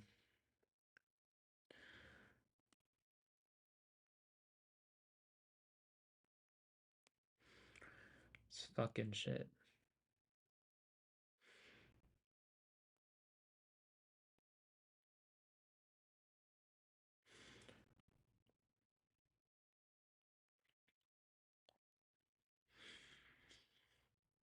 No, bro, like I'm an expert at Discord. That's why I'm leaving it because like my expertise have like surpassed it. I can't disable DMs. There's no way to do it. I could disable it, but they could still add each other. They could still DM. There's no way around it. I tried every option. So like I'm an expert at Discord, and basically Discord is limiting my options for the business that I want to create, which is a secured business is going to make people more successful, not distracted. That's what I'm saying. It's like, dude, my business is going to be the complete opposite. It's going to be like, so everyone else, it's like, we have Discord, we have a community. I'm just going to say the opposite. I'm going to be like, we don't have a Discord, we don't have this, we don't have this. I'm going to like list out everything we don't have, and I'm going to be like, we've removed all the chaos, we removed all the friction, we removed all the distraction. The only thing left is to fucking learn and make money. How simple, how easy. Once we remove all this shit in my life, it's like, dude, I used to have 40 apps on my phone. Now there's like 8 apps on the phone. Like I used to know a fuck ton of people. Now I don't know like any fucking one like that. Like they all fucking lost me. It's like this is bullish as fuck. This is gonna break out. Spy's bullish as fuck. If someone took those calls, they banked. You know, this is all bullish. Um, but no, my expertise has surpassed the Discord. That's the problem. Everything that I'm on is like custom. I need custom shit. You know. Who knows? Like maybe in the future I'll have a custom website. But my Zoom that'll be customed, and then I can do a custom Telegram. And then maybe in the future I launch like a more custom website that's fully my own. It's just like I said, guys. I know I'm in business, but I'm a trader, and all this other shit behind the scenes, it's a nightmare. It really is. It's annoying. It's a nightmare. Like all this other shit going on. Like that's why even just getting rid of this whole community shit, even that will just be more fucking upside and more fucking peace. Like it's fucking, the point is to fucking trade. That's the fucking point, is to trade and to learn how to trade, is to master trading within one, is to master trading. The shit is fucking insane, man. Look at 737.70. Fucking wow. Yeah, this shit is like the 4 hour has to retest the highs of the high of day. Yeah. So that, man, that was clean. That was a clean trade. If anyone bought calls, that was a clean move there for calls. You would have been in at the exact lows right here, right? So this is what I'm gonna do. I'm gonna give you my trades. I'm gonna give you my analysis. I'm gonna answer your questions um on these streams. Sometimes I'll give you analysis. I won't take the trade. But if someone, that's from like if someone had a reason to be bullish or they wanted to go long and then they heard what I said and they went long, they would have banked too. So it helps. Like, but look, man, I've already made 3 trades. I've already made, like, that's a lot. I've already made a lot of trades. Three is a lot, right? That's why I'm being very like meticulous, you know, because I've had two big wins already. The L basically wasn't even an L. That shit went green twice too. But yeah, there's just not much for me to do. That was a nice play right there. I didn't take it, you know? That's what I'm saying. If you sit and observe, sometimes you don't take it, sometimes you take it. That's trading, you know? If you watch something all day, you're not gonna take every trade all fucking um day of this shit. Like no, dude, bro, you gotta cut that. See, driving while trading, bro, don't do that. Don't do that, man. Do not do that. That's not something to tell people, even if you do that, dude. You know, like just I would not trade and drive. It's extremely degenerate. The key to trading is to just sit in a quiet room with no distractions. That's why I'm saying, like, with this business that I'm gonna start, I don't think a community is gonna help people out at all because they're gonna learn from me. They don't need to learn from other people. Like the point is to learn how to trade on the stream from me. That's the point, right? I think if I did a community, it would just distract them. They'd be distracted by like 50 other people talking. They would miss out on some trades. They'd look at some fucking memes and they'd get some DM by God knows who. Like, you know, I just think to get people the results I want to get them, the more I cut out, the better. You know, the more distractions I remove, the better. That's just how I see this shit. Like, I mean, I know what it took for me. Man, I leveled up so hard when I got rid of my community. I used to have like this older community. I got rid of that shit. I leveled up so fucking hard without that shit. I used to have like this crazy, chaotic fucking community. Um, you know, years and years ago, it was like different. I got rid of that shit and I leveled up so fucking hard. All those people were just setting me back. That's what I'm saying. The way to do this shit is to learn from someone who knows how to do it or just figure it out on your own. Those are the only ways. Like this whole community shit, it's just a it's just a disaster. It serves a purpose and then it's just no longer there. That's how I see it. Like it's not like a long term. It's just more of a one term purpose type of thing. This but yeah, there's just nothing to do right now, man. There's really you know, there's just no play right now, guys. There's just no play right now. There's just no play. Bro, that's what the world is gonna come to. They're gonna start putting on like the billboards instead of like, you know, this is true. So like liquor, like alcohol, you know, people aren't drinking as much, especially like Gen Z and all that. Like I feel like that's gonna start to die out with this whole like drinking thing. I feel like no one's gonna want to drink anymore.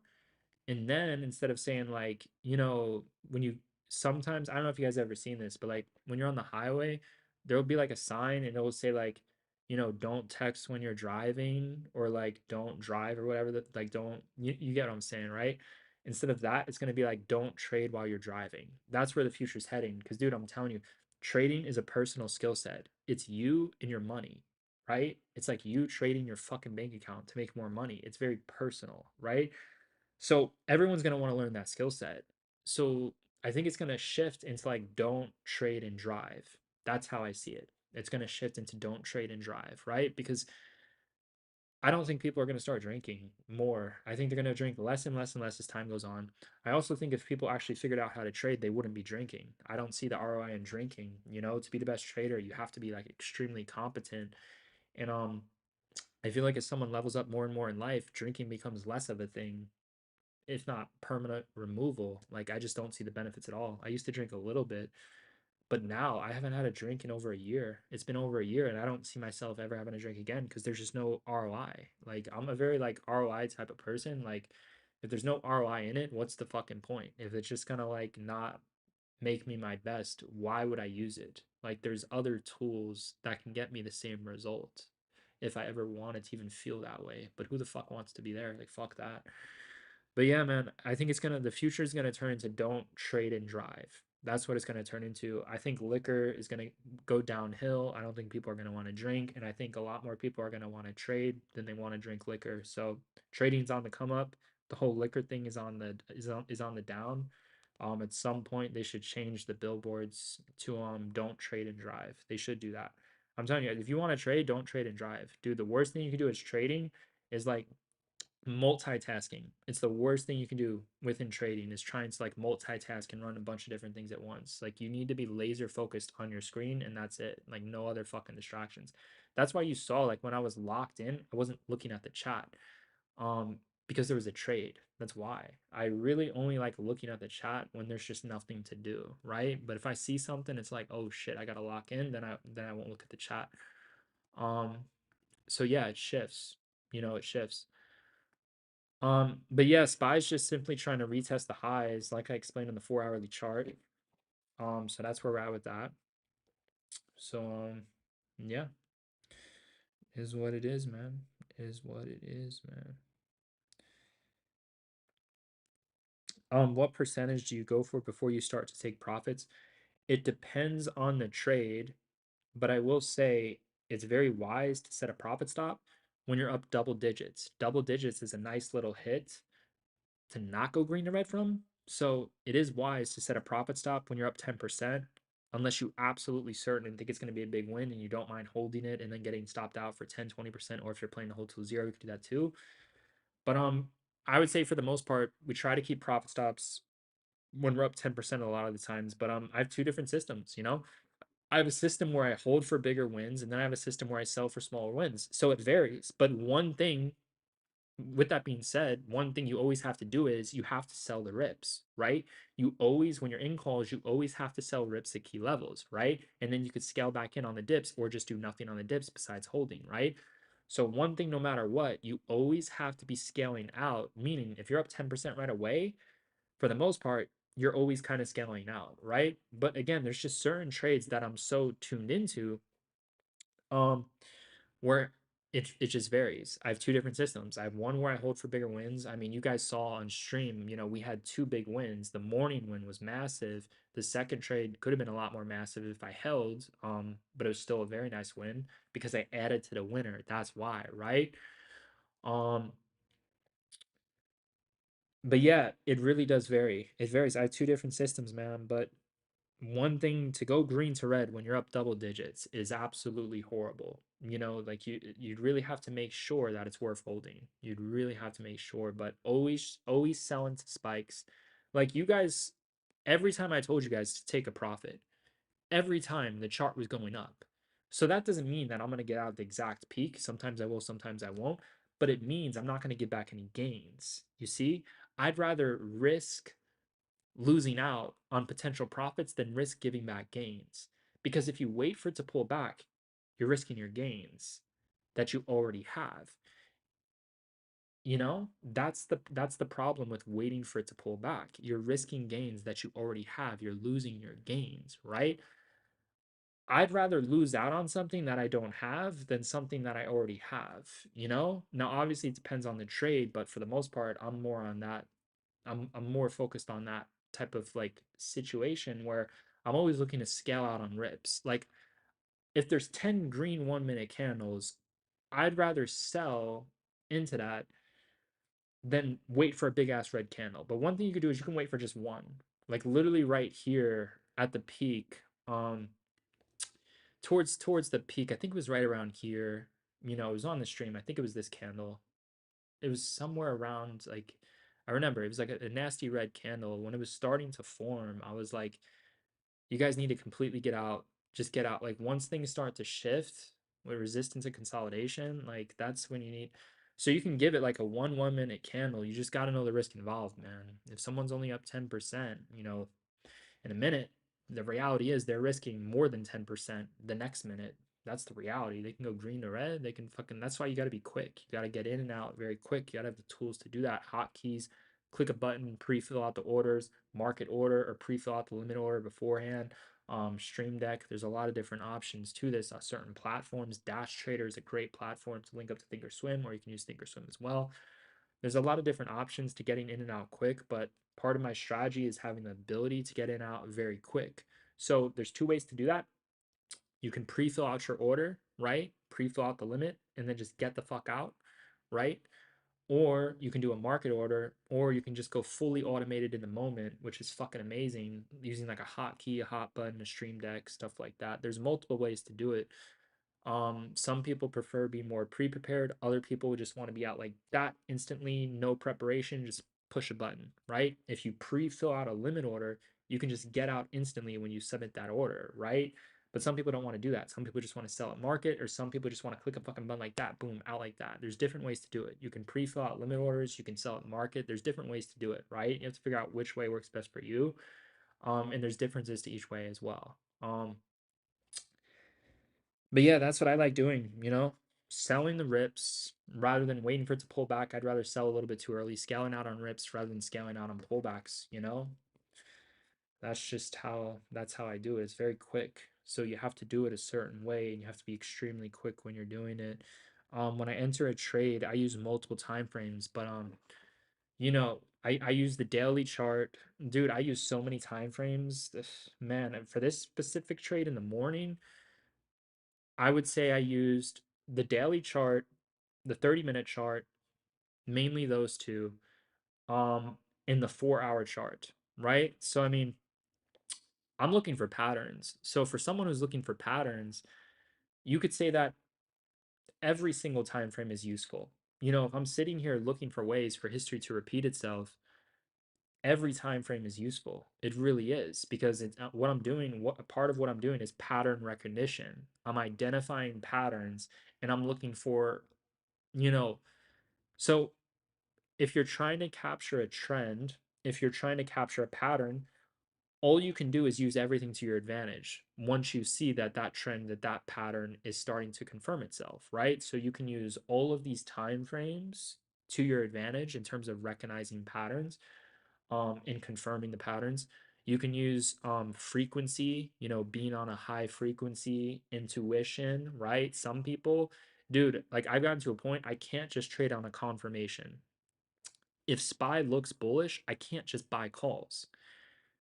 Now it's like it has to look bullish, and my intuition in the chart has to like scream at me, and my frequency has to be so fucking high where it's like I can shout off the top of my fucking lungs that this shit is gonna work. Like it has to be in, like everything has to be in alignment. That's why like I'm very selective with what I do with my time, um when I'm not trading. Part of trading is recovering. Like when you're done trading, you have to recover in some sort of way. Sometimes, like, I need more rest. Sometimes I'm inside too much. I need to go out, have some fucking fun, go to the fucking club, right? Like, literally, sometimes the best thing for me will be to go to the fucking club, right? But not the majority of the time. Um, that's more just like a reset if I'm just like like if I just want some simulation or some shit. But like, frequency is a very important part to trading, especially when you're getting in and out. You can argue that frequency is the most important element if you're just getting in and out, because at the end of the day, I don't have to have any patterns. I could just watch this candle, and if I watch it long enough, my frequency, my intuition is going to tell me what's going to happen just by looking at this. But I don't do that. I could do that, and that's just very laser in and out, but I don't do that. I do that, but I combine that. Basically, that's one of my elements. I combine that with this. I look at the 30-minute patterns. I look at the macro. I look at the daily chart. The daily chart said I was going to have a bullish recovery. The 4-hour chart said I was going to have a bullish recovery, right? If you watch the stream, you would understand why. I'm not explaining that right now, but that's just what it said. There was patterns that specifically said I was going to do certain things. And then, so I use macro timeframes. I use macro timeframes to kind of, you know, look for some patterns, and then I break it down with confirmations if those patterns are going to repeat themselves on a 30-minute, 5-minute, 1 minute. And then as another confirmation to get it on the trade and to trade, I use my frequency. I'm a big believer in, if someone is operating at a high level, if someone has a high frequency, you know, they can do certain things very, very well. And part of that is figuring out how to get your frequency high. But once you have a high frequency, it's figuring out what are you going to do with that frequency, right? That's why like I trade, because there's nothing else I can do that's going to give me a higher ROI with my frequency. Like think about it. If I have a very high frequency, there's a lot of things that I can do in life that I can be very good at, but it's not going to pay me as well as trading. And also, I've done trading for decades. So just with the amount of experience and time, I've done this shit for 2 decades. Just with the amount of experience, in a fucking, for nearly 2 decades. Um, just for the amount of experience in time that I have within this, it just makes sense. I've already put in too much time where basically if I wanted to apply my frequency to someone else, to something else, it's going to take forever for my ROI to even, but trading is just the thing you can scale it to unlimited. So in terms of like financially speaking, like wealth wise, there's nothing that's going to give me a higher ROI than trading, right? So, you know, it's pattern recognition and confirmations are patterns confirming themselves on time frames, and it's frequency, it's intuition. Like that's what I'm saying. Like if I can sit here and make a trade with patterns, with technical confirmations, it seems like a low value trade compared to I can do that and I can add my intuition and frequency. So if I add that, sometimes I'm going to miss out on the trade because it was purely educational and my frequency didn't speak to me. My intuition didn't speak to me. It didn't tell me to make a move, right? But it's worth missing out on. That's what I've had this realization, man, because like I actually started off as more of like I remember like when my frequency wasn't the highest, I focused on educating, like creating the best trades, and then I realized I have to have the highest frequency if I want the education to. I realized like I have to get to a place where I need both. Some people just trade one. Some people are just technical and they just like create patterns and they just get in. Other people, they're like, dude, I need that and I need a frequency. You see, that's the difference. Like my standards are so fucking high. Basically, this can look perfect, but if nothing is telling me to get in, if nothing like comes to me, like it almost feels like in a way like spiritual or like a connection or like literally it's just like a frequency. If my frequency is not high in alignment with what I think it's going to do, then I would say that I wouldn't really take the trade even if all of the educational confirmations were there, and you can back test that. But dude, I'm at the point where like there's a couple high frequency trades every single day and they're in alignment with my education. So I'm just focused on trading those. You see, so like there's different things I can do. I can just trade a frequency without all these patterns and I could probably do well. And I can just trade education without all the frequency and I can do well. But I'm getting to a place where I just want to do the best things. That's why I'm so good at what it is that I do because I'm just choosing to do the best things. And the higher quality the play is, the less plays there are, right? So it's something that you guys got to understand. I can sit here, I can make educational trades, I can make low frequency trades, but my goal is to be the absolute best at what it is that I do. So for me, that's not making a bunch of trades. I'm not trading in a way where I'm trying to make a bunch of trades. If I was trying to make a bunch of trades, what I would do is I would say, all right, I'm going to trade educational setups only. I'm going to trade educational setups. I'm going to trade educational setups. I'm going to trade high frequency trades and then I'm gonna trade a mix of both of them combined, right? I would like trade like separate, and then I would rank which system does the best. See, I'm not doing that. I'm putting everything in my favor and waiting for it to all come to me, right? So once I see the perfect setup, from there, I just look at the charts. I just look at the charts. I wait for something to speak to me. I wait for the intuition to kick in. I wait for the frequency to show up. If it's there, I take the trade. If not, I try my best to stay away from it. Unless it was like a very rare educational setup and it just didn't come through. It's like, but like, I really just try to align myself with the best decision on the board rather than trying to make my profits with the most amount of trades, right? Because, I'm sure I could be profitable with just doing frequency trading, just doing educational trading. It definitely works. I'm just more focused on compounding my account and just doing what's best to make me successful and to make everyone else successful. Like that's what I'm focused on is just being the absolute best. I look at it as like if I have 100 confirmations, the best trade should be 100 confirmations checked off. If only 50 are checked off, then the trade isn't as good, right? And part of those confirmations are frequency and intuition, and I'm telling you to get that, you have to be a certain way. You have to become a certain person. Like you have to, you can't be doing stupid shit. But like part of getting that is just no distractions and just observing the chart. That's literally like one of the main ways you get that, right? But if you show up and you're fucking fried, if you went to fucking clubs or like if you drank all night or whatever the fuck and you're just fucking fried and you're tired as shit and you got poor sleep, that's gonna affect your frequency. But the good thing about frequency is it doesn't really cost really any money to get. You can be extremely high frequency if you're broke. Um, dude, there's people, they're walking around with like millionaire frequencies and they have no money. There's geniuses, they're walking around like they're a fucking genius, they have no money. Like a good frequency does not require money. It really doesn't. It helps in certain situations. It also backfires in certain situations. You know, money works both ways. Money creates problems. Money also solves problems. It works both fucking ways. Um, but man, frequency is just very. It's more of a raw thing. It's more of a raw thing. You know, for me, it's like I need a quiet room. It has to be quiet. You know, I need to be able to focus. I don't need fucking strobe lights, fucking lights around me and bullshit around me and people talking and communities around me or anything. Like the less I have, the better.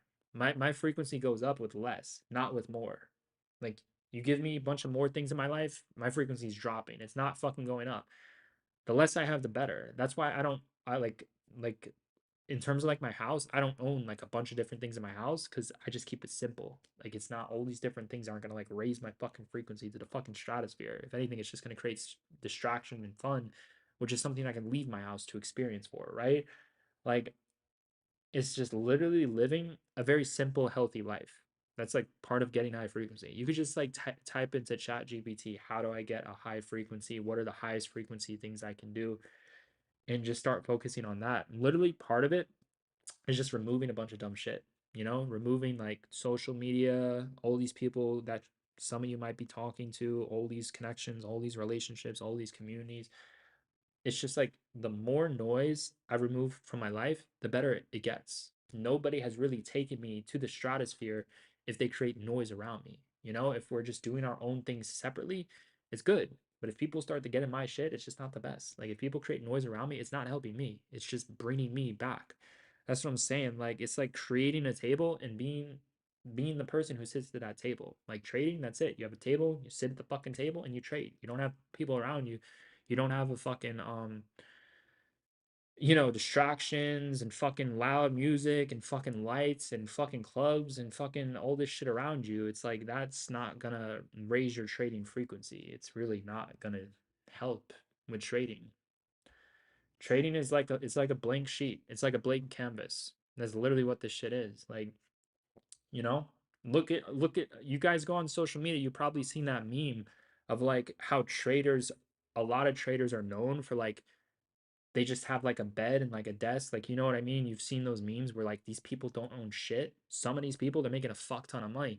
But some of these people who aren't making a ton of money living that way, they're doing that so they could just focus on trading because it's like a high frequency thing. And I'm telling you, like to get your frequency high, it's literally more about just removing stuff from your life and just focusing on a simple task rather than multitasking. You know, there's things that can activate you and there's things that can raise your frequency, and that's great. But like, it's pretty simple. It really is simple. And then once you master the simple stuff, which is the foundation, and once you start making money, then you can look into other things, you know, where you put your money into that can raise your frequency and stuff like that. Like there's other things you can do, but like it's pretty simple, man. But that's what I'm saying. Like I've gotten to a point where I don't see the benefit in making a trade if my intuition and frequency is not intact. I don't see the benefit to doing that at all.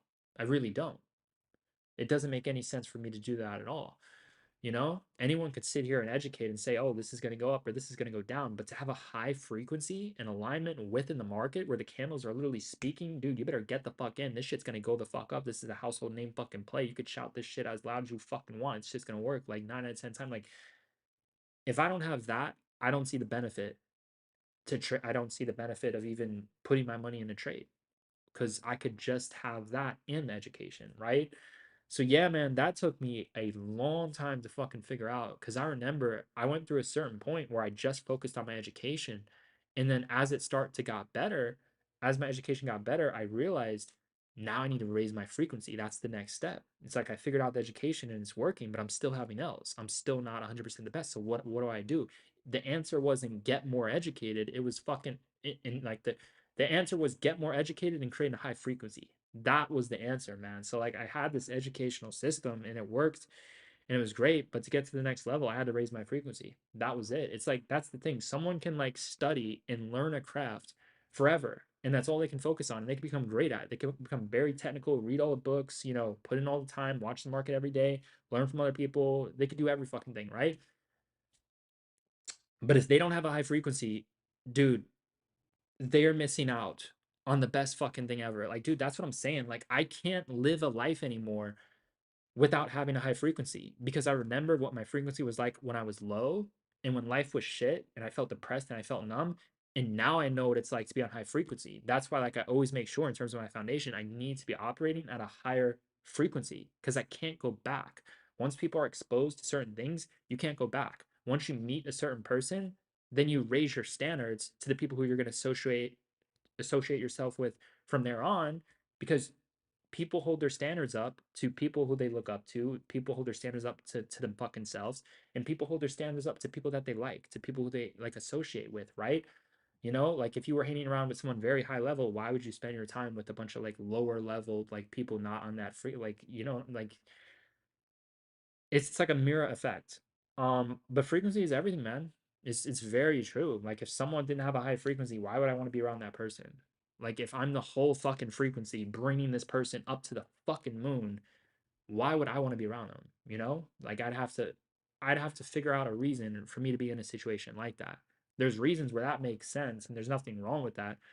Um, but from a trading standpoint, it's all high frequency. Like if I'm a high frequency trader, why would I want to be around a bunch of people who are like doing the things that are going to lower their frequency, that are going to make them shitty fucking traders? That's what I'm saying. Like, I stopped relying on like this whole education as much once my frequency raised, because that really made me realize like how important that shit was. Like, dude, I could literally just sit here, wait for something to speak to me, and then just make a trade. I don't even like need the fucking education, right? And then I can make a trade just with education. I don't even need the frequency, but now I have both. So the only thing left to do is to improve, is to keep on fucking leveling up and to keep on improving in those areas, right? But dude, if someone's trading on low frequency, poor sleep, they eat like shit, they do degenerate things, they get a million notifications a day, they hang out with a bunch of people, they work a normal job that isn't raising their frequency. Dude, a job could be very good if it's helping you raise your frequency. It could be very good. It's giving you money and also it can raise your frequency. But if you're working a job around people who are lowering you, like that's the thing. It's like a double-edged sword. A job could be very good for someone. It could actually help a trader. It can help raise their frequency just by doing a normal job. It could actually help a trader. Because trading is actually a very normal, it's like normal. It's not like, like it's a very normal, it's not like some rare thing. Trading is pretty normal. Like working a job is pretty normal. Um, but yeah, certain things could really help people become better at trading, but trading is really life. That's why I really started paying attention to, where I go, what I do, who I hang out with, and just and frequency and stuff like that. Like the crazy thing is, you can be rich and have a low frequency and be miserable. And then you can have no money, live a normal ass life and feel fucking amazing. So it's like the contrast is fucking insane. That's why like frequency has to be in check 100%. You know, like it has to be in check 100%. There's rich people, they would pay a fuck ton just to figure out the frequency that I'm on. They would pay a fuck ton of money for that, because they know like frequency to fuck like frequency is fucking trading. Like that's what this shit is. It's literally fucking frequency. Um, anyone could sit here and make it, anyone can get educated and just make educational trades, but then someone could have no education and they can just use their intuition and use their frequency. So my conclusion is what beats them both is having them what beats it is having both together. That's the conclusion I come to. And I used to just focus on one at a time. And then I figured out how to combine both. Dude, this shit took for fucking ever to figure out. That's what I'm saying. It's like someone can get extremely educated and then it gets to a point where like they're no longer leveling up or they realize like, what's the missing piece? I'm doing everything. What's the next step? It's fucking frequency for a lot of people. Like, dude, I'm fucking telling you, man. Like a fucking like frequency says a lot about like there's rich people and they're depressed and they're miserable, and then there's broke people and they're happy as shit. That tells you something about frequency. It also tells you something about fucking money, right? Money's a fucking tool. Like, um, but yeah, this shit is insane, man. This shit is fucking insane. So, we're just waiting for the next play, man. We're just waiting for the next play. But yeah, literally like in trading, frequency is, I would say it's fucking everything. What leveled up my trading the hardest is fucking frequency. That literally leveled up so fucking hard. Like, dude, I'm saying you can have people doing the absolute worst things to you. Literally, the highest move is just removing them. That's what I'm saying. It just raises frequency. Like I've had so many people try to do me wrong or try to start shit with me. It's like in a way, it's like the revenge was just removing myself from the situation. But I never wanted revenge. But if they looked at it that way, then they got revenge or whatever the fuck. But like it's just how people perceive it. But like part of high frequency is just removing yourself from a lot of things. You know, it really is removing yourself from like stimulation, removing yourself from a lot of connections, a lot of people draining time, draining energy, certain jobs and stuff like that. um it's definitely more within. It's just more within someone's self. You know, people can come along and raise your frequency and they can teach you things, but like it's really all on you, you know? Like it's really all on you. It's all within it. It's all within someone to have a high frequency.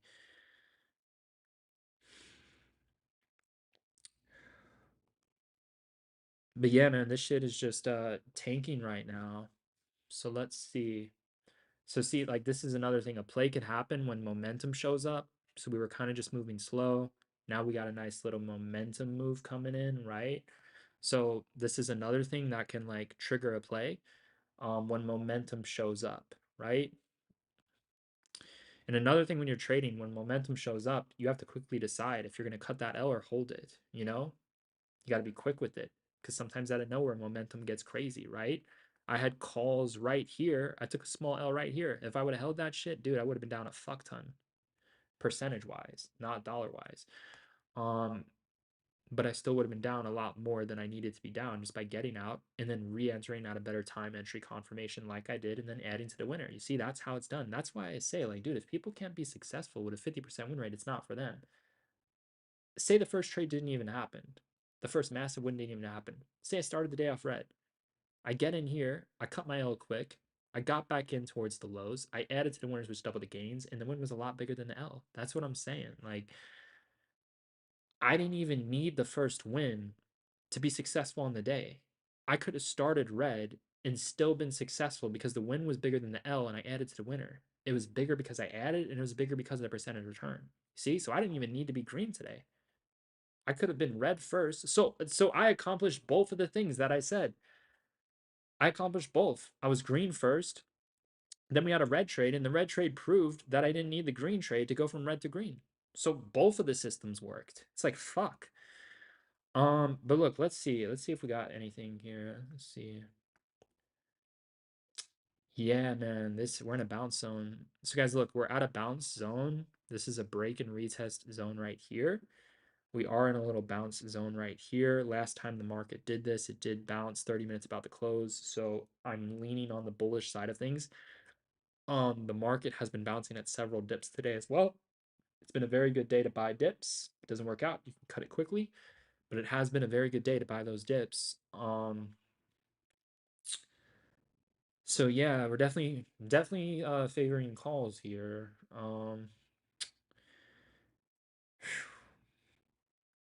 So we're just gonna have to wait for the 30-minute candle to close and then go from there. Um, let's see, we got some break and retest zone right here. Okay, so yeah, we are at a break and retest zone. All right, so this is actually pretty good.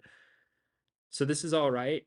So guys, I will say, if I make a trade here, this isn't anything special. What would make it special if my frequency went from 0 to 100? Sometimes you have to make a trade and start light first, and then when you're in it, it goes 0 to 100, and then you add to the position. That's another thing about frequency, you know? The more you're in a trade, the better read you'll have of a frequency. It's like you can have an observant frequency and not be in a trade and observe this shit. That's the entry. But then when you're in the fucking trade, that's when your frequency matters so fucking much because your money's at stake. You're in the trade. You gotta exit at some point, right? That's right. Frequency trading is fucking goaded. But look, this is a break and retest zone. We could start to bounce here. I'm very tempted to get in calls right here. Oh, this little candle. Bro, am I about to make a play? Guys, I might make a play here. Might do a call. If I do a call, it's going to be a 736 play. Adam Money's in the money. 736 calls. Not risking a lot. Let's see, man. Bro, I think I'm gonna have to do these calls. Oh man. All right, guys, I'm looking at calls here. I might get in on this. Everything's looking bullish, man. I'm just very tempted to get it now because they just went out of the money. It can quickly flip. Let's see. Okay, some trend reversals. Yep. Bro, I might have to do it. I might have to buy into the death candle. Fuck it. I like how the 736 call is barely out of the money, so it could be a quick little print here. All right, guys, I'm in. 736 calls at 107 cents. 107 cents, 736 calls. 736 calls, 107 cents, 106 cents. All right, guys, I'm in on this trade. Here we go. See, let's see. So again, when this goes in the money, we're going to make a nice little gain if this goes in the money. The thing is, if it goes back out of the money, you lose all the gains and then you're stuck holding an L, right? So again, you get in, you get out. High frequency trade, right? If you want to leave a runner, you leave some runners. Look, we're playing for this call to have a nice little spike in the money. We get in, we get out, we sell this shit quick.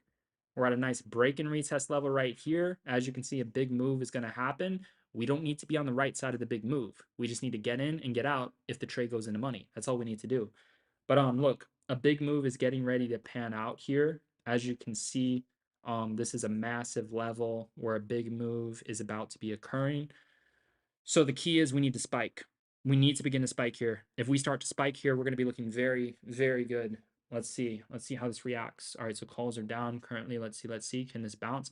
We need the 30-minute candle. It just opened up. We need the 30-minute candle to open up bullish. We need a spike here, right? So we're getting another bounce coming in. The bulls are trying to take it. There we go. Calls are almost in the money. There we go. There we go. So if someone bought the dip, they're green. So there we go. So that's how it's done. Calls are in the money. So look, we got in at 106 cents. You got in at a lower price because it dropped after I said it.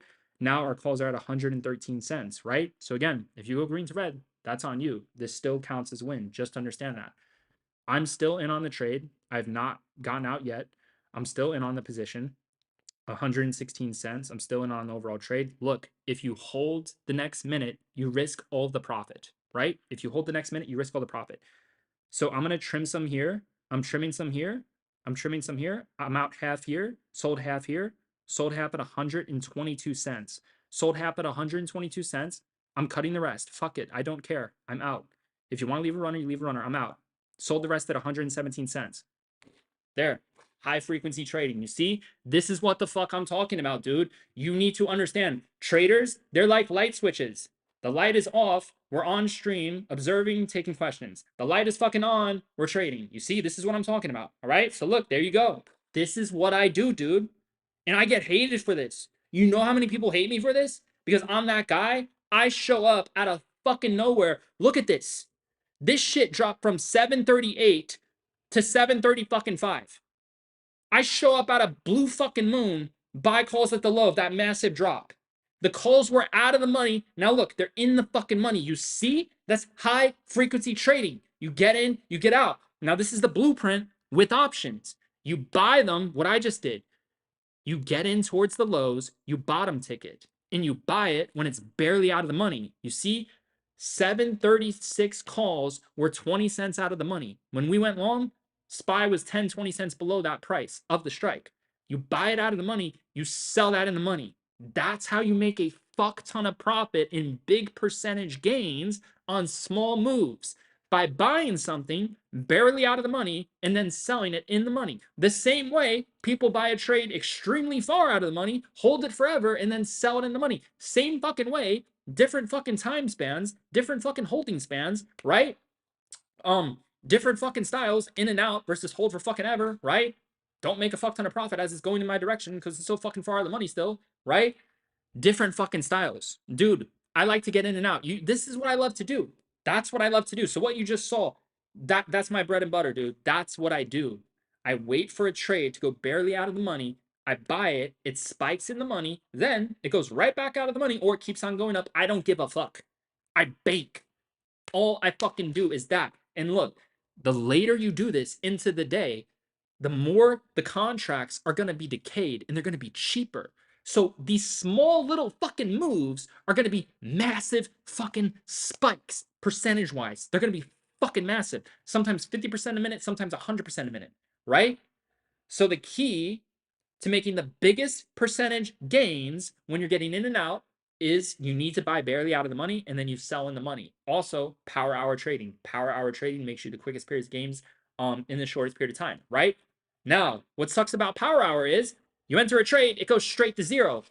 There's no losses to manage. So if there's no losses to manage, the only thing you can manage is what you put into the trade. What I dislike about that is if you trade during power hour, you're accepting a loss. In me, I don't like accepting losses, dude. So the only thing that you can really accept is about how much you put in. But dude, you see how I trade. I don't like taking L's, dude. I don't like putting myself in positions to lose money. That's where I would argue power hour is one of the worst times to trade from a winning perspective because when you enter a trade, it can go straight to zero. Obviously, when you're right, you can make 500%, 1,000%. But dude, I like doing this. I like winning like that. I either get at the exact bottom, it works, or I cut that bitch quick. I cut that shit quick, right? That's one of my systems. I have another system where I hold for bigger wins. But look, what I dislike about Power Hour is obviously everyone loves it because the gains are big. What I dislike about it is the market could be an environment where it doesn't give big gains the last 30 minutes. Also, what I dislike about it is you're putting yourself in a trade where you cannot control a loss. So the only thing that you can control about your loss is the money you put into the trade. But what sucks about Power Hour is nobody wants to enter a trade that goes straight to zero like that. Nobody wants to do it, even if they can manage the risk. You want to know why? Because it's like, it's almost as if it's like it's not even a trade. It's like you scratch off a fucking lottery ticket and then you either win or you fucking lose. That's what it fucking feels like. And I just don't like trading that way. It's just not for me. I like having control of my trade. Part of control of my trade is not to sit here and say, you know what? I'm just gonna hold this shit to zero and not manage anything. The only thing that I'm gonna fucking manage is my percentage fucking gains adding to the fucking window. It's just not 100% of it. Look, it works. It's a great style. It works, but I like being like an active trader. I get in, I get out, I do my thing. This whole like holding shit and all this shit, one thing you guys need to understand about holding trades in power hour is the market's price action can fuck that system up so fucking badly. With what I'm doing, you can't really get fucked. The only way you can get fucked about with what I'm doing is if you don't cut your loss quick enough, but that's easy to do. But if you trade directly at market open, if you literally trade during like the most volatile time, like dude, the only thing you can really manage is what you put into that bitch. Like trading the first 20 minutes is degenerate. I like to trade usually after like 9:50 a.m. 9:45, 9:50 a.m. I like to dip my toes in. 9:30 a.m. Worst time for my strategy. Worst time to get in. Worst time to trade. Look, you can't control this. Look at this, guys. This is the market open. Look at this. Up, down, up, down. Big win, big L, big win, big L. The only thing you can manage is what you put into that fucker. If you see how I'm trading, dude, I could manage this shit. Dude, I was in calls here. I cut that shit like that. I just bought calls right here. Boom. Sold the rip. I sold the peak. You see, this is why I sell. Look at that. My calls right now are barely green. They're barely up. What fucking calls? I sold the peak. Fuck, man. If the market gives me this, like, dude, if the market fucks, if the market's fucking, I'm out. The market's fucking, I'm up. Life's good. I time, all right, good. On to the next one. I'm fucking out of here. Like I did my job. Fuck. Was that not the job? Buy a far out of the money contract? I mean, buy a barely out of the money contract, sell it in the money instantly, getting at the exact lows. Was that not the job? If that's not the fucking job, then what is? What am I supposed to do? Fucking hold this shit and sell right here? Fucking hold this shit, get back on my gains, and then what the fuck am I supposed to do, dude? I have a simple fucking job. I'm operating a simple job. That's what I'm saying. But look, every trade's different. That trade, I was not trying to hold. You guys are well aware from my level of confidence. You guys read the room. You guys were more well aware. This was more of a frequency thing, and this was more of a wait a second. This is at a good level, not the best confirmations. My frequency is telling me to get in. Frequency is very short term, in and out, right? Frequency changes like that, in out. You saw how fast my frequency changed to get out that shit, right? Everyone could read the room. You guys knew that was a high frequency trade. I wasn't sitting here with some sort of educational master plan of I'm going to hold this shit to fucking infinity. No, it wasn't that type of trade. This was a trade where it was, wait a second, my frequency is telling me to go long. We're at a good deal. All we need is the contract to just spike. All we need is the price to just spike a little bit in the money. The point of that trade was to buy it out of the money and sell it in the money. Nothing fucking more. That is the best way to get in and out. When a trade barely goes out of the money and sell it in the money, I'm literally giving you the keys. This is the keys. This is the blueprint to win massive gains. Look, if I try to buy here, let's say I buy a 736 call, the same call out of the money here, right? If I do that and it has a small little spike, I'm not going to be up as much because it didn't go in the money. That's why. For a trade to print for trades to print big, you need them to go in the money. You buy them out of the money, you sell them in the money. So if a 736 call quickly goes out of the money and you're getting confirmations this shit's about to rip, that small little rip is going to be a massive fucking gain because it went in the money. But if the trade didn't go in the money, this shit could literally rip higher than the previous rip, right? If it doesn't go in the money, then it's not as big as gains usually. That's what you guys need to fucking understand, man. Fuck. This dude, we are, man, 3 for 4. 3 for 4. Every trade is printing. Now, guys, let's be real here. In terms of value, right? You guys have an idea of how I'm trading. So in the morning, you saw I held for a bigger win. Right here, you saw things were turning on me. I cut the loss quick. Right here, you saw I held for a decent win. Right here, you saw this was the quickest trade of the day. Barely out of money, in the money. No way in fucks I'm giving that back, right? The other trade I bought in the money, that's a different story. I could hold a little bit longer, a little bit different, right? But it was a different setup too. It was more educational and frequency. But look, I think we can all sit here and agree it would be an absolute disgrace and disadvantage if I sat in a chat and did something like that and just alerted the trade. I think we could all sit here and say, dude, people are not going to understand what the fuck you're doing. People aren't going to fucking get it. You know, it's going to be too fucking late or some shit. Or like, dude, it just seems like they're at a severe disadvantage. That's why I believe for my overall trading style, I kind of have to do this on a stream. And since I'm already on stream, I'm thinking, well, I might as well create the best self-sufficient traders as I'm doing it. I might as well be the best. I'm already on a stream. It's not like I'm just typing in a chat. You know, how the fuck am I going to create self-sufficient traders typing in chat? But basically, the way I trade has led me to live streaming because I realized that my trade alerts in general are going to be a lot better on stream. That's just the reality, right? Now, obviously, if someone got access to those alerts and they were educated with my streams, they would have a better understanding and they would be more valuable. But if they didn't have the understanding and education on the streams, I just think the alerts in the channel are going to do what it is that I am and what it is that I'm doing a severe disadvantage and a severe disjustice, right? I just don't think it's going to be good. I think it's not going to be as valuable. I think it's going to be worth a lot less money and worth a lot less to everyone. So this conclusion of how I trade is kind of what led me to the live stream overall business as well because I just realized it's like, dude, the way I trade, the most logical way to do this, if I want other people to trade and like see and learn and just trade in general, like it has to be on stream. Like sometimes I be getting in and out so quick and people don't know if I'm gonna like hold the shit or they're not like prepared or shit or they're not educated or shit or people don't see what the fuck I'm seeing. I'm like, dude, how the fuck am I gonna do how I could do it in a chat, but like how the fuck am I gonna explain that or teach people? How is someone gonna feel comfortable doing what I just did in a chat unless they're highly educated, right? And they could just blindly take those alerts. I don't see it. With my style, I don't see it. I think it's a spirit disadvantage. Obviously, look, if you're buying far the money contracts and you're just holding for a long period of time, that's different, you know? But if you're getting in and out, scalping like a fucking sniper, laser fucking quick, it just points to live streaming because people need to know what I'm about to do. People need to feel confident. People need to understand education. They need to get this style. It's a laser quick thing. If I try to teach this shit in a chat or if I try to like fucking give these alerts in the chat, I just think it's not going to make me look good. People are not going to get it. They're also going to compare me to other people. They're going to say, oh, this other guy's trades are much bigger winners. It's like, dude, I'm doing a different thing.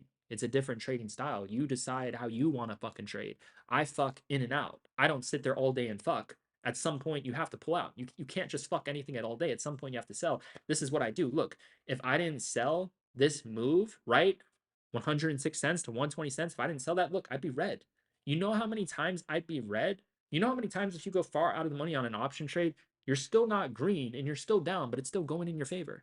And I'm sitting here saying, dude, I could just scalp this shit all fucking day if you know how to fucking scalp. So trading, scalping is the toughest way to trade. It really is. You know, you have to manage your risk in real fucking time. It's the toughest style to master. You have to manage your risk in real fucking time. when you're going to enter, when you're going to exit. You can't hold for long periods of time because we're taking bigger position sizes, right? But again, I have two systems. I have a system where I hold, I have a system where I scalp, right? But we're 3 for 4 on the day, 75% success rate. Technically, it's a 100% success rate because our small loss was a winner twice, and some people in the chat did say that they made money on that call. So could say we're 4 for 4 on the day technically, depending on if you use a profit stop or sold a rip. But yeah, man, that's how it's done. So, man, this stream has been incredible. You guys have witnessed me hold a trade for a long period of time and make a big win. You guys witnessed me cutting a loss small. You guys witnessed me holding a trade not as long, but adding to the winner, having a big win doing that. And then you witnessed me, dude, this is what I love doing. One of my favorite things is what I just did. Oh my gosh, I'll do that. So many people will get so mad at me because the trade will go up. I'll buy it at the low. The trade will go up like 30%, and then it'll drop right back down. And they'll be mad at me. I'm like, dude, what? What the fuck do you want from me? Not every trade's gonna be 100% Boehner. I have all the fucking systems. This system was buy a play barely out of the money and quickly sell it in the money. That was the system. Each trade is a different system. Each setup is a different system. It's like, dude, I'm on so many fucking like the amount of fucking frequencies in education that I'm on. Each trade is different. I can't just sit here and explain. I don't just trade the same way every trade, dude. I'm trading on a fucking frequency. How am I gonna trade every single trade? I'm on a fucking frequency. The fuck? I mean, yeah, I got education help leading the way of like how if I should hold or not, but I'm on a fucking frequency. If my frequency says get the fuck out, I'm selling this shit. If I'm up 20% a minute, I could be down 20% the next minute. The fuck? Like fucking A, man. Dude, we're winning, we're printing. All right, so look, man, let's see. Who is green? Who is making money on the stream, man? Who is fucking printing like fucking crazy? Who banked on that play? Who took that play and made money? Who fucking banked on that? So that's something what you saw there, that's one of my favorite ways to trade. It's literally that. It's that and then the morning trade. Those are my two favorite ways to trade. Sometimes I'll hold for a bigger win, and then sometimes I get in, get out like that. Boom. You're going to see me get in and out a lot more when I buy barely out of the money and sell in the money. That's when you're going to see me do it. Because, dude, you have to understand. If I buy a trade that's barely out of the money and it spikes instantly, the reality is that's a big gain because it went in the money. So if it goes right back down, that's a big drawdown. And I ain't having no big drawdowns. If I'm fucking up, I'm staying up. It's hard enough to get up, you know? So if I'm already fucking up, I'm staying fucking up. Like, fuck all that. So look, man, let me see. Let me check the chat, man. You see, that's what I'm talking about, man. This is a high frequency fucking trading stream. And see somebody banked. There we go. Um, so yeah, man. That's all we fucking do. Limited fucking winners and limited fucking printers, man. That's all we fucking do. Yeah, see, someone in the chat is fucking confused. They're talking about another fucking business. It's like, dude, this is a different thing. All right. This is a different thing. That's another fucking business. All right. The other business is big wins, hold the trades, follow the trades. This is a different business. We're on a fucking live stream. This shit is different. Watch the fucking stream.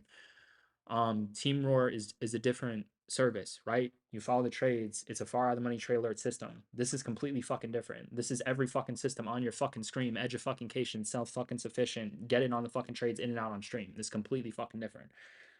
Different businesses, man. Do not get fucking confused. They're different businesses, different systems. That system is simple. It's far out of the money, selling the money. It's a simple system. That's what I'm saying, dude. Like, this is why I have to stream because, like, if I don't stream, if I don't explain things to people, they're gonna be confused as fuck. They're not gonna like understand the shit that I'm on. Like, like I don't blame them, dude. To get on the shit that I'm on, it wasn't fucking easy, and it wasn't from a normal fucking life. The frequency, like, I had to go through the craziest fucking shit in the fucking planet. But like now I'm just in a place I can just live a normal life. I don't have to do all these fucking insane things. Like I figured my shit out. Like I figured this shit out. Like literally the best thing I could do is just stay the fuck away from everyone at this point in my life. The best thing I can do is just stay the fuck away from everyone and just live a peaceful normal life. I think that's the best thing I can do in this current situation. But no, it's to make the best traders. That's the best thing I can do. I'm just going to win all day. And if they can't win, well, then yeah, they were right. 98% of traders um, are losers. They can't make money. Trading's not for everyone. If people can't make money following me, then I'm like, dude, I don't see how the fuck you're going to make money following someone else. I don't see how the fuck you're going to make money trading yourself. I just don't see it. I'm making this as simple, as easy as possible to make money all on a live stream, 100% live.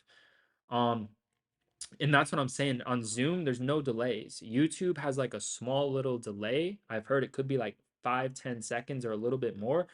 Zoom, that shit, no delays. You know, you get what you pay for. YouTube streams do have slight delays. Um, that's out of my control. And that has to do with people's connection. It also has to do with YouTube. But I do know on a Zoom stream, and I've tested this to confirm. I've literally tested like a YouTube stream and a Zoom stream. The Zoom streams are more real time than YouTube. YouTube is not 100% real time, right? But even with that being said, everyone still had the opportunity to take the trades and make money regardless. Like even on this one, you would have been in at a better price with a slight delay. Nothing's too an exact science. But no, I prefer my shit real time. That's another reason why Zoom is going to be the fucking shit, because it's like 100% real time. It's like a 2 to 5 second max fucking delay. It depends on connection too. But YouTube, it definitely does have a bit more of a delay, and it depends on, people's shit. But no, YouTube live streams are definitely known for a slightly bigger delay. That's definitely true.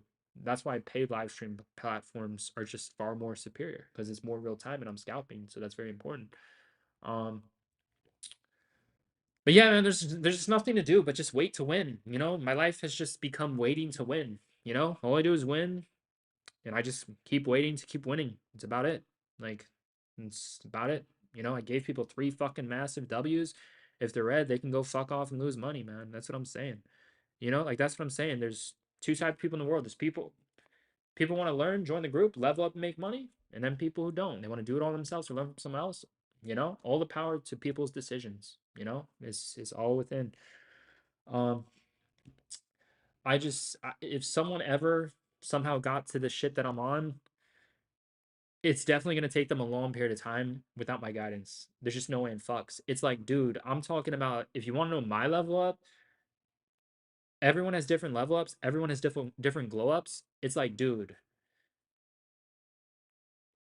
for me, this shit was like overnight, but it took forever to figure out. And then once it like came overnight, comes, goes, reappears, disappears, and then not as long as a time to like actually establish this shit as a rock solid foundation, man. It's insane. Like that's what I'm saying. Like I've seen people in my life, they were around me and their frequency went up and good things came into their life. And when like they were removed from my life, right? Whether they just got removed from it or they cut me off or whatever happened, their life just like went down a lot without me being in it. So that's what I'm saying, man. Like people can come into people's lives and they can change their lives, dude. I can definitely be a fucking testament for that. Because like I said, man, my biggest level up in life was literally seeing myself through another person. So technically it wasn't even alone. It was fucking at first I met someone and I started seeing myself through them. They were mirroring me things. And then I figured the shit out alone. Um, and then the shit just ended. It just ended. I leveled up so fucking high and they just weren't on board with the shit that I was on anymore. And the connection just ended. It was fucking insane, dude. Connections are fucking insane. Connections have so many reasons to end. People's capacity or people's decisions on how they handle things. There's just so many things. But dude, literally my biggest level up was like meeting someone. It was like a portal. It was like a fucking catalyst. And then I figured this shit out on my own. But if I didn't meet that person, like who the fuck knows how long this would have taken? Or who the fuck knows if this would have even happened or if I even would have became this type of person. It's like my biggest changes were like literally meeting other people. Just as a catalyst, portalist is like they're not responsible like for creating me or whatever the fuck, but like meeting them allowed me to see something in myself, and then I figured the shit out alone. So I didn't really figure it out through them, but their presence, their catalyst, their portal with me fused together, oh my gosh, dude, it fucking changed my life forever. But now it's just like that doesn't like happen anymore. Now it's like I'm just changing everyone else's life. I figured out how to change my life alone, but I met someone who like exposed me to things and fucking opened up fucking things, man. Like meeting people helps a lot. Um but it didn't fully get me there. It just like it showed me things I needed to see. That's what I'm saying. Everyone has an eye for something. Everyone has a mind for something.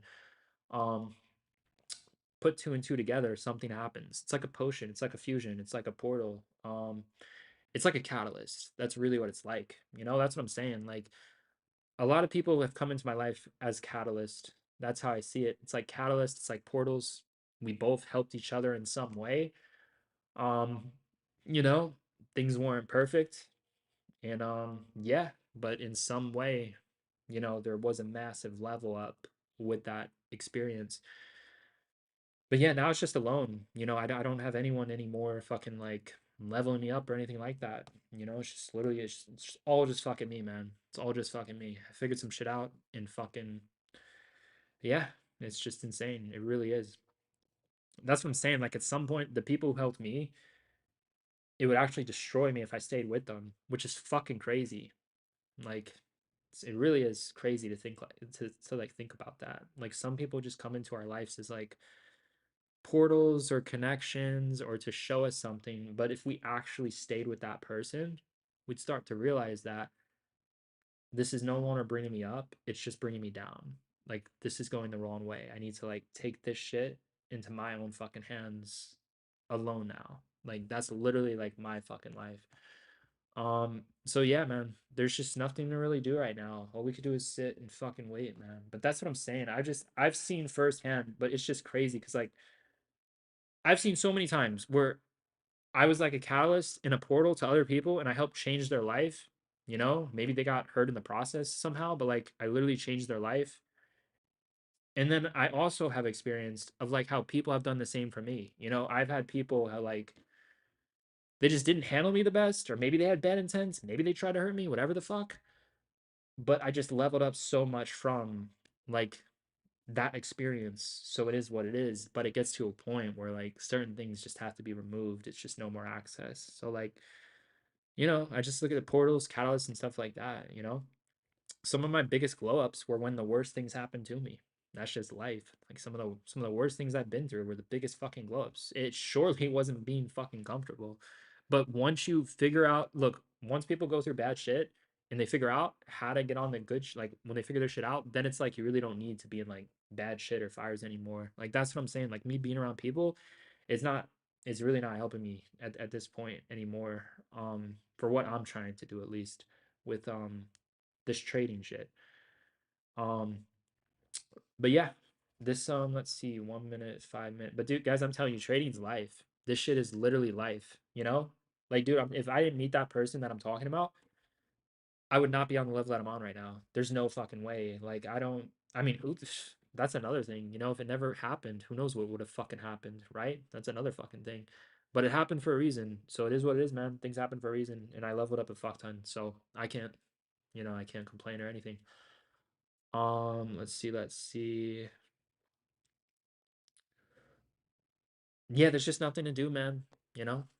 All I gotta do is win. It's gonna win all day, dude. Oh my gosh. Imagine if I did this every single day, dude. It would be the most undeniable stream. Like, oh man, this is gonna be insane, dude.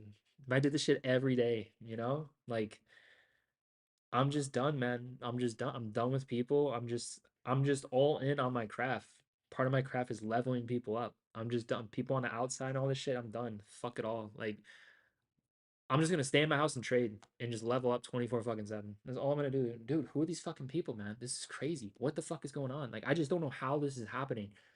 I'm getting so many fucking phone calls and I'm like, I don't know these people. Who the fuck are you? Like how does that even happen? I don't give out my number to anyone. Oh my gosh, this shit is crazy, dude. Am I gonna have to get a new number? Like, holy shit, man. This is fucking crazy. I'm getting like so many fucking phone calls. This started happening like fucking 2 weeks ago. I'm like, dude, I didn't give out my number to anyone. What the fuck? Like, how does that make sense? I get a number, nobody calls it for months. And then all of a sudden I get spam calls all fucking day. I'm like, dude, what the fuck? Like, people need to fuck off, man. Like, oh fuck, I'm gonna have to go into focus mode. I'm gonna turn that shit off. Fucking spam, fucking like what the fucking report and fucking block. Fucking A. Dude, I shouldn't even have a phone. I should just like get rid of my phone. Like you guys know I saw this video of Mike Tyson. He had someone else carrying his phone. He's like, dude, I don't ever check that shit. He was like, man, that's just the fucking devil. He's like, I don't ever check that shit. And that guy's like really spiritual. And I know he was like into mushrooms and shit. He's like a spiritual type of person. I feel like and he doesn't even use a phone. He was like, dude, I have someone else carry my phone. And I'm sitting here looking at my phone. I'm like, dude, this shit is dead as fuck. This shit is dry as fuck. Like the only thing that's hitting my phone is like just boring fucking notifications to print money. Like somehow, some way, I'm gonna make some money just using this fucking phone. But like, there's just nothing.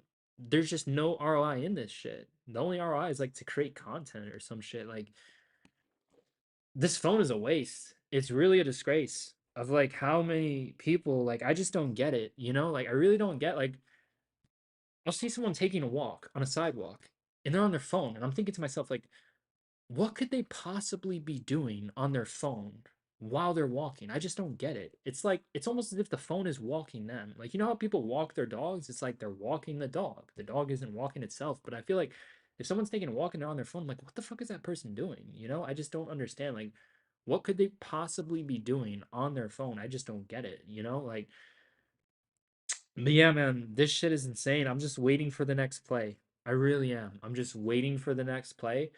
Um, you know, because my goal is just to be successful 24 fucking 7. I don't see the point in taking breaks. If I could just win all day, why not just win all day? Like if it's a true skill that I have, I could sit here and do it all day, no? Like it's not like some fucking luck shit where I fucking make a trade and hop off a fucking stream. I could just do this shit all fucking day. I could just win all fucking day. It's just in my DNA. Like winning is just part of my DNA. Like it is what it is. You know, like it is what it is. It's like it's what I've become. I wasn't always this way. Life changes, you know? People are right. People do change. That is so true. People do change. Like guys, I changed, you know? I win all the time. I don't socialize with a lot of people. I don't hang out with a lot of people. I cut everyone and everything off. Everything has been removed from my life. Like I've changed, guys. I'm just now I just win. I just win 24 fucking 7. That's all I do. I just win. Like I'm just so dialed into winning. And it makes sense. You know, I see like, dude, Trump's president, everything's going up. Calls are banking like crazy. We know how to trade. Like the amount of M's that are going to be made the next couple years is going to be absurd. It's going to be the greatest time to trade. Dude, trading's so great. I got people complaining to me that they're winning. You know, I literally have people bitching to me. They're like, dude, you keep buying these fucking calls and they keep going up. Like, what the fuck is wrong with your fucking. Like, they're just complaining and bitching, whining about something. I'm like, dude, the trade's working. Just set a profit stop. Like, just sell the fucking. Like, what are you bitching about? Like, man, that's why like I have to stream. I can't have other people making me a degenerate. The live stream is gonna make everyone else look like a degenerate if they're not with the live stream. Like fuck it. Like I gotta stream. I would be doing a disjustice to everything if I don't stream. My trading style is built for live streaming. Look, I'm not gonna sit here and chat and buy here and sell here. Like fuck that. I'm gonna do this shit live on a stream, real time. It's gonna work. Everybody's gonna make money. Everybody's gonna print. Everybody's gonna become self-sufficient. You know, that's what I'm saying. If I'm in a chat, I buy here, I sell here, it prints. It's like, dude, someone made a quick 500, someone made a quick 1,000, but like the lack of guidance in education and like, you know, just to get in and out like that, like it seems a little absurd. It seems a little absurd if they're not on a stream. It really does. If I'm just gonna type that shit out in a chat, like it seems like there's some sort of disjustice there. Like it just doesn't feel right, right? It just really doesn't. It's different if I was holding trades for a long period of time, but I do that too, you know, and there is separation to a degree. There's frequency as well, and then there's education. I do that too, but like my main focus is just to do everything on stream, you know? If I do everything on stream, there's nothing else to say about the stream. This is what happened. It happened live, and that's it. End the story. You know, there is no chat. There is no fucking people talking behind my back saying God knows what, getting them into God knows where. Like, it's just a fucking stream. Like, look, we can get rich on a stream, you know? Like, it's as simple as that. But yeah, the stream chat is goaded. You know, the stream chat is definitely goaded for sure. I like the stream chat. This is like dope as shit. Like, I know, dude, I'm built for this. That's why, like I'm saying, like guys, I'm be real, man. Like, I took 2 weeks off, and like my frequency was so fucking high that I didn't know what to do with it. I was like, what the fuck am I supposed to do now? Like, I'm not fucking posted on social media. I'm not live streaming. I was like, dude, bro, this is the thing, man. Like, some people have very high energy, and it could be like sexual energy too, but some people just have so high energy, it's like they have to fucking do something. And like, I'm sitting here and I'm saying, like, what is my best skill set? My best skill set is trading. I can't do anything better than trading. And trading is life, which is fucking amazing. So now I have amazing life skill sets too. That's why I love to talk about life and stuff because life is so fucking amazing. Um, but like I'm sitting here, I'm saying, dude, I have all of this energy and I have to put it into something. It's not like I'm in a relationship. It's not like I have a bunch of friends. Like I have to do something with this. And like I've just been in the shadows for years and I've been in like the chat for years, alerting trades. And it's just gotten to the point where basically I have to make a decision. Am I gonna live stream or am I gonna just stay off the fucking grid forever and just, do that? So I'm just gonna live stream. That's what I'm gonna do, dude. It's the highest ROI in my life. I have all this energy, I have all this skill set. I gotta put it somewhere. I can't just I've outgrown the idea of like I'm just gonna sit here alone with myself and have all this energy and just be secretive and not, like just be like fucking low key. Like, no, like fuck it. I'm just gonna show people, look, this is what I do, this is how I do it, these are my trades, and that's what the fuck I do. Like I'm just like, I'm just done with the shadows. Like I did too much shadow work and now like I'm just so built up where it's like I have to do something, And the way I see it is the only thing available is live streaming. There's nothing better I can do with trading than live streaming. It's not a chat room, it's not an alert channel, it's live streaming. There's nothing better I can do. And G-Roar, he already does alerts in the chat. That's another reason as well. We already have someone doing alerts in the chat. It is a different style, but we already have that business as well. But it's like not even that. It's just like the shit that I'm on is like educational in like raw frequency. I just think like it would be disgraceful if I just dipped off the fuck of the planet. It would be very selfish. It would be disgraceful. I mean, it's not like I, have a lot of know a lot of people or have a lot of connections or relationships going on or anything like that. This shit is all me, and I'm already trading. So the way I see it is, I could just already trade in a chat because I'm already doing this shit, or I can just already trade on a stream. And I just feel like maybe the live stream say it doesn't make me the best trader. Well, I'll figure it out. But you know what? It's like, what better than a stream? Like this is like so fucking like insanely ridiculous. It's so absurd what I can do on a live stream. Like the amount of value I can give someone. Like if someone makes $1,000 on this one stream alone, it's like one stream alone for them is worth $1,000. Like the amount of fucking value of education and fucking like it just seems like I really thought about like, should I just keep this all to myself and not tell anyone? I spent like years deciding that. I was like, dude, I'm not gonna tell anyone how I do it. I'm not gonna tell anyone how I fucking do it. I'm not gonna teach them this shit. Like when I really started to figure this shit out, I was like, I'm gonna be low key, do some shadow work, and then figure out what I want to do with my life. Cause like I hit a point where I don't have to do it. I don't have to do this anymore. But like I took 2 weeks off and I was like, bro, I just have to do it. Trump's president. I'm at the absolute best and I'm only going higher. Like I just can't sit in a chat anymore. It's like I outgrew it. I outgrew the like business of like sitting in a chat. I can't do it. Like with the amount I have to give and the amount of energy I have, I can't do it. I can't sit in a chat anymore. I have to do something. That's why like when I took a break from the social media, I didn't post for like 2 weeks.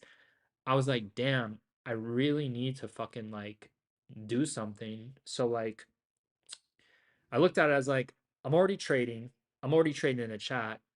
So if I trade on stream, that's peak, that's max. I can't do anything bigger than that. The only bigger thing I can do than that is like trading in person with people, right? But I don't want to be around people in person 24 fucking 7. There's no way in fucks. Like fuck that.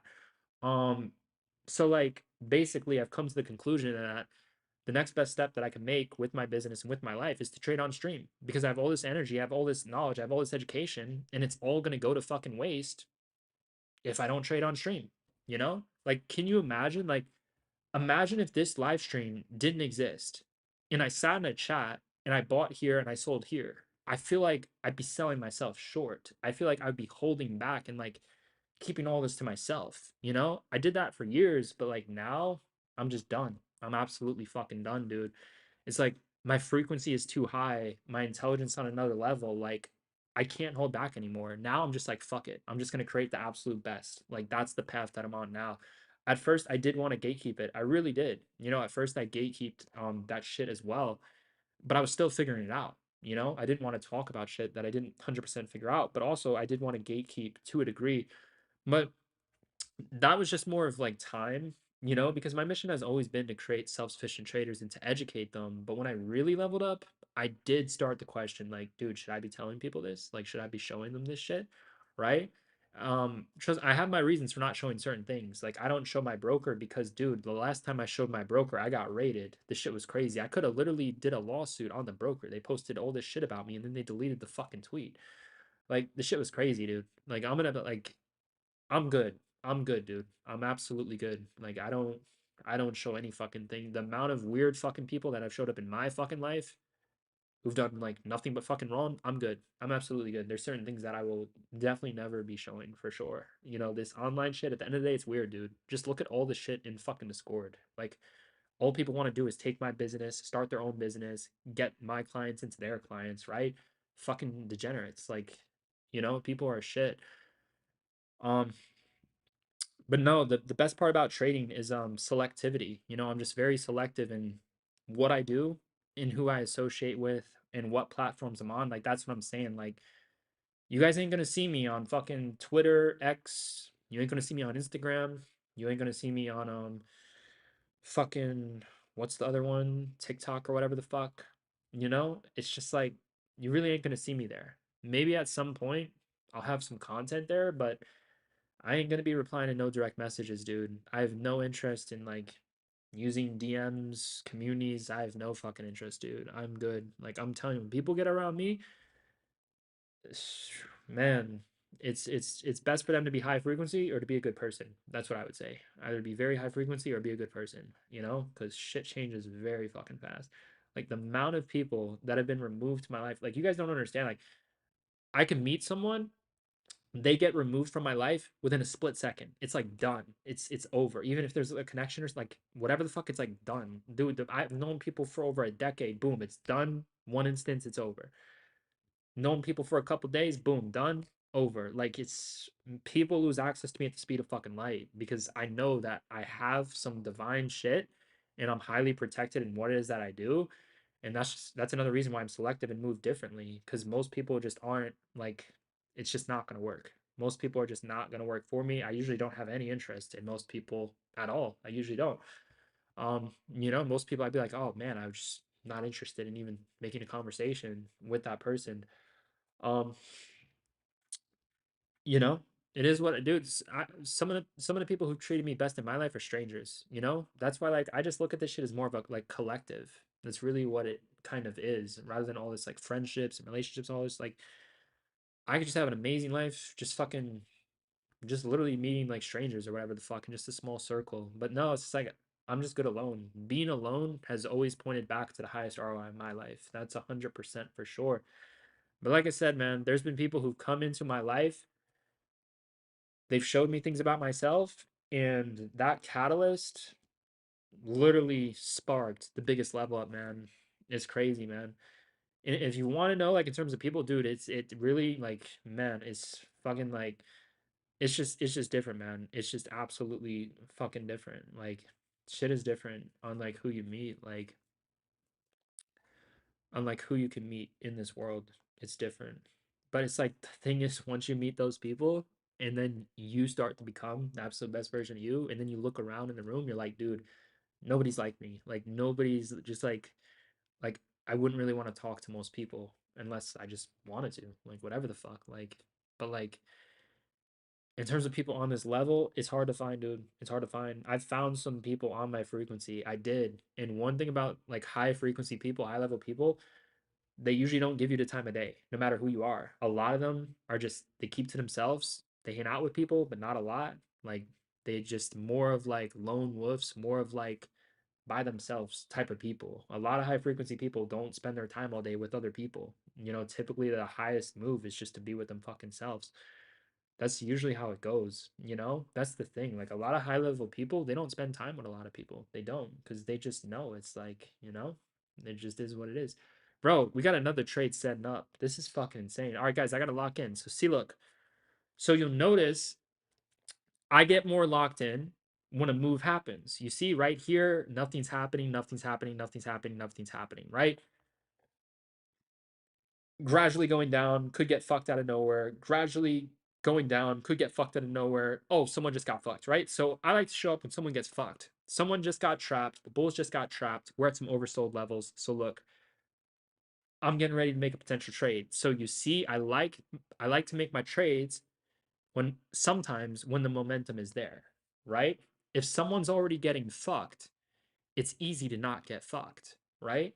In a way, it kind of is because you see it for yourselves. If you dive in headfirst at market open, you can get fucked easily, right? It's the start of the day, volatile move.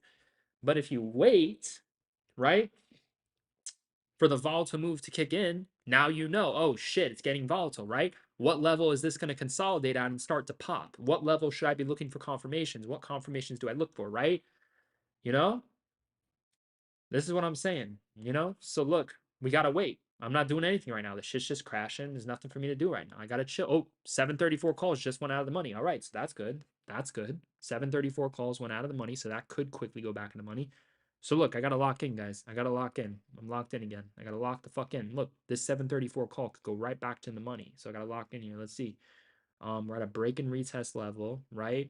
Now, the downside is the break and retest level already played out. There is lack of confirmation. This could be a trade where we get in and get out quickly. Um, Tight stop situation. Let's see. We got a red down. Not liking the chart as much. Take a look. Take a look. You know, never jump to make a trade unless your frequency is strongly speaking to get in. But even then, you want education and alignment. Do quick education checks. But look, I'm just chilling. Just chilling right now. It's not much. Let's see. Do.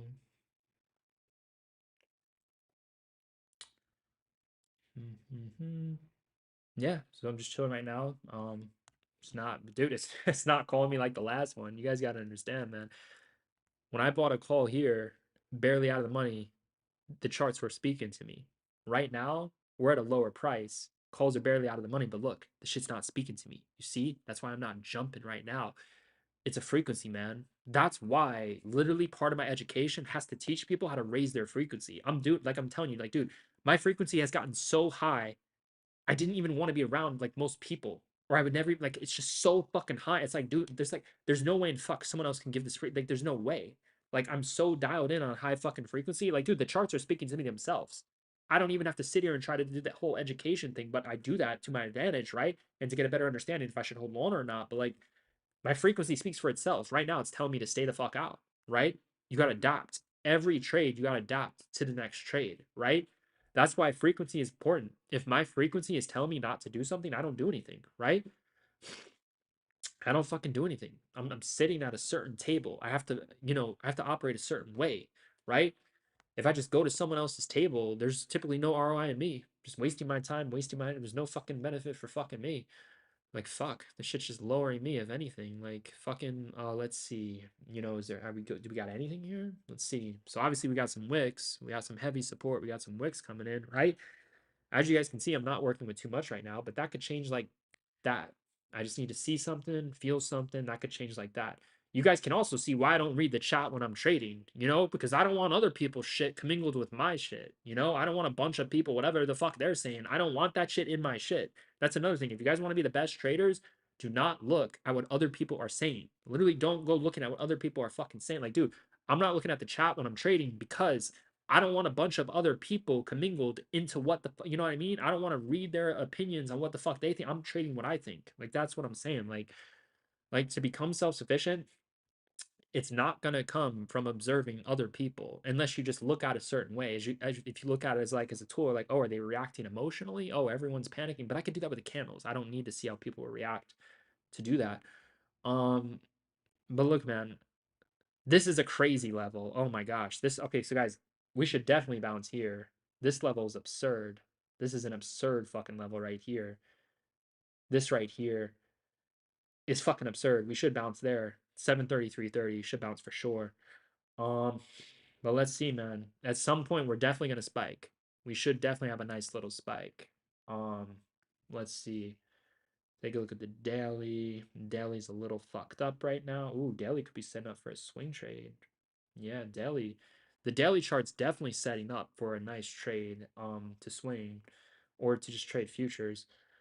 Um but no, I'm not really seeing much right now, you know? That's why the frequency isn't showing up, the confidence isn't there, and that's good. If it's not there, there's nothing to do. That's good. That's part of trading, is doing fucking nothing. Oh man, now I'm getting a little tempted. Little tempted here. I'm getting a little tempted to just say fuck it and get in. A little tempted, but I'm seeing too many red flags as well. Guys, look, there's nothing special. There's nothing special here. Obviously, this can bounce easily, but there's just nothing special right now. So if I do make a trade, just know this is more of the degenerate side of trading. Um, but let's see, can I find any reasons? You know, that's another thing. If you're trying to find a reason to enter a trade, if you're trying so hard to find something, typically that's a reason to not make the trade. But like I said, dude, we're at some oversold fucking level. I'll see what the call is just winning the money. So the play would have worked. But like I said, man, I'm just chilling right now. I'm just chilling. I was a little tempted with that 1 minute candle. I was tempted. Let's see, let's see. Yeah, man, I'm just not seeing anything. You know? That's the thing. Just really not. Let's see. All right, so I see potential. I do see something, and I do think it's gonna bounce at some point. So basically what I will say is 3 p.m. 3 p.m. on the opening of the next 30-minute candle, I will be interested in calls, especially if calls are very close to barely out of the money. So I'm showing interest to calls, but not yet. I want to wait till 3 p.m. I have identified something where this could try to bounce. I'm seeing the confirmations, I'm seeing the potential. Um, this is what I'm looking at right here. You see how it kind of drops for 90 minutes, down, up, middle, next 30-minute candle it bottoms, then it spikes like crazy next 30 minutes. So the bottom was the previous 30-minute low. So what I can say is the closing price in the previous 30-minute low are going to be key levels to watch for calls, right? But this is amazing. Literally calls worked at the prices I liked, calls already worked. So even that trade, if you took a degenerate one and just got it on calls at the good price, even that worked. It's like, dude, I would have, if it went here, I would have gotten in. This is where I wanted to get in right here at 733.25. Look, it didn't, I don't think it hit. Yeah, see 733.50. That's one of the reasons why I didn't just get in. But you guys can tell I liked this. When it started going like this, I like that. I like that type of price action towards our level. So I nickel and dimed it. I missed out on the trade, but no, there was too many lack of confirmations as well. The frequency wasn't all there, so I'm just chilling. But look, all we can do now is wait. Um, at least I was on the right side of the move, you know, from where I was interested in at. I was obviously leaning on the calls, but I didn't make the trade. But even that one would have worked. You see what happens when contracts barely go out of the money and they start to consolidate and they start to bottom at a key level. Look, they quickly spike in the money and then you sell in the money, right? So you don't have to play for a full reversal. You're playing for a play goes barely out of the money and then you buy towards the bottom, just like we previously did, and then it spikes in the money. So there you go. So at least we're on the right side of the direction for the scalp. But like I said, now we just need to wait. So it already had too big of enough move right now. So now we just need to chill. Oh my god, this is looking bullish now. Fuck. Oh, this shit is looking bullish, man. That's another thing about trading. The frequency doesn't show up, and then it works, and then it shows up, and you're like, fuck, should I buy at a higher price? You see where you could have just gotten in, but then if you didn't get in with the frequency, there's a disadvantage to that too. So confirmations in certain ways will cost you the best entries. You know, that's one of the reasons why you saw me enter that, not the previous trade, but the trade before that. I was down like 4 cents. I added, and I got a much better add than someone adding higher with the better confirmation on the breakout. So yeah, so look, we just gotta wait a little bit. I'll be right back, guys. I'll be right back.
All right, so just like that, this should, man, I hope people start to see why I take profits, because dude, like this is what I'm talking about. I'll literally, you know what I mean? Like we being at the exact lows on trades, this shit will pop like $1 and then it will just go right back down. And I'll be like, dude, if these people didn't take fucking profits, they're fucking degenerates. We bought it out of the money, it went in the money. Like, you know how many people buy a trade out of the money and they wait like 4 hours for it to go in the money? I'm like, dude, we did that in fucking minutes. The fuck? Like, yeah, it wasn't as further out of the money, but it's fucking massive gains. You know, when you guys are scalping too, you can take bigger position sizes, right? But if you take bigger position size, you can't hold to zero. If you don't want to take a bigger position size, add to the winners then. Add to the winners, set the profit stops, protect it that way, right? Or just do both. I do both. But look, we just gotta wait. We gotta wait, man. We gotta wait. We gotta wait. We gotta wait for the play. Yeah, that's all we gotta do.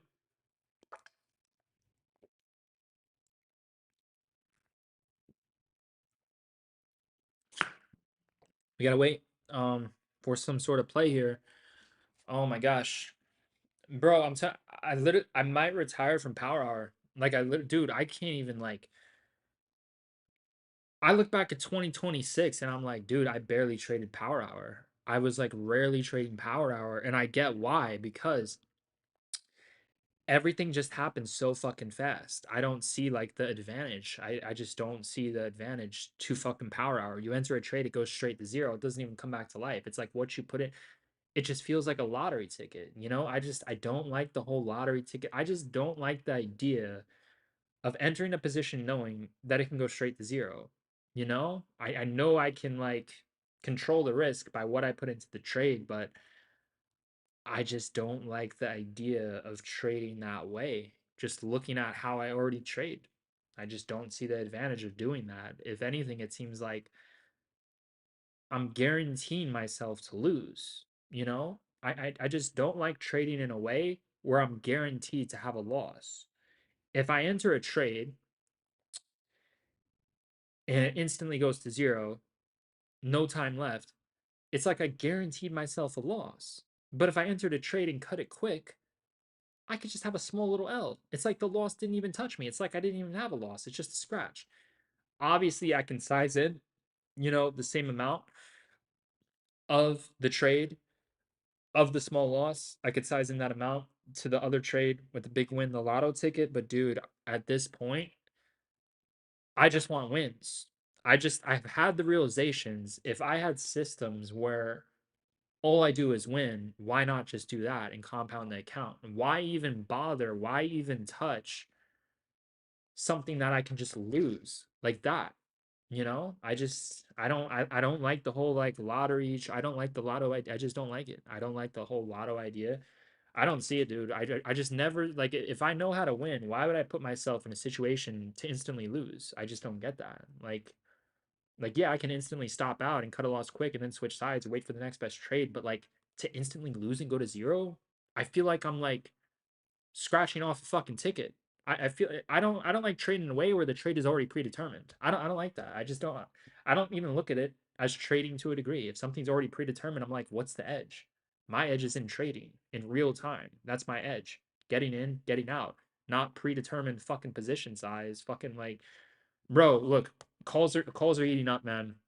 Look, calls are heating up. 30-minute candle's about to open. Okay, guys, I need to lock in here. There's definitely a trade setting up here. Let's see. All right, so the bottom is 733.50, down, up, down, up.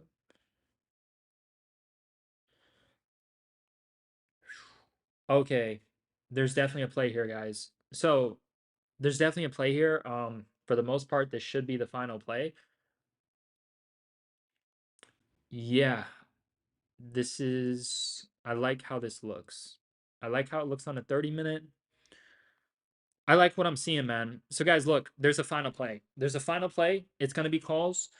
Um, let's see. All right, so I'm getting ready to enter this trade, man. Let's see. So again, do not risk going green to red. You guys know what to do if you take this trade. Um, I might make a trade here. Let's see. Let's see. Seven. So I'm looking at 734 calls. 734 calls. Barely in the money. Barely out of the money now. All right, so guys, I'm eyeing 734 calls. I got my eye on calls here. I'm not doing anything yet. I'm eyeing this very, very deeply. Let's see. 734 calls, 92 cents, 93 cents.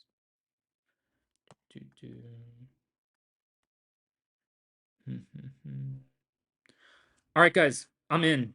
I'm in 734 calls at 91 cents. 91 cents, 734 calls. You saw right there, I bought the calls when they were out of the money. Now they're in the money. I'm going to hold this trade for a little bit. I'm in on the calls. I'm in on 734 calls, 91 cents. I got in when this was out of the money. It just flipped in the money, right? So I'm already green. I'm telling you, small little baby moves like that, out of money to the money. That's literally how you get green bigger fast. So I'm in on these calls. I'm in on these calls. Like I said, I got in literally when the price was barely out of the money. So like right there, a couple cents below. Already in the money. So yes, I'm already in there. Like this is the reality of my life, dude. If this shit goes back out of the money, I just gave back the profit. Am I gonna hold? Yes, I'm holding this one a little bit. So this one I'm gonna hold a little bit, dude. I'm out. This is what I'm talking about, dude. Like I can't do this in a chat. There's no way. I have to be real time Zoom. Like there's no fucking way. You know, I could see why I can get hated on in chat. I could definitely see that because people don't get it. Oh, bro, fucking every fucking trade, Prince. Every fucking, it's undeniable. I'm undeniable. It's undeniable, dude. Fucking sell this shit. Fuck that. I'm getting out. Fuck it. If they didn't enter, fuck them. Fucking, where are we at now? What are we at? We had 100. Oh, fucking 116. All right, let me sell this shit. 122 cents. Out at 122 cents. Sold. Fucking sold, dude. Nobody. You see? You fucking see? 90 cents to 120 cents. That was better than the last trade. Nobody's doing what I'm doing. Nobody can do it. It's absolutely undeniable, dude. It's absolutely undeniable. I just sold the peak. I'm out. Just like that. Boom. Done. Out. Do I have any? No, I'm done. Dude, I am so fucking, I'm done.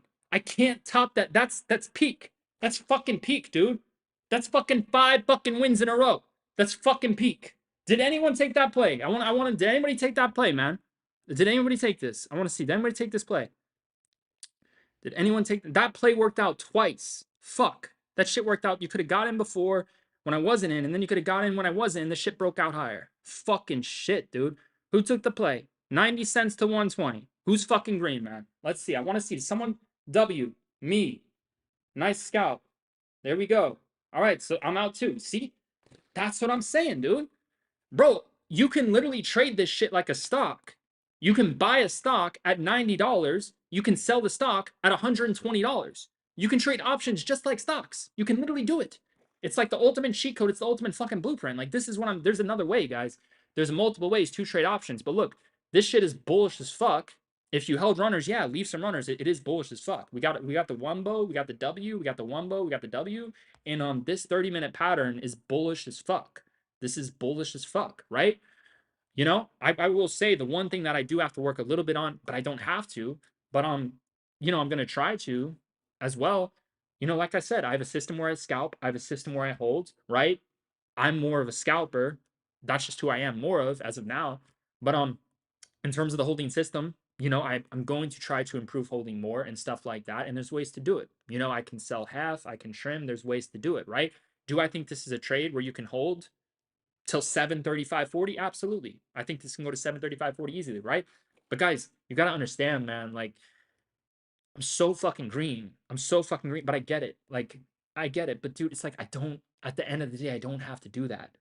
I really don't have to do that because it just works. Everything I do fucking works. Like when you're that green, when the win rate's that fucking like it just doesn't matter. Dude, I was doing this shit in a chat and I'm sitting here saying if I did this shit on a fucking live stream, there's no fucking way. There's absolutely no way. There's no fucking hate. There's no fucking bullshit.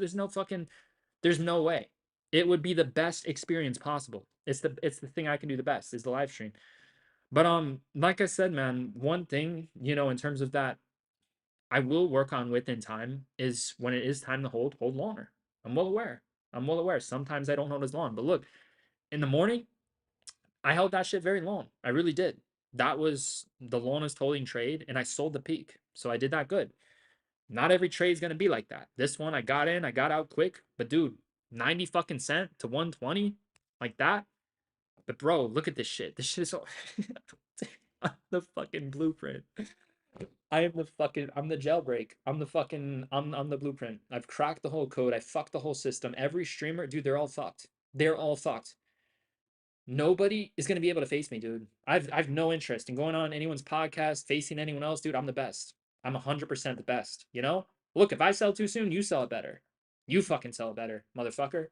Like, fuck, do something your fucking self. If I'm selling too soon, you sell it better. I already got you in at the low. How many fucking times today have I gotten you in at the lows?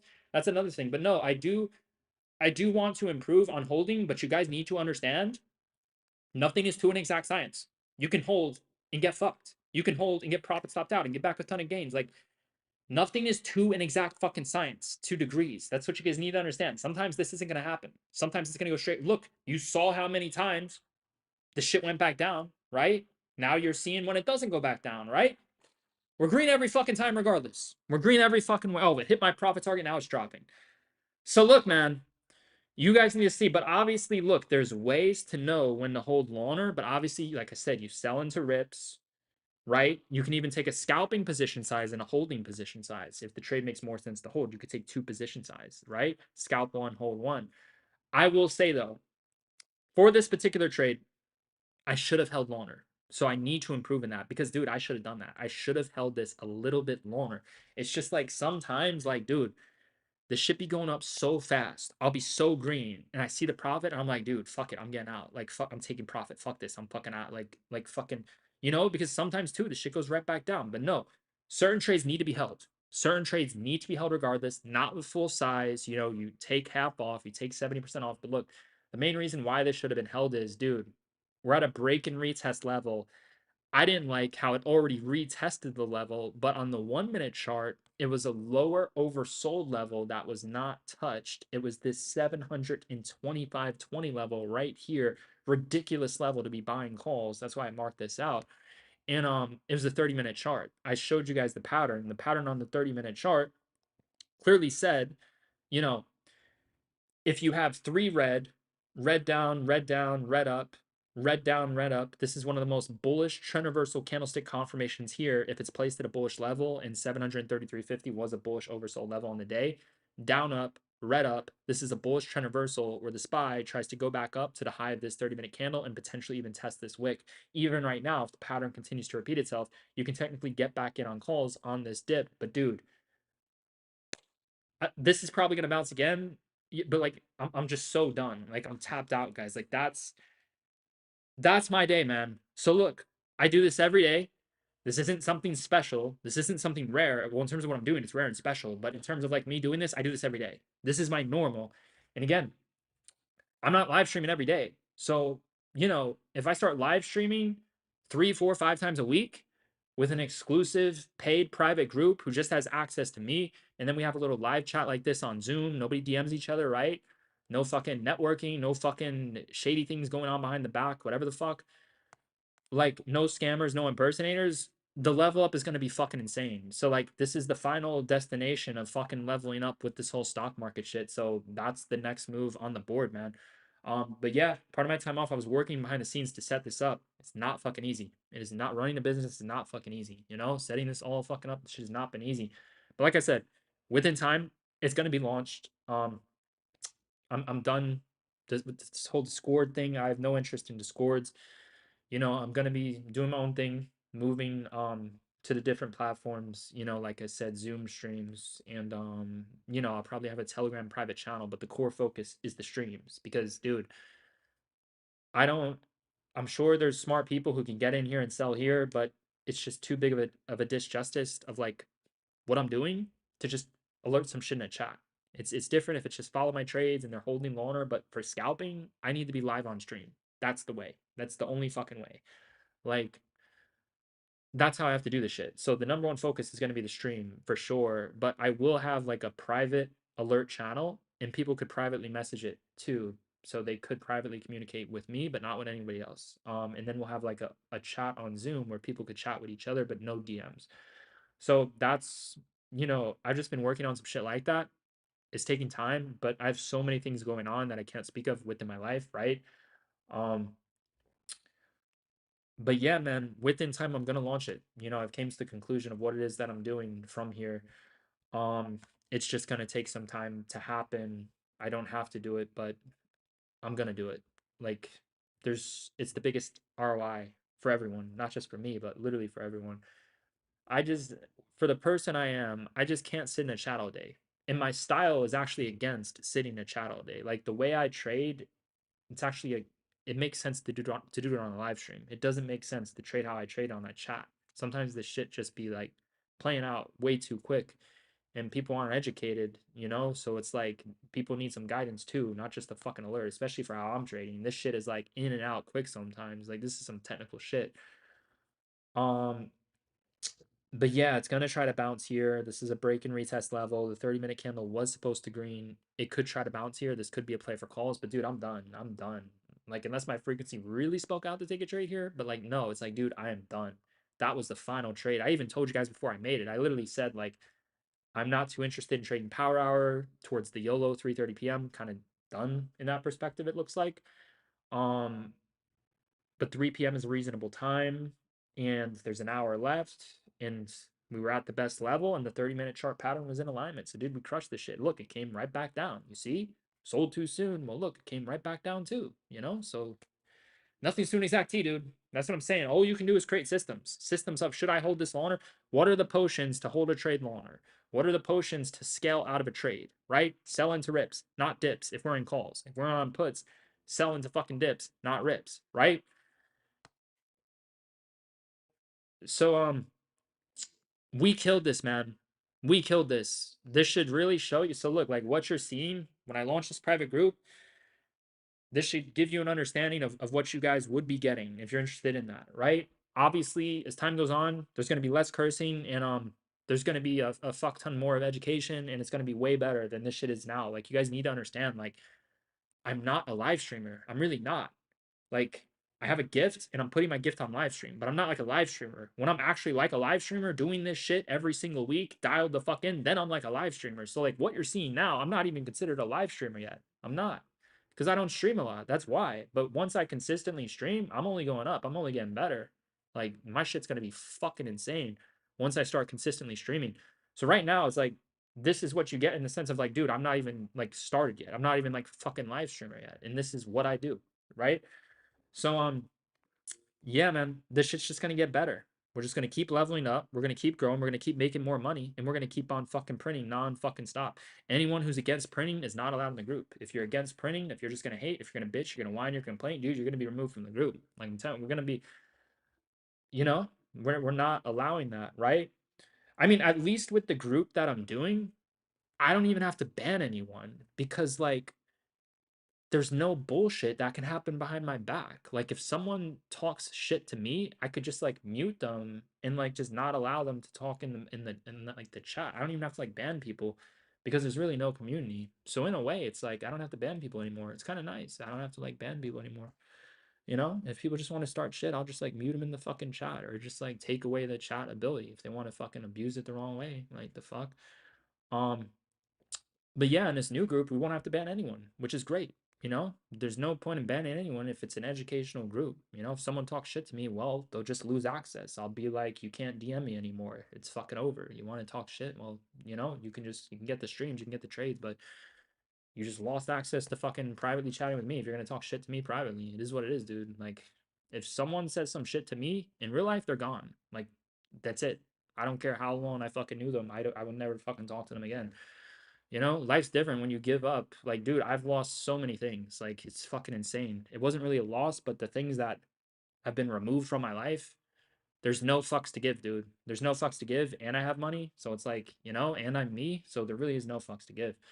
But at least in this new group, I won't have to ban anyone. You know, it's different if there's a community and people start shit and then they DM everyone. That's different. But if they're just DMing me, harassing me, then I'll just block them. You know, that's different. Like if they just want to, you know, be a fuck up and watch the streams, they could do that, you know? But I'm not allowing people to do shit behind my back and all this bullshit. I'm so fucking done. Like fuck everyone. It's insane, dude. I'm telling you, like, guys, be a good person and watch how many people in life just like do some shit wrong, you know? But at the end of the day, if you allow them to do that, you have the door open. That's why I don't fuck with Discord. You know, I could be the best in the fucking world. Well, people are gonna start their shit behind my back, and that's not in my control. So I can't control that. The only thing I can control is the platform that I'm on that doesn't allow people to do that. So it is what it is, man. But yeah, one thing I like about the new group is I won't have to ban people, which is nice, you know? Because banning people never really does anything positive, but for some people it's the best. Some people are better off just not being in the group. But yeah, there's just nothing for me to do, man. Now it's just like I'm in a very high place, and to step down from that place would be a disservice to my mission, which is to make the absolute best trades that I can make to my ability and to create self-sufficient traders. So look, man, the market's getting ready to close at 4 p.m. Um, you know, one thing about trading is the more you observe this shit, the better. I'm going to be very upfront with you guys. The two sessions that, so put it this way, you're never going to really see me trade directly at market open, which is what I would say the first 20 minutes. After that, I might make a trade. You saw today, I kind of waited a little bit to make a trade, right? I made the trade right here. When was this at? So this was at 950, right? So the way I trade, I skip the first 15 to 20 minutes, the whole fuck you lotto plays, right? Skip that. And then in terms of the power hour, I have a little interest in it, but I'm very swayed away from it just because the trade can go straight to zero. I don't see the advantage of entering a trade that can go straight to zero. It's basically like a predetermined trade, and that's not how I trade. So like I don't trade in a way that's predetermined if I'm gonna lose. I either win or cut that shit quick. Or if it's meant to be held, then I have a bigger percentage loss in that situation. But like the way I trade is I'm trying to trade. I'm not just trying to have something expire like zero right away. I'm really not trying to do that. I'm trying to do more of like I could trade anyway, but the way I'm trying to just like trade and teach you guys how to trade is just this shit. This is what I do. This is what I do best. The moment I start holding something, the moment I get in that open or even last 30 minutes, it's just danger. It really is, you know? It results to bigger percentage losses, which can be supplemented by smaller position sizes, but it also results to this idea of lottoing. And I just lost the idea of wanting to lotto my money when I could just compound my account and I could just trade the best setups at the best prices. I don't see the reason for me to take like lotto trades. I don't see it. Like, why do I need to scratch a lottery ticket if I already won the lottery? Like, if someone already won the lottery, what are they going to do? They're going to keep playing the lottery? It's like, no, you already won the lottery. The point of winning the lottery was so you don't have to play the lottery again. So, like, that's just how I kind of see it from a trading angle. It's just not my style, dude. Like, it would just make me look like shit. This guy's trading great from 10 a.m. to fucking 3 p.m. And then during those other times, oh, the trade just goes straight to fucking zero, big percentage losses. Oh, as soon as I got in, the trade dropped a fuck ton. I couldn't control shit, but what I put in, I'm chilling, you know. And we already have a system for that as well. You know, we already have a system for that, as well. But I just don't think I'm gonna shine the brightest during those times. And also, we already have another system for that that someone's already operating on YOLOs and a different trading type of style, right? So there's just certain things that I'm not gonna do. And basically 9:30 to 9:50, nothing but observing. 3:30 to 4 p.m., I would say rarely. Rarely. So it's still gonna happen, but rarely. Very, very rarely. Like it would have to be an extremely rare setup with the 30-minute chart. It's just the biggest thing that I dislike about the last 30 minutes is the trade could go straight to zero. And I'm sitting here saying, like, dude, there's nothing to manage. It feels like I'm not even trading. Like if I take a trade and I know I'm just gonna risk go straight to zero, I feel like I'm not even trading. Why would I enter something predetermined, pre-confirmed that I can lose what I put into it when I could just win and manage the trade? I could just do what I keep like why bother with some lotto shit that can go. I don't see the reason to touch that. I really don't see the reason for me to step into that overall price action. And I'm already against the market open, and power hour is volatile as fuck, and there's no time during power hour. So it's kind of crazy because I used to be a big power hour trader, and one of my biggest profits was actually during power hour. I made 1,000% plus fucking return on a heavy fucking position size, and it worked out. But like, I'm just looking at it now on like how I evolved. I don't see it. I just don't see the reason, especially I'm compounding my account and the way that I trade to step my toes into something that can go straight to zero. I don't see it. I'm like, dude, if I could buy a call here, cut a small L, and then I could buy a call here, make a big win, add to the win. Why step into the territory of I could buy a call here, this shit goes straight to zero, and that's it? It's like I don't like the idea of putting myself in a situation that I can lose. You see, so like I'm against losing money. I don't like playing the lottery because I can lose. I'm gonna lose the vast majority of the time. You see, like that's why. Like, why lose when I can just win? If I already won the lottery, why play the lottery? Like, I just don't like. I already won the trading thing. I already beat the whole fucking game. Like, that's why I'm streaming. I'm in business. Like, fuck. I either trade alone, disappear, or stream. That's why I'm in the streaming business now, because this is the one game that I have to beat now. I have to beat this whole live streaming game. I have to make everyone self-sufficient and rich, and I have to grow my social media, bigger, better business. That's the only, like, I'm in business. The fuck? It's either that or I just dip off the face of the fucking planet. And I've come to the conclusion that this is my skill set. I know what it is that I'm gonna do. I'm not going anywhere. I've lived and worked in the shadows for years. Now I'm so fucking ready to just take the fuck over this whole fucking game. It's all fucking mine. It's all fucking mine for the taking. Anyone who joins, they're gonna see it's theirs for the taking too, of how much money they're gonna fucking print. Um, but yeah, it's just like from a level of education and competence in my trading style, I just don't see the need to do like a lotto trade. I just don't get it. I really don't get it. Like, I just don't like the idea of like entering something knowing that like instead of managing the loss, I already lost and just let it go to zero. I'm just not the biggest fan of that. You know, I have multiple systems and that system works, but it's just like for how I trade and the mission that I'm on, I don't see it. This is bullish as fuck. Spy's going to try to spike here. This is a very bullish confirmation. This could easily rip to 735. I'm not doing anything. My frequency just got to read that this is very bullish. You know, so if someone had a reason to buy calls, they could make a quick scalp here. This looks bullish as fuck. I think it's going to go up a little bit. I think they'll make some money on a scalp here, right? I'm not doing anything, but I will say that at times, right? Have those times when frequency tells me this, when when I see some shit. But I'm not doing anything, dude. I have very strict standards, you know? I mean, the way I see it, the less time on the clock, the harder it is to trade. You have to time this shit to a near perfect exact science. I would say it would take a very rare special individual to consistently do that.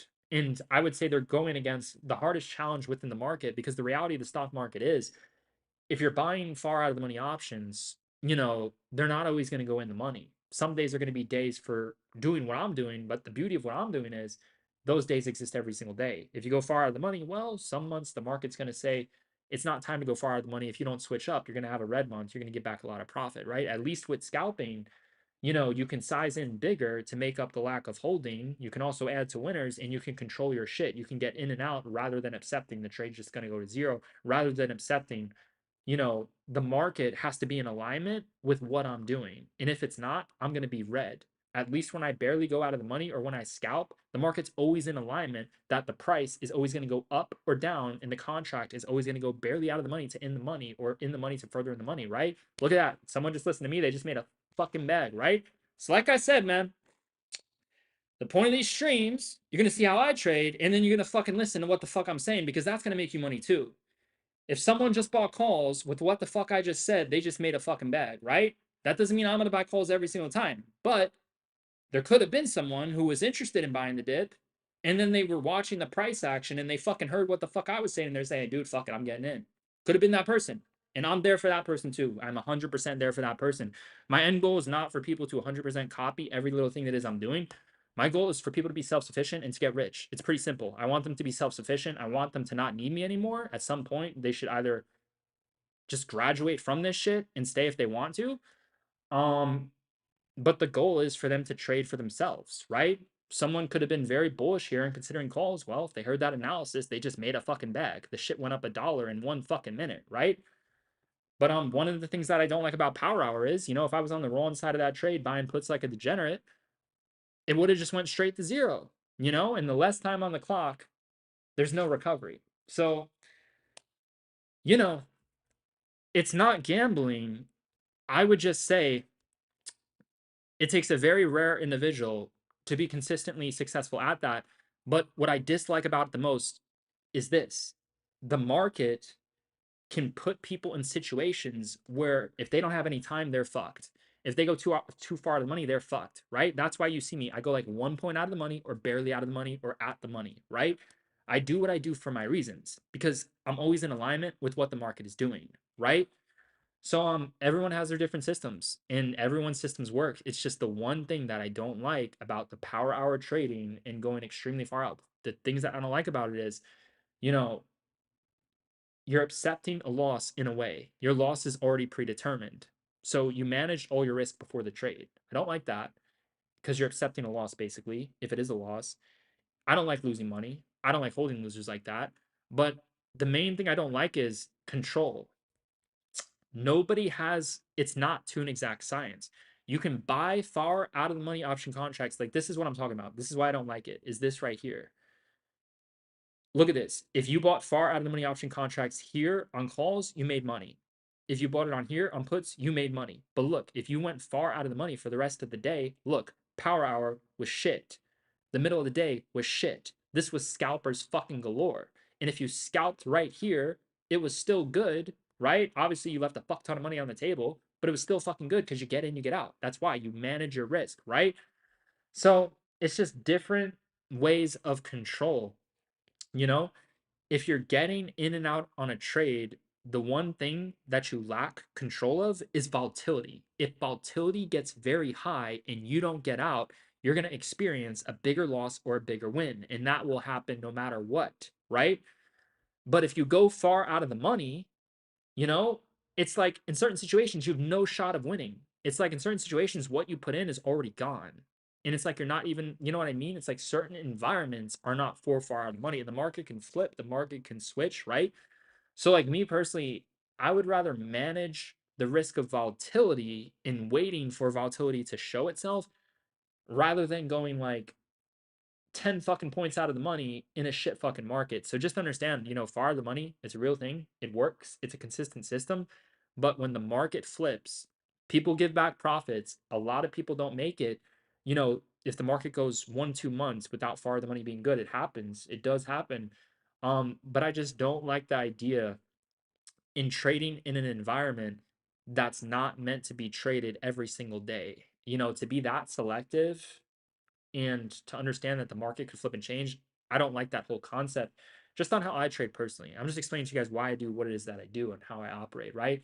Everyone has systems and they all work. Like I said, options give you options. You can do whatever the fuck you want with your options. You really could. You can make money anyway with options. You can go barely out of the money, far out of the money, in the money. You can do whatever the fuck you want, right? So there's different trade-offs. If you're scalping in and out, the trade-off is volatility. Sometimes the volatility is going to be so high where your win or your loss is going to be bigger, right?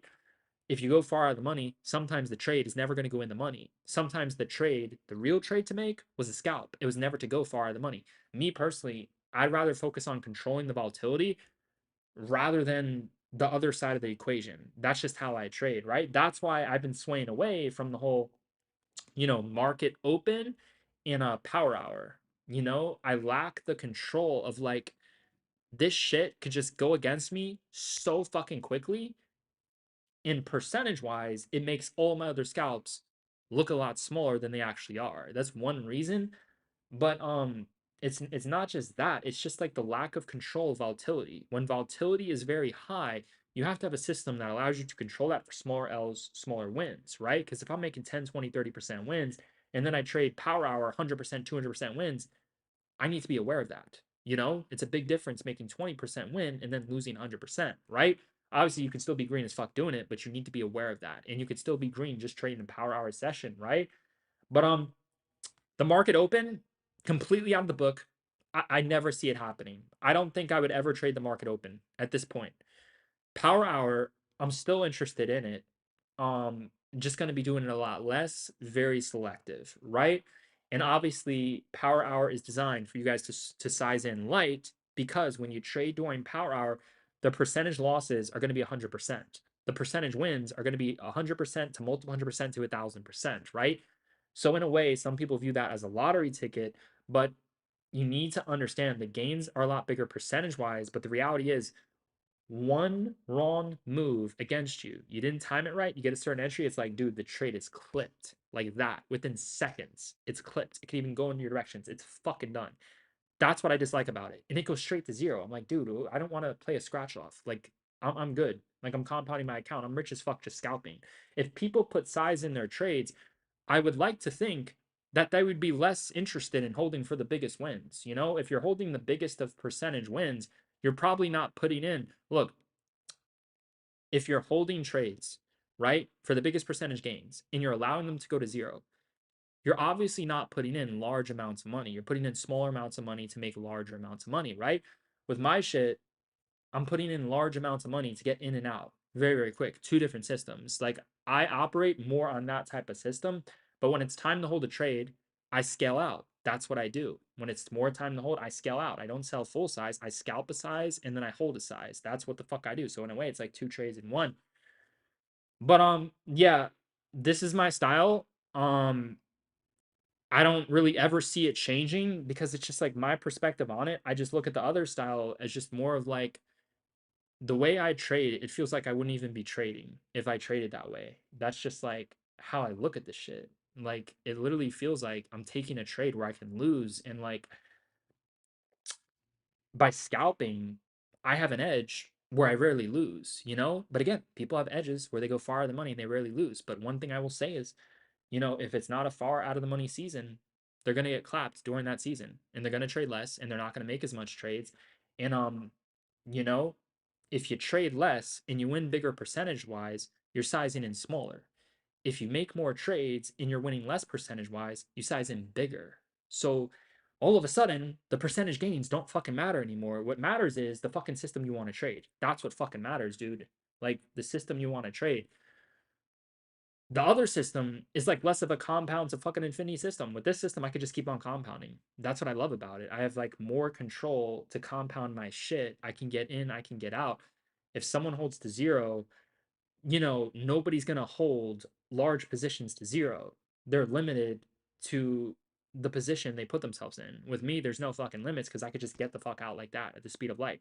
But obviously, there will be days where some wins are bigger and some wins are losses. That's another reason why I don't like trading the market open and I don't like trading power hour because the volatility is so fucking high and so out of the fucking control. That's fucking why anything that can go straight against me that fast, that quick, out of my control, I sway away from it.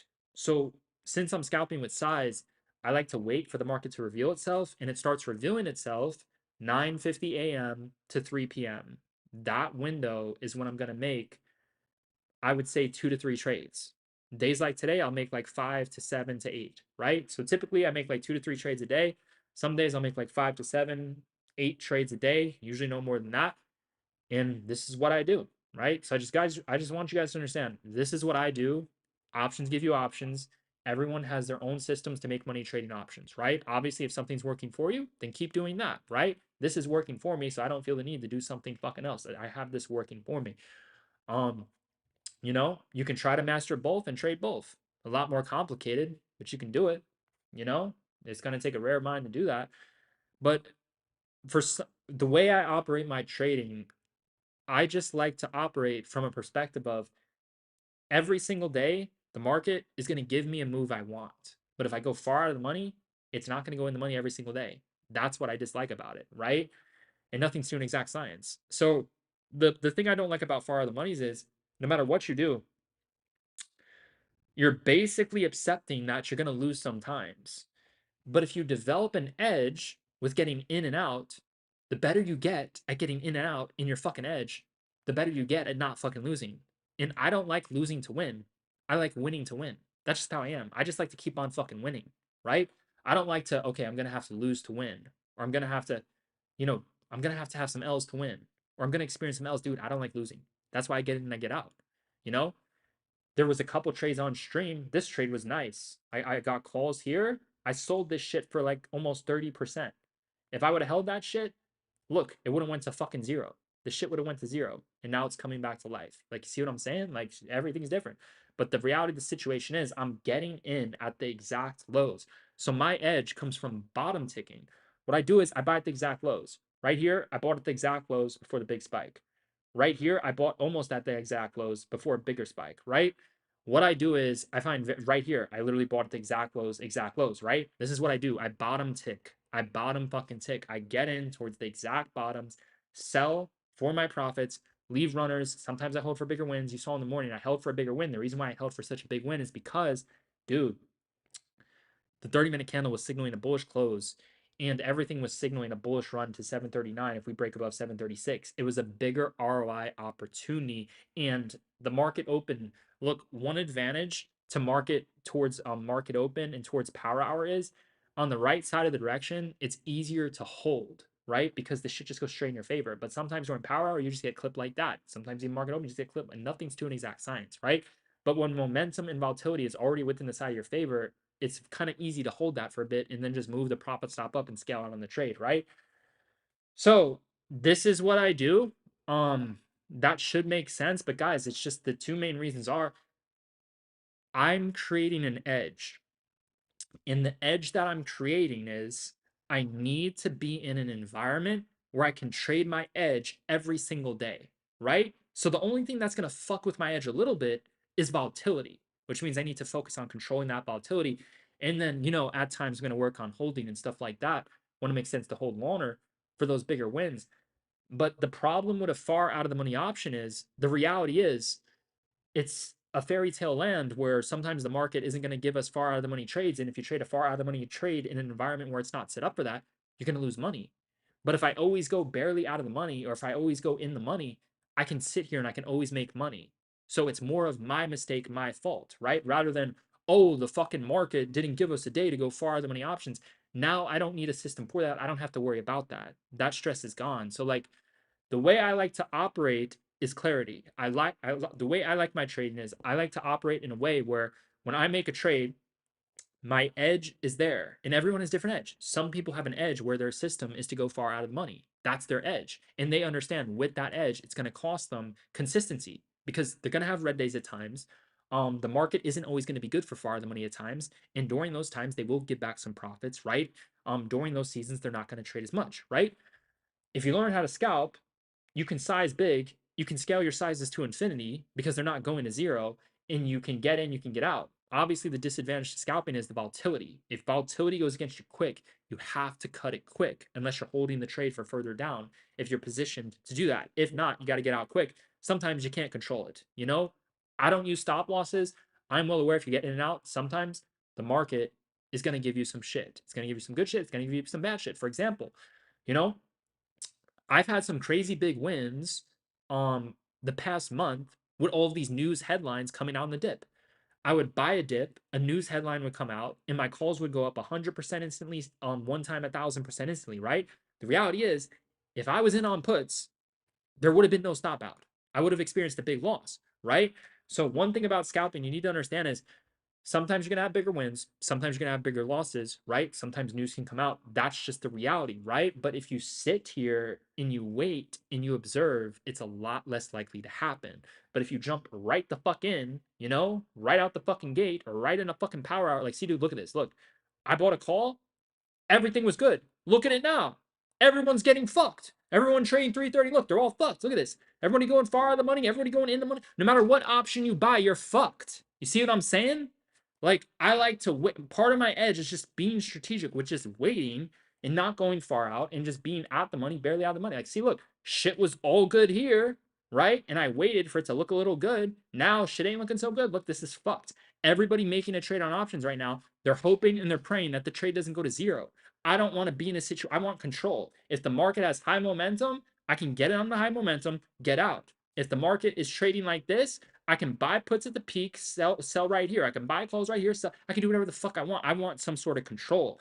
You know, the thing that far out of the money option is it gives you control of how much money you're gonna lose. That's the best thing it does. It gives you control of how much money you're gonna lose. But dude, I'm just done operating and losing.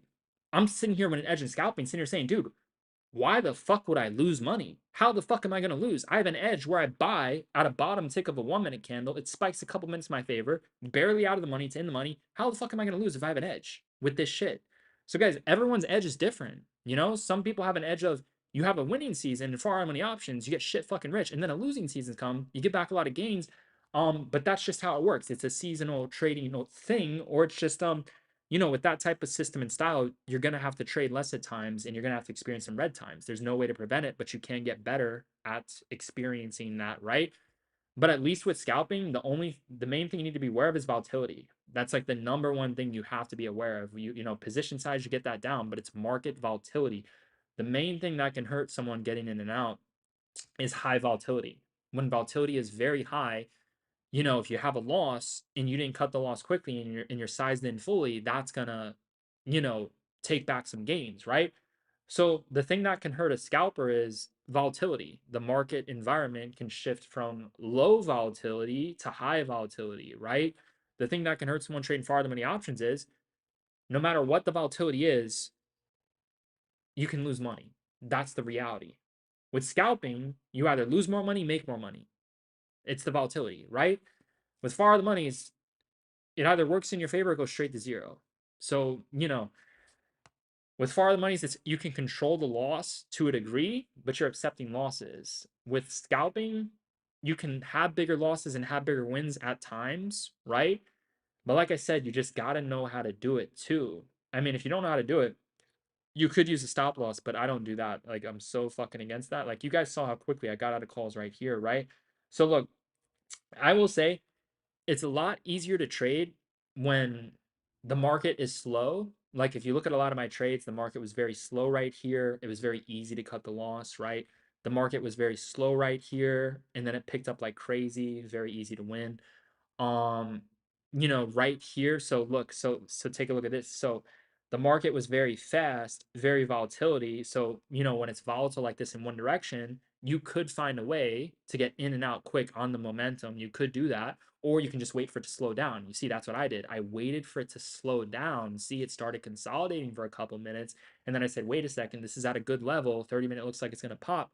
And then I bought a call in and out, right? And then right here, I literally did the same fucking thing. It consolidated, bounce, retest, bullish as fuck. Dude, the best thing about scalping is like this frequency shit. If you're trading at a high frequency, you're just gonna know if the volatility is gonna be absurd or if it's not gonna be and what your size should be, right? So it's just different things to be aware of. Every system has its trade-offs. I just don't like losing. That's why you don't see me going far the money. Like I'd rather size in bigger and just get in and out. That's just how I am. That's how my DNA is. Everybody has their own systems. There is no like which system is better. It's like what system do you want to trade? That's what this shit is about. Some people want to trade both. Some people just want to trade one system. It is no, oh, well, which one's better?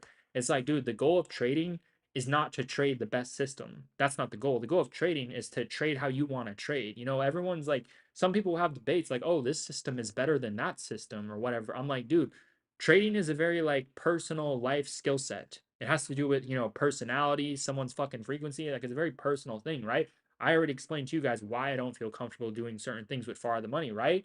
The way I am as a person, I like stability. I like consistency. I like if I'm gonna show up this day, every single day, there's gonna be an ROI, there's gonna be an opportunity for the contract that I'm buying. Whereas some days, no matter what I do, it's just not gonna work and there's no opportunity. I like if something's going in my direction, I'm making money, whereas waiting to make money, right? I like taking bigger size, getting in and getting out. Everybody has their different styles and different systems. It's not about like trading is about sitting here and saying, oh, this system's better than the other system. It's really about what system is best for you. I don't watch other traders because the shit that they're doing is not the shit that I'm on. I just need to keep on improving on the shit that I do best. And someone else has a different system. That's all they need to do is keep on improving on the system that they're doing best, right? You can try to learn them all, but you really don't, have to. I mean, well, I do encourage people to learn them all, but to trade them all, that's a different story. That is a completely different story, man. So it's just less of a debate thing, and it's just more of like how someone actually wants to trade and what they're good at. Because I know what I'm good at. I'm not the best at going extremely far out of the money. 100%. Not the best at that. It's just not me. I'd rather take bigger sizes, get in, get out, hold some, leave some. Um, but holding for very long periods of time, extremely far out of the money, it's just not me. It's a different type of system, and that's just I don't operate that type of way. So everyone's different, and you guys just have to decide as well, on like what kind of system you want to trade as a trader. That's the best part about trading. You could try one system, if it doesn't work, you could try a different system. It takes time to figure out, but once you figure out what works for you in your lifestyle and your personality, like see, like I like stability, and I like I'm a very like stable, competent, like consistent type of person. So like if I enter a trade, I expect it to like make sense. If I go extremely far of the money and it wasn't a day to go far of the money, I just don't like that. That's not how I operate. If I operate something, I need to be in a situation where I'm operating to make money today. Like winning seasons, losing seasons, the ups, the downs, like fuck all that. I'm up every single day. I'm winning every single day. Like that's the shit that I'm on. Like if I have an edge with scalping, all I need to do is win every single day. I don't need to try to like hold something far out of the money, size in less. Like my percentage gains will be less, but my percentage losses will be less. And my gains will be even bigger because I'm actually scaling the position sizes. My size is going up, it's not going fucking down. Anyone who holds something to zero, it gets to a point where it's no longer scalable. You can only make so much money holding something to zero because no one's going to risk that amount of money to zero. They're just not going to do it. But if you get in, you get out, yeah, you can take a massive fucking size and not risk a lot just by getting out quickly. Like you can do it, but you got to be aware of the volatility. How are you going to control the volatility? One of the ways I control the volatility is just by waiting. I wait for the market to get slow. And if the market's going rapid, I could just trade the direction of the rapid direction, right? If I try the reversal in the rapid direction, I could just get out quickly, right? It's like getting in and getting out quickly, right? Like, look, if I bought calls here, you know, that's a big little dip. It sucks that I get out that quickly and it sucks that it spiked, right? But at least I protected myself from a bigger L because this shit could have just kept on collapsing, right? But I don't do that. I actually wait for the shit to consolidate. You see, I could have bought calls into fucking death right here. I said no, I'm gonna wait for this shit to stabilize a little bit, to consolidate a little bit, and then I'll risk a little bit below here in a situation like that. And then if it works, boom. So it's like a 1 to 2, 1 to 3 risk to reward ratio, right? Um, but I just like operating in a way where when I enter a trade, at least I'm entering a trade that's designed to win. That's why I'm winning so much because I'm trading in an environment that allows me to win. No matter what you do with a far out of money option contract, it does not allow you to win every single time. That's why you don't see people trading far out of the money option contracts. They're not making 10, 20 fucking trades a day. They're not doing it because they know, dude, the market's only giving us 1 or 2 here today. Sometimes they win, sometimes they lost, right? Sometimes big winning seasons, sometimes losing seasons. But the point is, like, I like to operate in an environment where when I enter a trade, this is what I'm supposed to do, but I'm supposed to win. With a far out of the money option situation, it's like the winning is more long term. It's not short term. It's really not. Far out of the money options, big winning season, losing season comes, get back some gains, highs, lows. Scalping, the main highs and lows is just volatility. It's fighting volatility. How are you going to control the volatility? Like, the ways I'm controlling volatility, position sizes. If I'm trading at a very volatile time, I could scale down on my position size, or I can just not trade during that volatile time, or I can set a hard stop, right? At least the way I'm trading allows me to actually win with an edge, right? But again, every system has an edge. Far out of the monies have the edge of you can just let that shit go to fucking zero. I just don't like operating in a system where I can lose. At least when I scalp and I have a loss, okay, I had a fucking L. At least I could have won. I could have made money. It could have went in my direction. But with a far out of the money, it just creates a situation where you can lose. That's why I don't like it. You can literally lose. It's definitely not my strongest best trading style. It's not what I do best. That's why I'm not fucking doing it to begin with. But I just rather would trade this way. I just like trading in a way where it's like, dude, I could size in big, I could scale. I don't have to worry about shit going to like I could just cut the shit. Like I'm in and out. Like I'm fucking free. There is no holding. There's no fucking I'm not chained to a loss. I'm chained to a loss to a degree, but even before that, I'm usually out. Like so I just wanted to clarify some differences. But look, guys, every system has an edge. It's just the edge is different, you know? I just don't like the situation of like if the market ever flipped in like 1 to 2 months, far the money option contracts were horrific and everyone was losing money trading them. That's what they would call a losing season. I don't like trading in a way where I could experience a losing season. The only thing that's going to fuck with me in a losing season would be some volatility. That's it. Higher volatility. I might have to scale back in size. But I scaled it up so fucking much. It's not even going to fucking matter. Um, but there's ways to control volatility. You can't really control if the market's gonna say, like, dude, this is the market. Like, no matter what you use or do, it's like there's certain things to a degree you can know and control. But like, dude, look, it's like, look, the market gave us a far out of the money trade for calls. It lasted 30 minutes. And then it gave us a far out of the money trade for puts. It lasted an hour. And then for the rest of the day, there was no far out of the money trades. Some days it's not even going to give people an opportunity to go far out of the money, right?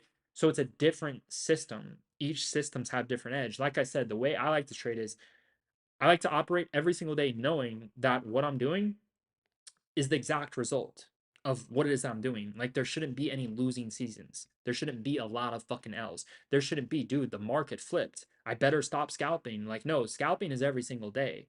Far out of the money, not every single day. It's like literally to be successful far out of the money yesterday, you had to trade a market open. If you didn't trade market open, you went far out of the money yesterday, well, you lost money. You literally lost money. You had to trade at the market open. Some days you can make a trade all fucking day, none of them work. So I just like operating in a way where the shit's actually gonna work every single day. So it's basically like a reflection of if I know what the fuck I'm doing every single day and the market gives me an opportunity to do that every single day, what's the excuse or reason to be red? What losing season? The fuck? If I can win every single day because the market's going to move every single day in those small directions, big or small, what's the reason to be red? There is no reason. I can completely understand if someone went far the money. Oh yeah, they're going to have red days. They're going to have red seasons. They're going to be trading less. I completely get it. I completely understand. I'm like, dude, the market, you're trading something where the market doesn't allow you to trade every single day. So those are just the biggest reasons of me not going extremely far out, um me not trading the market open, and me avoiding the power hour, just showing less interest as time. And I used to trade the power hour a lot, but ever since I started scalping from 9:50 to fucking 3 p.m., I've just lost all interest in doing it because I look at it as like, dude, this shit can go straight to zero. What's my edge? It can go straight to zero. I'm not trying to find an edge in losing. I just don't like losing money. That's it. With some people, they have a win rate 30%, three 100% losses, one 1000% win. It works. That's their system. But again, they're performing in a system where they would have to be profitable with a low win rate, which means the market would have to give them those big percentage gains. If they stop hitting those big percentage gains, or if the far out of the money option trade stop working, then they're in a red season. With scalping, the only red season is volatility. You have to become a manager of managing the volatility. You can manage it by the times you trade, you can manage it by the positions you take, right? So it's different playing fields. It really is. There's levels, there's different levels to the shit. There's different things to optimize for. There's different edges. Like I said, every system has its edges. Far out of the money has an edge in terms of, well, it can go straight to zero. The most you lose is what you put in, and you can make unlimited fucking percent, right? But at some point, you got to sell the shit. Adding to winners is a massive edge. When you add to winners and that trade goes up 100% in minutes, that's a massive fucking edge. Set the profit stops, move the profit stops up higher. Every system has its own edge. Some people want massive wins, and they don't mind having losing seasons. Me personally, I don't want any losing seasons. I would rather have smaller wins than have any losing seasons. That's just who I am as a person. I don't want to operate in a way where, like, I know what I'm doing. Losses will come. It's out of my control. It goes to zero. Today wasn't the trade to trade far the money options. Trade far the money options goes like, I don't want to operate in a way where the market can flip a switch and fuck everything it is that I'm doing. What that does to someone emotionally into their trading system, oh my gosh, it's just so to deal with that. Like I said, man, far out of the money is like some next level shit in certain other ways, and scalping is some next level shit in other ways. It's just like for the ways that I am as a person, everything is in alignment to scalping, not to going far out of the money. So that's why I just have no concern at this point of like even doing that. It just doesn't make sense. I could just scale my size up. If volatility's starting to hit, I could scale back and trade on a lower level. Position wise, I could just scale back on size. Same way someone going far the money, they would scale back on their position size if the market's whacking them, and they would trade less.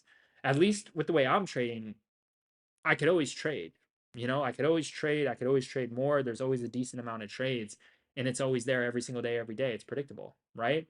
Like, look at this. Look at this fuckery. Like, all this fuck, and then out of the blue fucking moon, like, dude, this shit looks like a foreign language. I get it. It's a break, it's a retest, but like all of this decay and fuck, decay and fuck, decay and fuck, everyone's getting fucked.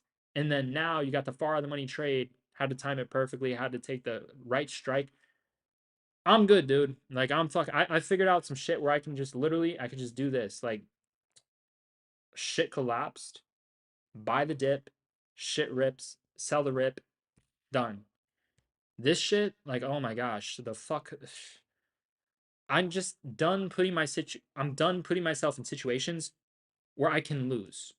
That's what I'm trying to say. It's as simple as that. Losing seasons can come. People can lose money. If you scalp, well, you can make money every single day. That's the reality of scalping. You can show up, you can make money every single day. If you buy far the money, you cannot do that every single day. It's impossible. It's impossible to make money every single day going far the money. Some days there's no far the money trades.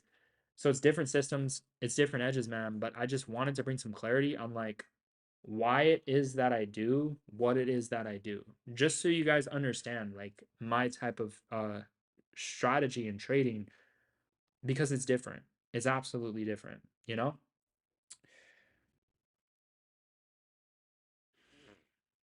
All right, so guys, look, the market's closing in 5 minutes. I'm gonna be signing off the stream in 5 minutes. If you guys have any questions, you let me know.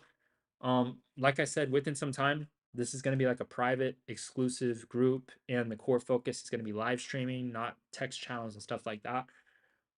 Um, so that will come within the future. Um, but this is just showing you like, what it will be like. It'll be like this and a fuck ton of better. That's for sure. Way fucking better. Like I said, man, like once I start getting paid to operate this way, I'm gonna operate completely differently. Like it's gonna be a lot more professional and focused. And obviously, I'll be dealing with not free people, which is amazing. Um, but like I said, man, if you guys have any questions, man, in a secure platform, I'll be in a secure platform where there's just no bullshit, no distractions. I could just focus on what I have to do. I don't have to focus on anything else. Like that's just gonna improve everything, man. Because that's just another thing. If I'm gonna trade on stream, I have to level up in all realms. I just don't see how being in a community is gonna level me up at this point in my life. So just the live streaming alone kind of cuts that idea out because I have to focus on a fucking stream. But yeah, man, if you guys have any questions, you let me know. I'm gonna be ending the stream in a couple minutes here. But yeah, man, like I said, you guys subscribe to the channel. Subscribe to the channel, gain your value. Like I said, my only intention is just to make people self-sufficient traders. Um, become the best live streaming trader I can possibly be. I'm going to be operating at this is peak. I can't there's nothing more I can do. The only thing that can top a stream is in-person trading. That's it, but I'm not doing that. At some point, for some of you guys who join the group, at some point I might host like a private meeting just for some of you who join the group. I'd have to see. But obviously, I don't want to meet up with people who are not in the group. I want to meet up with people who are in the group, right? But I'm focused on live streams. Um, that's my main focus. Who knows? Maybe someday in the future, I get an office and people are working in the office. I got a lot of shit going on. Who fucking knows, dude? With social media, this shit can go in any direction. I'm just taking this one step at a time. It's just right now for what I have to do. The next step in my mission is live streaming. And then from there, it could be fucking a big fucking office, live streaming in there, traders, social media people, growing the social media business. Who fucking knows? This could turn into anything. Do I need any of that? Absolutely not. I'm set for the rest of my life. Like I'm good. And that's the one thing about trading is it makes you question things that people do because you know trading provides freedom. So if someone has freedom, they just don't have to do certain things. That's why, like, in a way, I always tried to make my businesses things that I'm already doing. Like, if I'm already trading alone, trading on a stream isn't much different. It's like I'm already doing it. Is it more work? Am I talking? Absolutely. But it's also more money and more rewarding. I get to like mentor people and make people money the best way they can possibly make money with my system. Like literally my system, it kind of forces me at this point in my career, it's pretty like degenerate if I just did a text channel with alerts because I'm getting in and getting out a lot of times, so that shit just has to be on stream and people need to be educated to trade that way. There's just no other fucking way. It's not like they're just holding some shit to zero you know, and they know the shit just goes to zero, that's different. Like this is actually like in out, very like different. It's like quick. It's laser fucking snipes. But look, man, this is gonna be amazing, man. It's gonna be absolutely amazing. Um, so yeah, make sure you guys are subscribed to the stream. Um, you know, get as much value and make as much money as you can. Because once this shit is private, it's rarely gonna be free. You know, I might do a free stream once a month, twice a month. But the game plans are gonna make you money. The game plans are gonna be free. Those will make you money, right? My intent is just always to make people self-sufficient and to make people money before they ever join anything I have to offer to them. You know, if they want to join it, right? It's a business. Trading is a business. The way I trade, it's a business, and then my business reflects the way I trade. So it's not like extra work to a degree, especially if I'm not like managing some large community. I'm talking about a live stream. I trade on the stream, and then we have some Q&As, right? But trading's life, man. And you know, in terms of in real life, I don't have like there's not many people around. I don't hang out with many people, but dude, there's no fucking traders. I don't know any really. I knew some traders in the past in real life. Um, some of them were fucking shitheads. Some of them were all right, but I don't talk to these people or anything like that. Um, G-Roar, he's the absolute best at what he does with Farah, the money. But even him, it's like, dude, he's anonymous and he's online. It's like, you know, it's like these aren't like real life things. So I'm excited, man. It's just gonna be amazing. Like it really is. Cause I wanna just all I wanna do is just create self-sufficient traders without any distractions, any bullshit going on. The focus is trading and that's it. It's as simple as that. And make people money. That's just some of the things that I do best. You know, money, intelligence, it's fucking insane. You know, some of the smartest people, some people with a lot of money or some of the smartest people, they have gifts, dude. They're alone, they're isolated, they don't have many people around. That's usually like for a lot, at least seasons, at least during times, a lot of people go through that. It's just different when like you know, you have gifts and abilities that you know are like a very high fucking level, and then you look around your life and you're like, dude, nobody has the shit that I have. So like all I can do is just create more people who have it. Like, you know? But I just like doing this shit online. I don't like, you know, this whole in-person shit. It's just because trading is a very like personal skill set.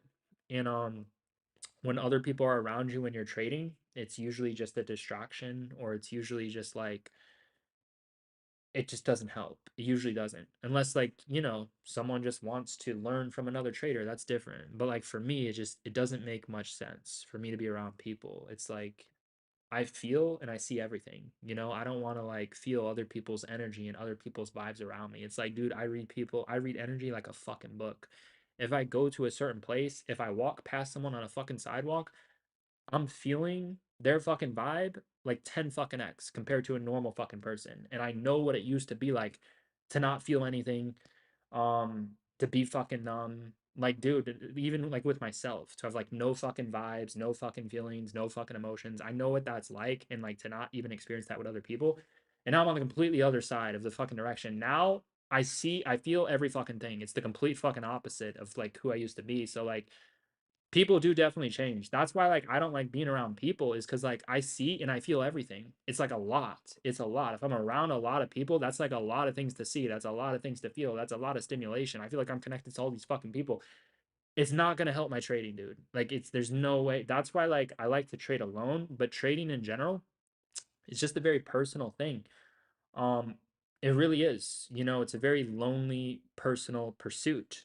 It's one-on-one excellent, but that's what I've always loved about the stock market is because if you're brilliant and you apply yourself to something that allows you to do that and it's just you facing yourself in the mirror, it's more of a fair shot, you know? But if you got other people around who are just trying to do shit, like, you know what I mean? It's different that way. Like, life isn't fair. But this, like, removes that equation to a degree where it's just more like me versus me, right? Like, I'm not trying to go up against anyone. This is me versus me every single day, right? If I start trying to go up against people, it's just going to take from me. It's going to take my energy. It's going to drain my time. Like, I'm not in competition with any fucking one. It's just me versus me every single day. That's what I like about trading. But other careers, it's different. Some people look at things more like competition or, oh, I got to be better than this person or whatever the fuck. Trading is literally just what you're good at, and you just do those same repetitive actions every single day. You can learn more things and you can try to operate on different systems, but all you need is one to get financial freedom. You know, all you need is one fucking system. That's it, man. So like this shit's amazing, man. But yeah, it's just like trading. I've always been the best alone. That's why I just like trading alone. It's just different. It really is fucking different, man. Well, yeah, that's what I'm saying. Like one of my biggest, and again, I've plugged a lot of this shit into AI to like help figure certain things out as well.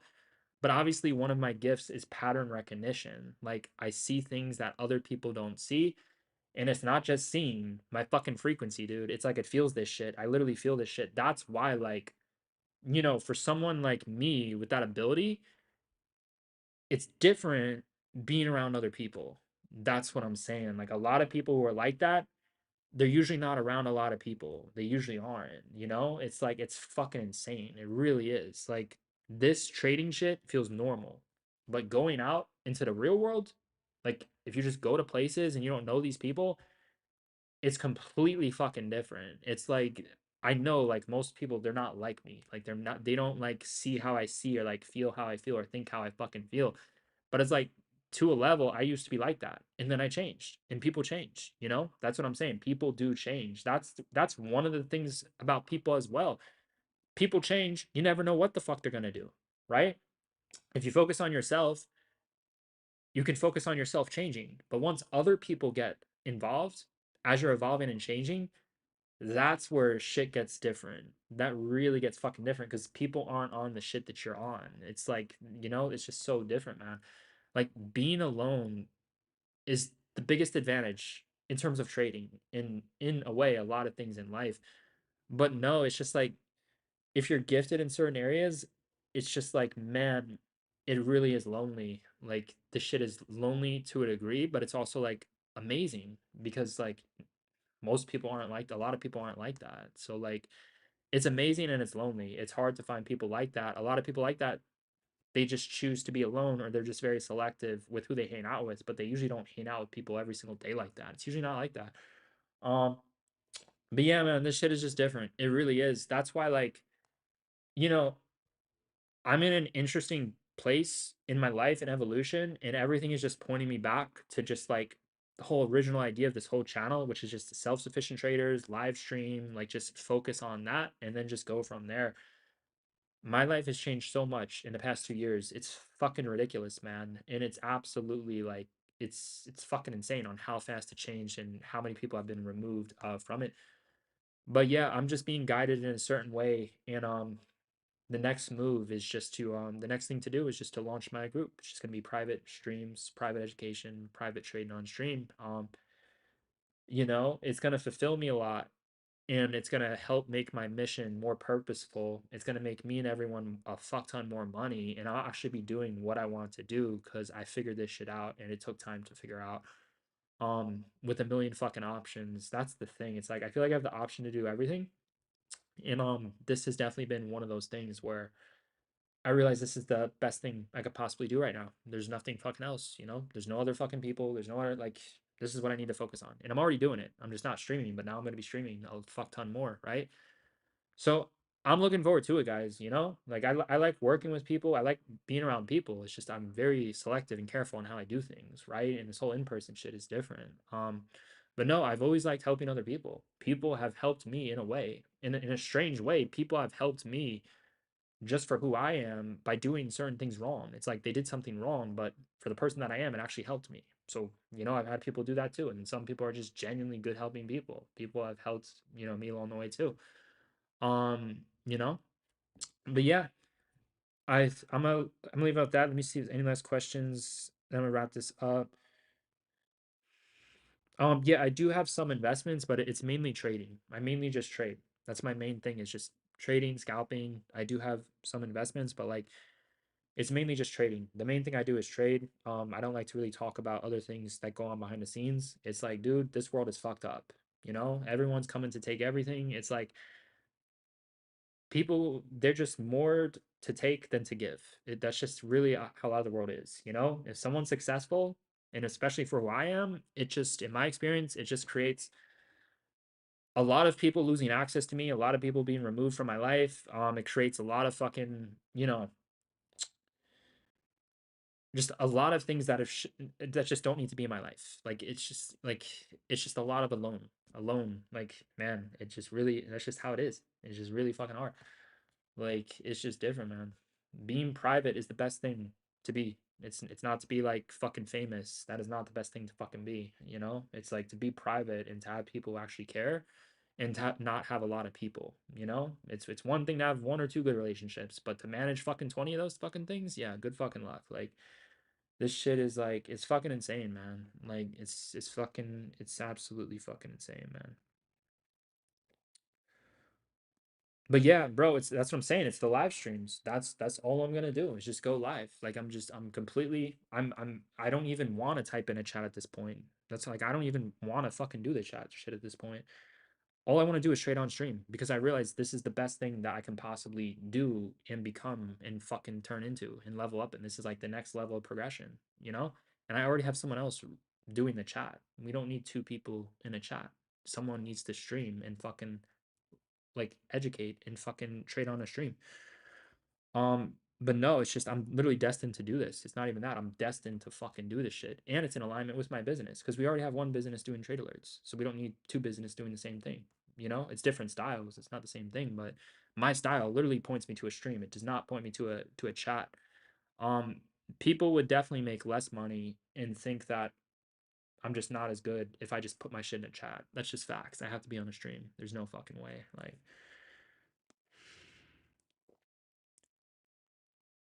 oh, someone they killed. Oh, that was the guy who killed two contracts on the call out. Nicely done. Bro, that's what I'm saying. Bro, a small account, the most exciting thing about growing a small account is trading small because you get to see how your account grows. Like if you start with a couple thousand, you could double that in like 1 to 3 months without taking big risk with options. If you're consistently making 3 to 5 trades, you can double that shit in 1 to 3 months, right? It's not a lot of money, but you're positioning yourself to trade with a large account.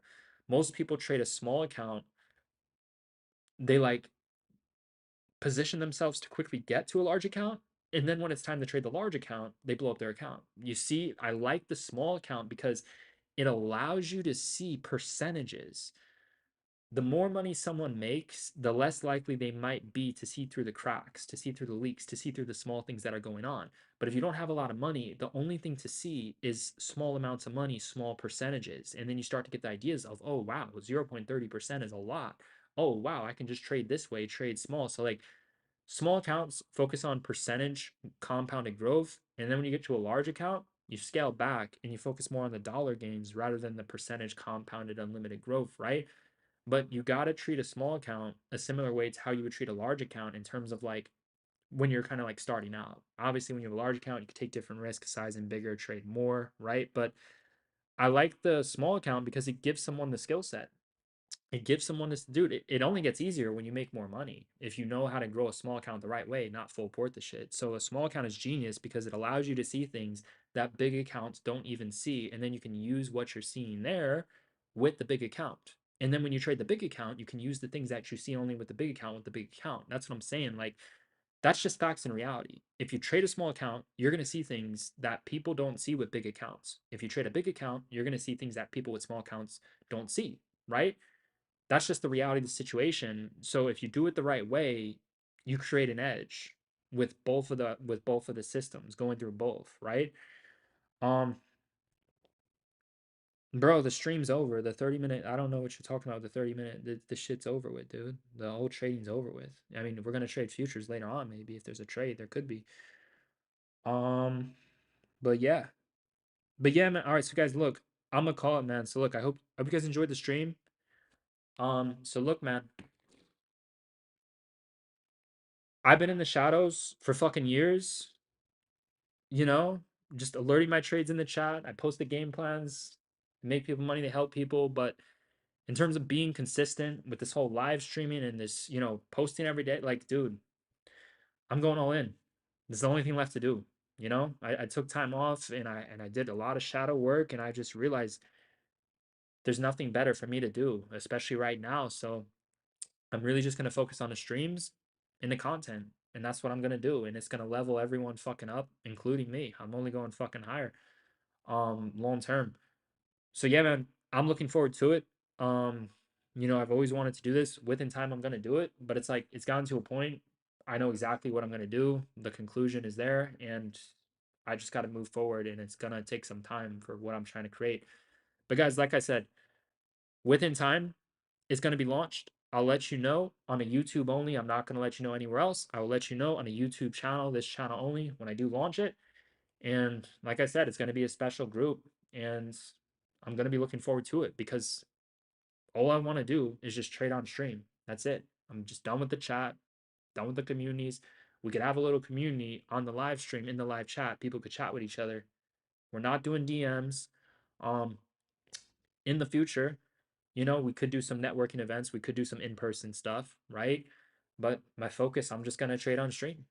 That's all I want to do is just trade on stream from here. So I'm looking forward to it, man, because this is gonna be a new evolution, and for what this is gonna create is gonna be absolutely fucking insane, man. Because like I said, I genuinely question if I should even do it, like, because I don't have to do it. That's the thing. Like, I feel like I could do anything. I don't have to do it, but I just realized, dude, I took time off. I did the work. Like, I got to do it. There's no like I have to fucking do this. This is in my blood. It's in my DNA. There's no like for the person that I am, I have to do this. I can't sit in a chat and just alert. I can't do it. Like that's over with. I did it and it's done. I have to like move forward with this live streaming, create the best traders and show people how I trade on stream so there's no misunderstandings in a secure private group. That's one of the things that I'm going to value the most, not just education, but just, you know, I'll be working. That's what I'm saying. Like, guys, I'm telling you, some people are good at their jobs, but they just don't like the environments that they're working in. Like, and it just doesn't benefit them, or it's just not for them in terms of like where they're currently positioned. It's just not like the fucking move for them. That's why I'm saying like switching platforms is just gonna help my business. It's gonna help my clients, and it's gonna help me. It's gonna help me a lot because I don't have to focus on a chat all day and running a community and fucking banning people, and I don't have to fucking what I don't have to this DMing people, taking members into their chat. It's like, dude, they didn't pay for that, but they have the option to do that because DMs exist. So like just being in a secure place where I know, the people are there for me and they're there for themselves. Because, like I said, if you are there for yourself, if look, if someone's there for me, they're there for themselves. That's how I see it. Because that's how I see it. It's like an equal type of like, if someone shows up for me, they're showing up for themselves. That's how I see it. If someone wants to learn how to trade, if they want to learn how I'm doing, and they show up, I show up. It's like they're learning for themselves. That's how I see it. um through themselves, like through me, through my education too, like that's how I fucking see this shit. So like to just be in a place where like no distractions, no community DMing each other, no fucking banning people, and just a secure environment where everyone's on the same page. We're all here to learn and grow and fucking trade. We're not here to start fucking all these communities and fucking DM each other and all these fucking games behind the scenes. We're not here to add each other as fucking friends and network behind the scenes and privately. Like we're on the same page. Everyone's coming in to join, to learn, and to level the fuck up, and they're learning from me. They're not learning from other fucking people. They're learning from me, and it's a secured private environment where other people, they're not going to be able to DM each other and all this fucking bullshit, yada yada yada. Like I'm just done, guys. Like this, look, guys, I'm in a crazy fucking business. I really am. I've been through some insane fucking shit, and I'm in a crazy fucking business, and it's not for if you're a good fucking person. Oh my gosh, it's like, dude, the amount of like to be a CEO and all this shit. The amount of like detachment and emotions I had to fucking cut to actually like be successful at this, like I'm just done dealing with bullshit. I just want clarity. So what I'm going to create is it's going to be a mirror. It's just going to be a divine mirror that's going to reflect me, and it's going to reflect someone else, who they are with them fucking selves, who they are around me. It's just going to reflect that. It's going to be a raw divine fucking mirror. That's what I'm trying to create. And like I said, dude, I literally met a person in real life. I met a person. What I'm describing, this is what they did for me. It was like a fucking mirror. This person just kept reflecting myself back to me. And I could have been hurt. I could have been fucking I could have been like, oh fuck that person. I don't like that they're showing, that about me or whatever the fuck. but I made the right decisions. That's what I'm saying. Like, there's been people, they showed me things that I don't like about myself. And instead of taking that out on them, I just figured out a way to become better. And I was thankful that they showed me that because I might not have seen that if they didn't show me that. Right. But I had to show up. I had to be aware. I had to go through that. But they were there as a portal, as a catalyst. Right. So, like, in a way, that's one thing that I'm going to be creating for people is like literally something that I experienced with someone else that changed my whole fucking life. And I did not have this knowledge until I experienced that. And what I had to go through to fucking to get there and to experience is that, oh my gosh, it's fucking insane. The way it ended though was, oh my gosh, that's another story. It ended so fucking like I'm not even gonna get into the fucking ending. Just know I made the right decisions. But the way it ended, man, it's just so the ending was so fucking insane. But like, anyways, people can come into your life and they can change your life, but you gotta make the right decisions. That's what I will say, man. Because one of the ways that I changed my life was being around certain people and making the right decisions. So I would like to think that, people don't have to be the smartest people in the room, but if they're a good person and they're in a certain situation and they choose to make the right decision, long term, I would like to think that that's going to pay off. And that's exactly what happened, to me. Sometimes the short term that causes pain, that causes hurt, and not everyone in your life is meant to stay. But it's like, dude, I've literally had just by people coming into my life as catalyst and portals with who I am, right? Not with who they are, with who I fucking am, seeing how I see it through them and myself, it changed my life forever. Just by them showing me certain things and just by experiencing those things, through them and with them and the shit that they did and the shit that I did and how like shit it's fucking insane, man. So like literally the way to level up is people. And it's not a lot of people. It's one person. That's all it takes. So like I said, I had one person come into my life. It leveled me up so fucking much, but it was the decisions that I made with what happened is what like really caused that. So they were more of like a catalyst and they were more of like showing me things that I needed to see, right?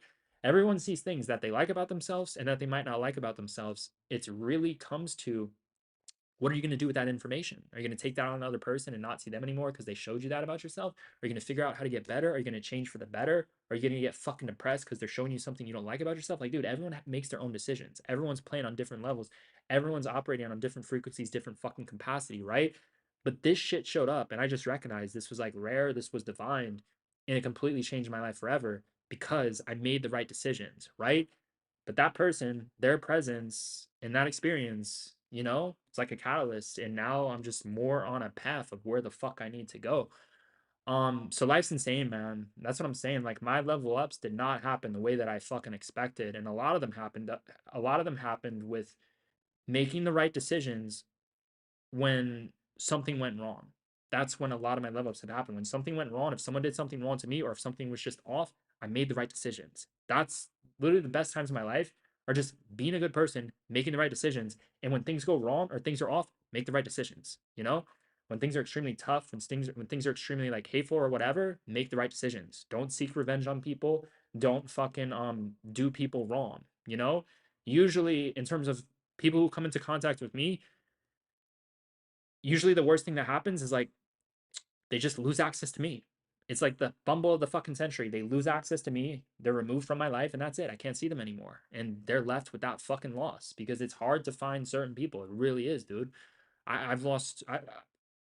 People have been removed from my life, and these were some special people. You know, it helped me, but like they're removed from my life. It is what it is. But yeah, they were like some rare special people too. It's not just me. There's a fuck ton of people out there. Everyone has their gifts and stuff like that. But everyone's on their different journey. That's where life gets a little complex too. But look, guys, I'm telling you, this is gonna be the best group on the fucking planet. It's gonna be the most rarest, divine, smart, competent group. There's gonna be no bullshit going on, no DMs, no spam, no impersonators, nothing to worry about. You join the group, you learn, you level up, you can chat with me privately. You can chat on a live stream chat like you're doing right now, but no DMs. Do it on Zoom. It's going to be secure and it's going to be leveling up. And I don't see a reason to ban anyone in this group for the way it's going to be set up. I don't see the reason to ban anyone. We're all on the same page and there's no reason for them to do anything fucked up. So, I mean, they don't really have access to do some dumb shit. So it is what it is, man. So, that's what I would say, man. Life changes through people. through making the right decisions, being a good person, and placing yourself in rooms and situations to change. That's literally how life changes. Like literally just by me placing myself in a different environment, I'll be around I'll be around, higher level educated people in the chat. No spam, no hate, no bullshit, no generosity, no monitoring this shit 24/7, no DMs, no public exposure. It's going to be legit, a real fucking business, Something that's in my control to a degree versus this Discord shit is just insane. Everyone in my Discord can wake up one day and they can all DM each other a link to join their community, and then all of a sudden the community's in another chat. And I'm sitting here saying, like, dude, that's out of my control because I'm in a Discord and because some people are just shit. That's life. That's business. So like part of life and being successful is the room that you're in, the place that you're in, where you choose to place yourself, how you operate. If you're a good person, you make the right decisions when, people do the wrong things, right? So I'm gonna leave it off at that, man. But look, this is gonna be the best group in history. And it's been absolutely amazing, guys. I will see you within the overall next one.